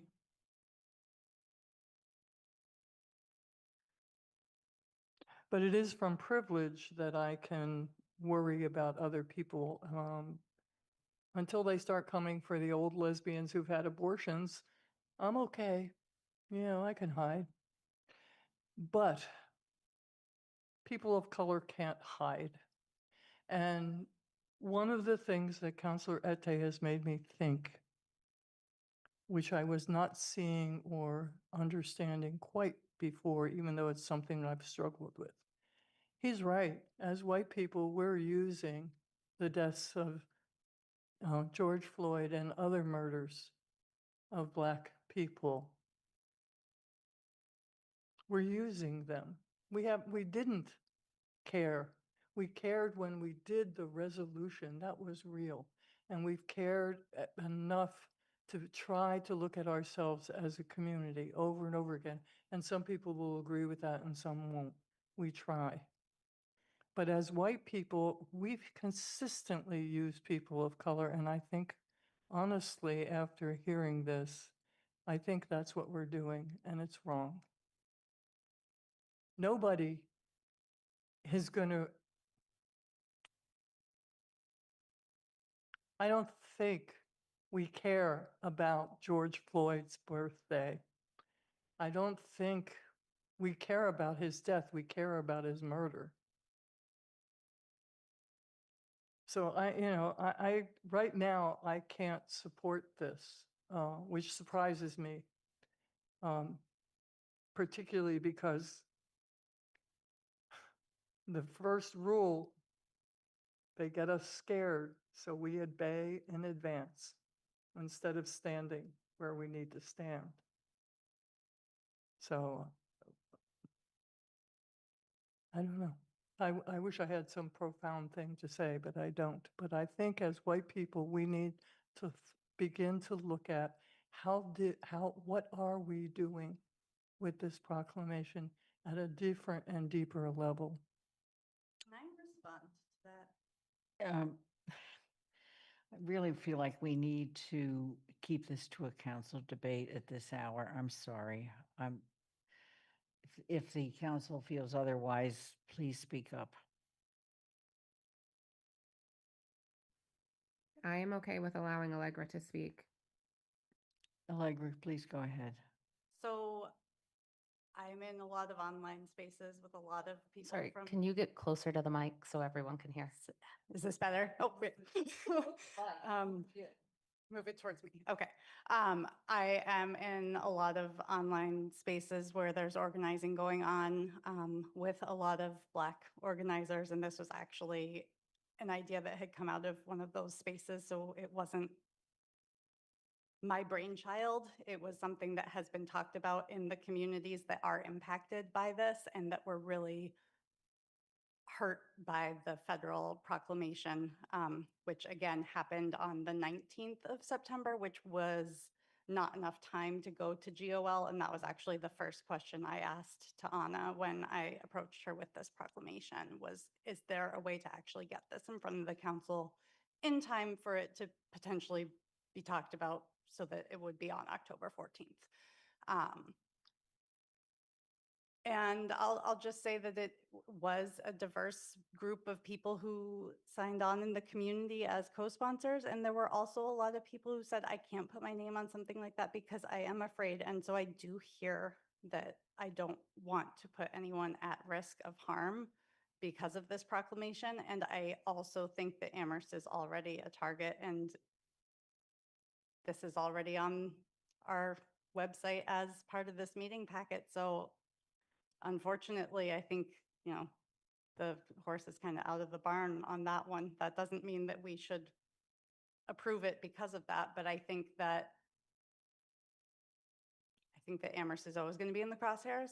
And I think that this is an opportunity for us to be bold and take action and say, like, we want to live our values, and we don't think that honoring this person on this day would, yet we have these things that we have passed back in 2020 and all of the things that came along with that.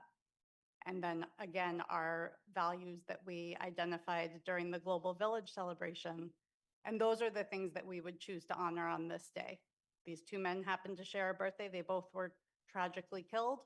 And we're going to remember how one of these men has impacted our community positively by, his death again was tragic, but it did bring about the conversations that brought into play the community safety working group and all of their recommendations. So again, I think it's reaffirming those values by saying we don't want to celebrate the legacy of one person who many people were harmed by in this community and feel like it was a hateful legacy, a racist legacy, a misogynistic legacy, an anti-LGBTQ population legacy, an anti-immigrant, anti-Jewish, anti-Islamic, all of the antis there. We want to celebrate what our community has done and honor the man who died for some of that to come about. Okay, thank you. Councillor Lord. Thank you. I can't speak to, well, I guess Allegra has just talked to some of the motivation, but I have to push back on some of the counselors that think the only ones that will be harmed will be the undocumented. And yes, right now the harm is landing horrifically on them. But since the new administration in the federal government, 300,000 Black women have either lost their jobs or been forced out. There's been lynching since that other man's death. Black and brown bodies are targeted every day. So when I saw this, I was so happy and excited for a moment because it was something to counter some of the hate and the harm. I tell you, the racism, like this man that died, it's horrific that he died, but how did it pass unanimously when Martin Luther King Day didn't even, and he was never a hate monger? These kind of racist chunks that we have to swallow are suffocating a lot of us and poisoning. I promise you, it's killing me. And I know it's killing other residents in Amherst that walk around with Black and brown skin, just having to deal with it every day. And I know this proclamation, this resolution isn't going to move the needle. There's still going to be horrific racism. It's in our DNA, it's in our everything. But for me, it was a moment that, like, thank you. You're seeing that we're really suffering still, and even more so under the daily assaults that we have to bear. I just wanted to push back that it is not just the undocumented, and I'm fighting for them, and I'm working with them, and I'm doing everything I can to help them. But please know also your Black and brown residents and probably other people like LGBT that I'm not even mentioning, but it is causing us all harm. And saying that, I will still be the target. And I will still do it every time because it's important to the younger people that look like me, that are darker than me, that are lighter than me. It's important. So I just needed to push back a little bit on that. We're not going to be harmed because I promise you, I'm harmed every day. Thank you. Counselor Haneke.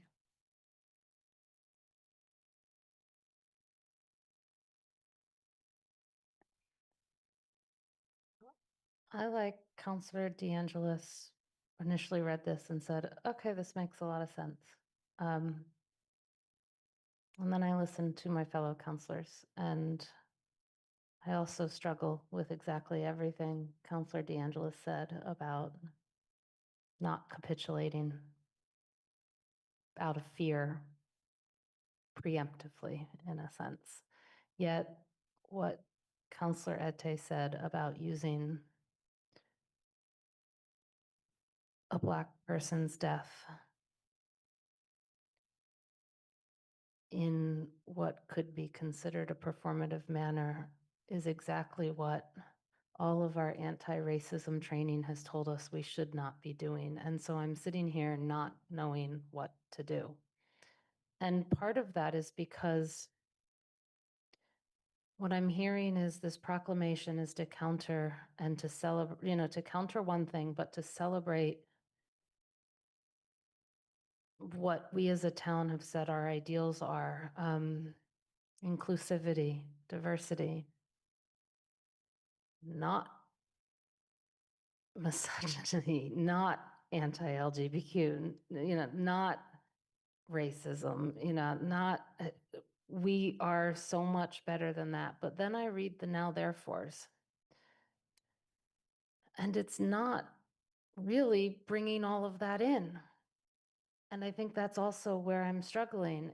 It's bringing police violence and structural racism in, and that's about it.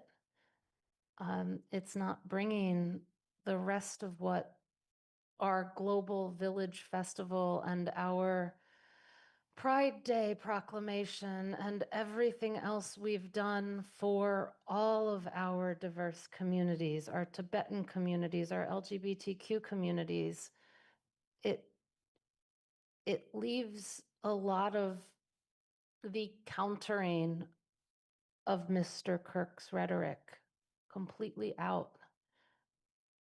And I know it's not my proclamation. And so I could write one that brings it all in, right? I understand that too. But so I look back and I look at this and I will just say, I don't know which way to vote because of all of what I've heard tonight from those in favor, those not, those concerned, and then just reading the now therefore after listening to all of that.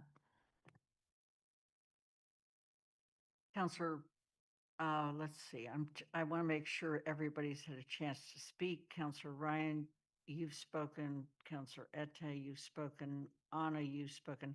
I'm going to go to Counselor Walker. Thank you, Lynn. Yes, sorry. I'm struggling with this conversation a lot right now. And I think I want to first acknowledge that we are living through unprecedented times. And it's scary. It is very scary. It's scary for a lot of people, for a lot of different demographics, and there is a lot happening. And so I don't want anyone or anything I say after this to more than one thing can be true at a time, and that just remains true above all. A lot of people in our community are suffering right now. People in our community have been suffering, right? We passed the resolution on December 7th, 2020, affirming our commitment to ending structural racism. We explicitly mention the murder of George Floyd in that resolution. We are not using George Floyd to foil anything. Like, this is remaining consistent with the statements that we've made as a council in the past. This is very consistent with our actions. This is consistent with what we say that we stand for as a community. I'm struggling with some of the statements that some of the counselors made, but I think I'm also just, it's very personal, right? This is very personal to me. Not everyone on this council is a white person. Some of the people on this council come from families, like some of our parents are immigrants. Like, this is very, very important for us as a community to signal to our community members that we care, we are listening, we are understanding, and we are acting to the best of our ability. There is only so much we can do as a council. I feel like a resolution is the absolute least that we can do. It is just a statement. We are taking no real action. I understand that some of the whereases are mentioning Kirk's rhetoric, police violence. All of those things are examples of structural racism, which we again have committed to working to dismantle. Like, none of this, somebody said we don't care about we don't care about George Floyd's birthday, or we don't care. I care very much. I care every single day of my life. Like, this is precisely the reason I've run to be on the council. This is precisely the reason I do the work that I do every single day in my life, because I care very deeply about the people in my community being harmed. And I think it is, again, the least we can do as a council to pass a resolution that remains consistent with the values that we have said that we had.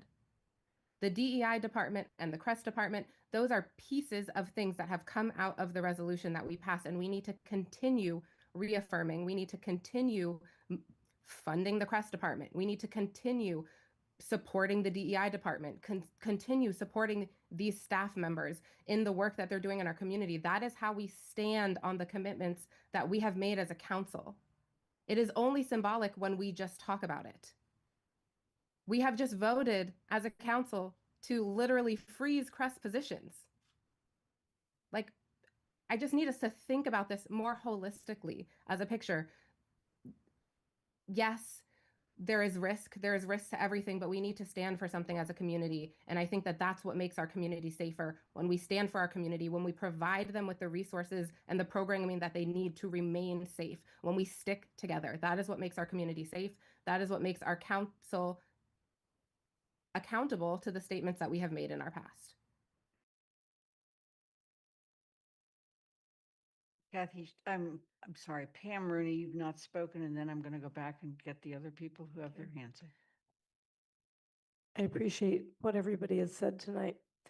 I would support the suggestion that Andy made to take out and I think George also, to take out the references to Charlie Kirk. This is a person that I actually don't want to have recognized in a proclamation in Amherst. And I think the support for George Floyd and the changes that have been taking place in Amherst because of his death are the positive ones that we want to reflect on. Let's get rid of the reference to perhaps the impetus for creating this proclamation it will still have a lot of meaning for the community. It'll still be a support, but we don't have to acknowledge this person that, makes my blood boil. Is this a motion to amend? I could make a motion to amend, yes, please. There isn't a motion to adopt on the floor yet. Oh, thank you. Did George already make it? No, I have There's to no make- motion on the I'm- floor yet. I'm going to Oh. make a motion on the floor. Hold on.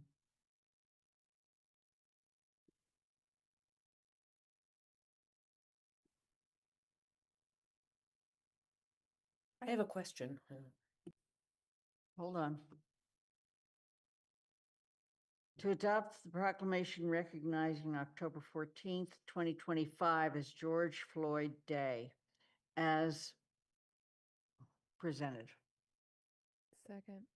And that includes the addition of the names. It does not include anything else. That's the motion. Is there a second? Second. There was the addition of names and also that whereas clause. I'm sorry? There was the addition of names and also a whereas clause that was added. Would you please put everything up on the screen?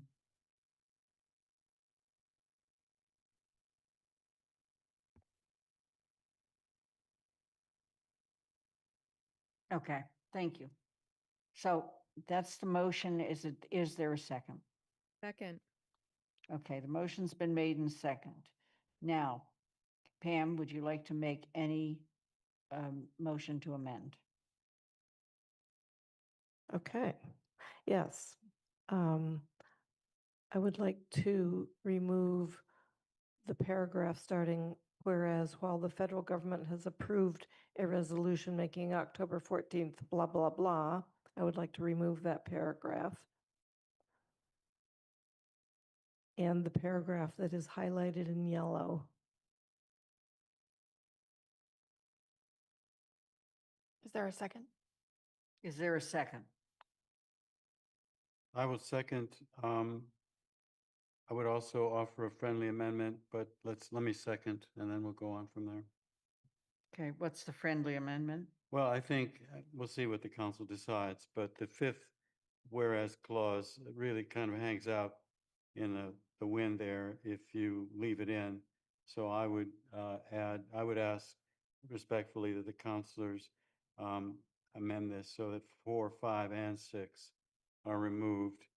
And so I don't know what Pam, I'm everybody gonna- thinks, but that's my suggestion. Okay, Pam, I'm going to go back to you as the person who made the motion. Do you accept that as an? I think the one that's highlighted in gray right now is actually very appropriate. Well, it's not, yeah, it's not so much. Okay, then we're going Sorry. to go with Pam's motion. Okay. And the motion's been made and seconded. That's the motion on the floor. Okay.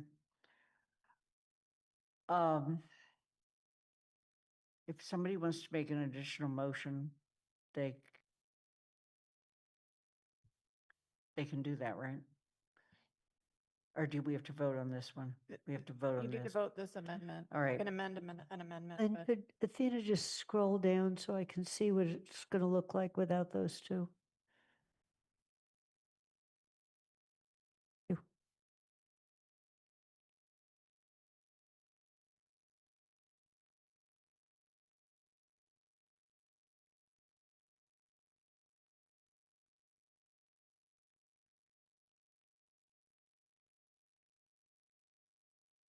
Okay. All right, the motion's been made and seconded. Are there any further comments about the amendment? George, you have your hand up. Or Pam, did you want to speak any further to your amendment? Okay, George. Yeah, I just, again, want to speak to the amendment. I think, first of all, I did have a concern, it's been expressed a number of times this evening, about the fact that we might be using George Floyd as a kind of, pawn in a larger political struggle. But I think Councillor Walker makes the point quite correctly that this has been something, Mr. Floyd has been an important part of what we have been thinking about as a community. So I don't see that objection. I think that the focus on him and choosing this day to remember him seems quite appropriate. But I do feel, as I've said already, that the mention of Mr. Kirk and is just too dangerous, too risky, something that I think if it, well, we've already talked about it. So I share Councilor Rooney's idea that I just don't want him in here at all. I don't want to see his name. And for the other reasons I've stated. So I hope that councilors will support this amendment. I thought that 5 by itself, I agree with the sentiment 100%. I just feel that it doesn't really fit with the overall, but I don't really care. I think my main concern is to remove the references to Mr. Kirk. Councilor Ete? Please speak to your mic. Not a, I support it.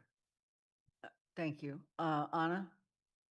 Yeah, I do have a quick comment on this, but my hand was up from before. I think basically to simplify, I don't know why I'm quiet. Can you turn me up in there? Because I swear I'm doing the same thing I've been doing all night. Basically we're saying George Floyd was murdered. Murder is bad. So that's kind of the tie-in there in my mind. And we can get more specific if you want.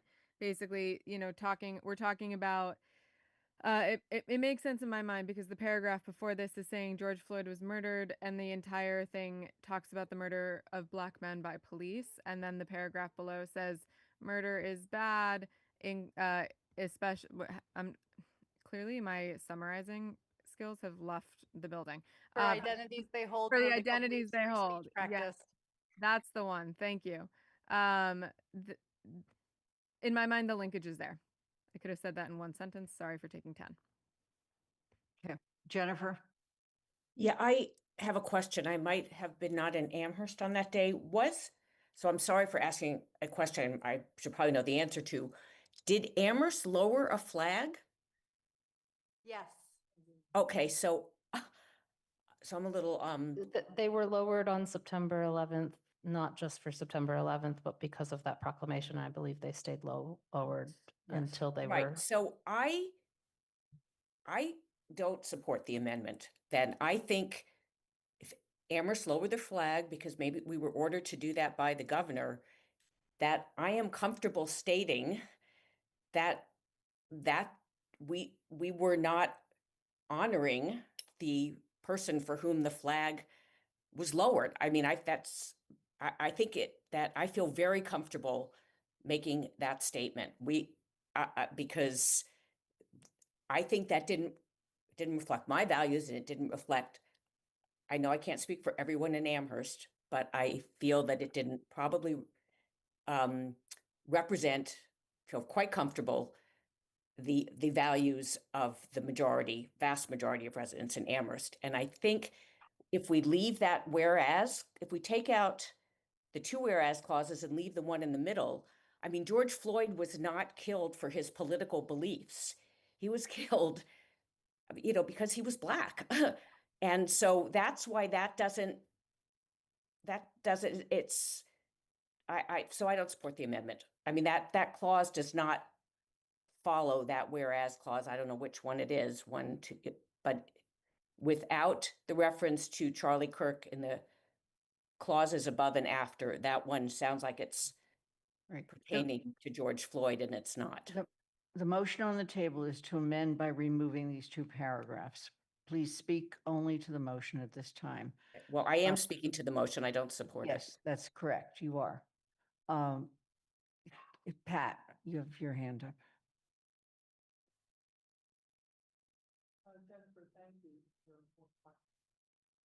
Jennifer, thank you for what you said. I'm sitting here and I don't know whether it's too late. I'm tired. I don't know whether I'm speaking in the right place at the right time. But it seems to me while the federal government has approved, I have no trouble deleting that. And then whereas the murder of an individual for the identities they hold, and Jennifer, I would say, which include their race, class, sexual orientation, gender identity, immigration status, or religion, should or their, and for their political beliefs, blah, blah, as the free speech they practice is never permissible and should be condemned at all levels. I may not have read that very well, but because I'm tired and it's hard to see. Okay, But I feel like what Jennifer said was really important, and so I think we can bring those elements up into one whereas. The identities they hold, what those identities are, or their political beliefs, or Okay. free speech, blah, blah, blah. the motion on the floor is to eliminate these two paragraphs. If we're going to make additional changes, we have to vote on this motion and then move. Vote no on this and move on into. Okay, Councilor Ryan, you have your hand up. I'm not sure these are mutually exclusive, but perhaps they are. I find much agreement in the thought of taking some of the language from the Charlie Kirk's history of, taking the phrases that Councilor DeAngelis has just read and inserting them in the whereas above. So I'm hoping that we will remove the reference to Charlie Kirk in those two, and then I hope we will go back and add much of that language back into the whereas clause that is currently there. But right now, we're being asked simply to remove these two, and I hope people will do that. But then I would certainly move that we take most of that language and put it back in. Again, my desire, as I believe Councilor Rooney expressed, is to remove references to Charlie Kirk. We're going to Lynn. vote on the motion that's on the floor. Lynn, point of order. Pam, this is Pam speaking. Yeah. If I made that correction, can I add that into my own amendment without having to go through the rigmarole of doing it twice? Yes. Okay, But that's the very person that- quickly then the characterizations based on race, class, sexual orientation, gender identity, immigration status, and religion should go up into the previous paragraph. Or their political beliefs and right. And then what's remaining in the whereas yellow with Charlie Kirk's history and whereas the federal government are now both yellow, and both of those paragraphs could be deleted. Okay. Who seconded the motion?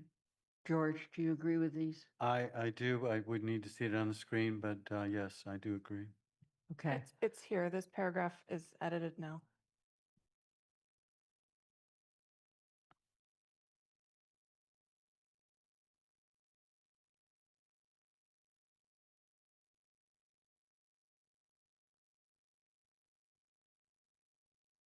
Yes? Okay. The motion on the floor then is to amend this proclamation as you see it on the screen, which includes excluding one paragraph, taking pieces of another paragraph and adding it in with the paragraph above, and the other changes. And so that's the amendment. We're going to vote on the amendment. Once we get to vote on the amendment, if it passes, we will then go back and vote on the full thing. This is the vote on the amendment. Counselor, I don't know, Kathy Shane. Okay, George Ryan. Huh? Vote. We're voting on the amendment. Thank you. Yes. Kathy Shane. I'm going to abstain. Andy Steinberg. Yes. Jennifer Taub. No. Counselor Walker. Yes. Pat DeAngelis. Aye. Anna Devlin Gothier. Aye. Counselor Ette. Aye. Lynn Griesmer's an aye. Counselor Haneke. Aye. Bob Hegner's absent. And Counselor Lord. Nay. And Pam Rooney. Yes, Did you say no? I said yes. Yes, thank you. So we have 2, 3, 4, 5, 6, 7, 8, 9 ayes, 2 nays, 1 abstention, and 1 absent. The amendment passes. We're going to go back now to the original motion. The original motion is for the proclamation as you now see it on the screen, with those areas deleted and added. This time we will start, in fact, with Pam Rooney. Nope, we'll start with Kathy Shane. I'm sorry. Yes. With Lynn. Andy Steinberg, Yes. Jennifer Taub, Yes. Counselor Walker, Yes. Pat DeAngelis, Aye. Anna Devlin Gothier, Aye. Counselor Ette, No. Lynn Griesmer is an aye, Counselor Haneke,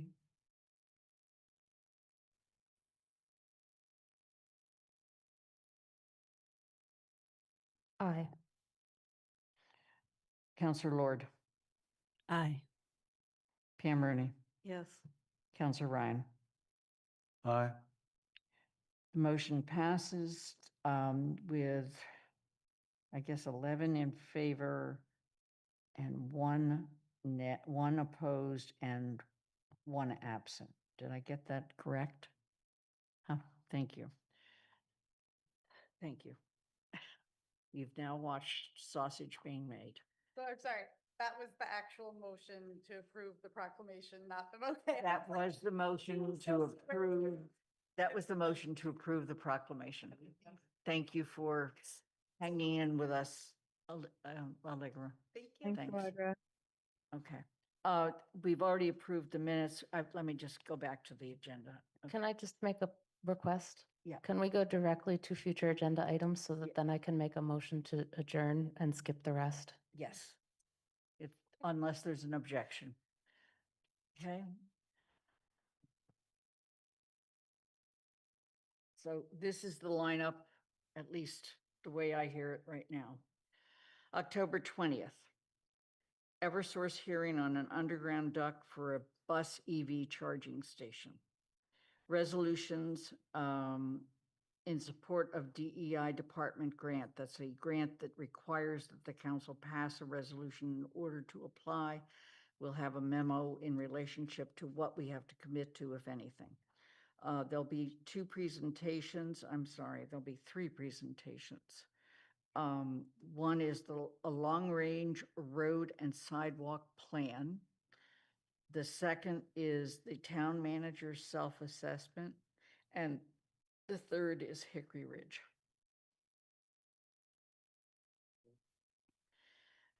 Under action items, if it comes from TSO 151 Amity Street, request for removal of 1 parking space, proposed zoning amendments from the staff.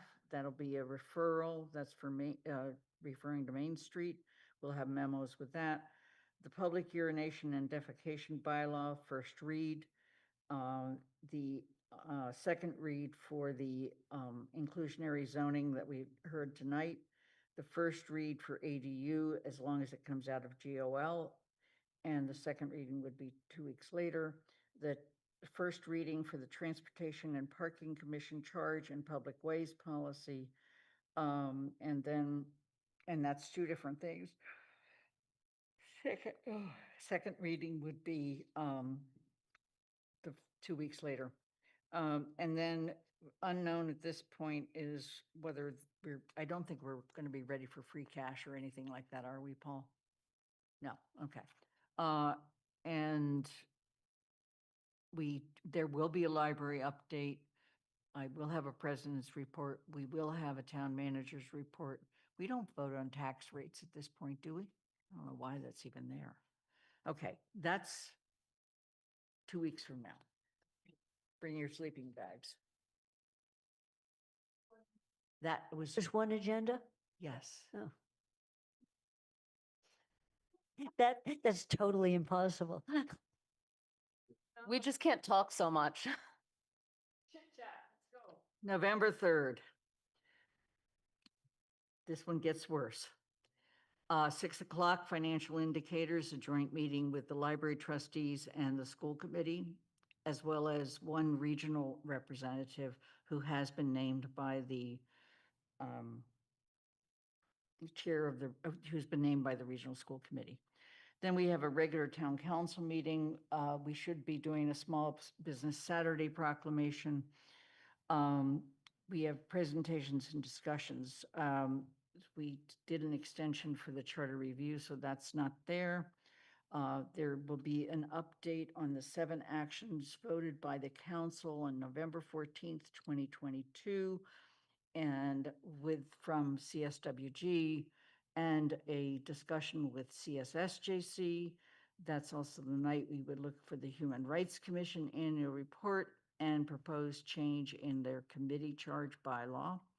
Action items would be second reading of public urination and defecation, transportation and parking commission, and public way policy, and second reading on ADU zoning, second read. And then the question, then possibly, we hope, the proposal for the resident oversight bylaw charge and update from CSSJC, and actually it's from the committee.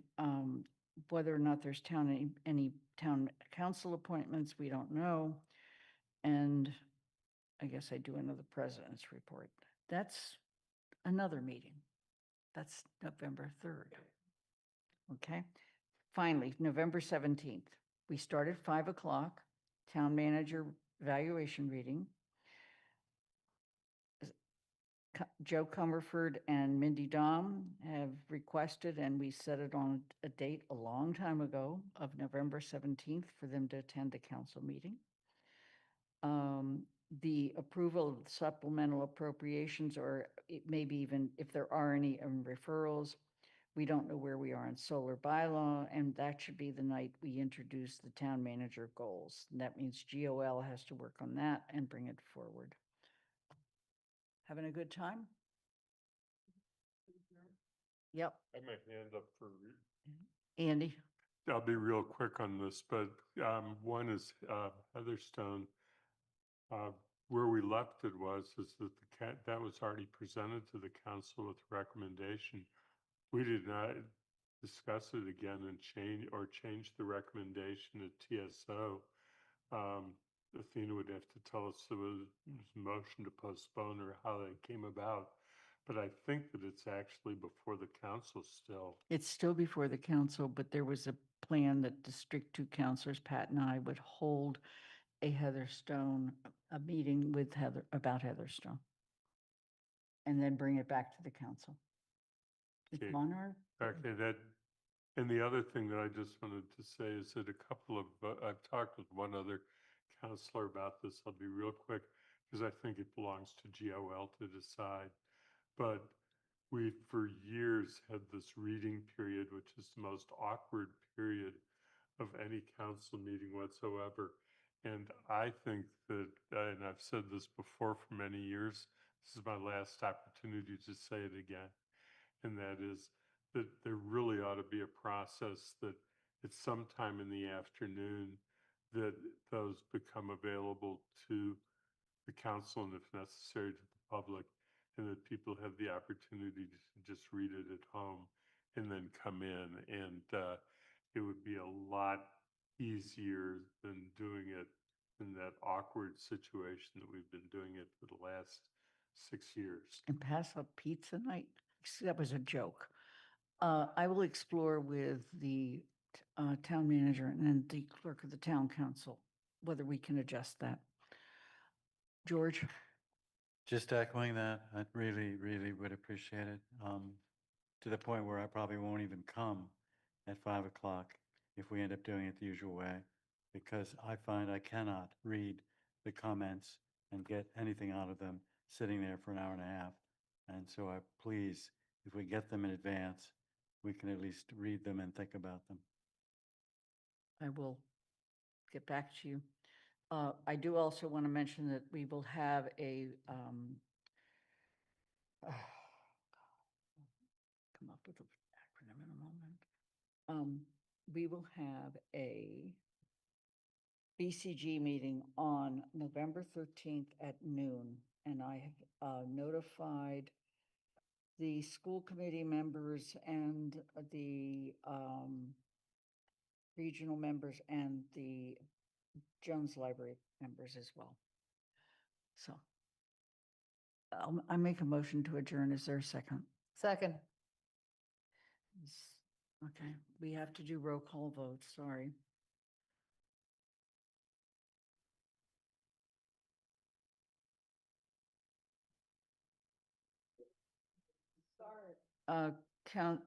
Andy Steinberg, Yes. Jennifer Taub, Yes. Counselor Walker, Yes. Pat DeAngelis, Aye. Anna Devlin Gothier, Aye. Counselor Ette, Aye. Lynn Griesemerson, aye, Counselor Haneke, Counselor Lord, Aye. Pam Rooney, Yes. Counselor Ryan, Aye. Kathy Shane. Yes. It's unanimous with one counselor absent. The meeting's adjourned at 11:51.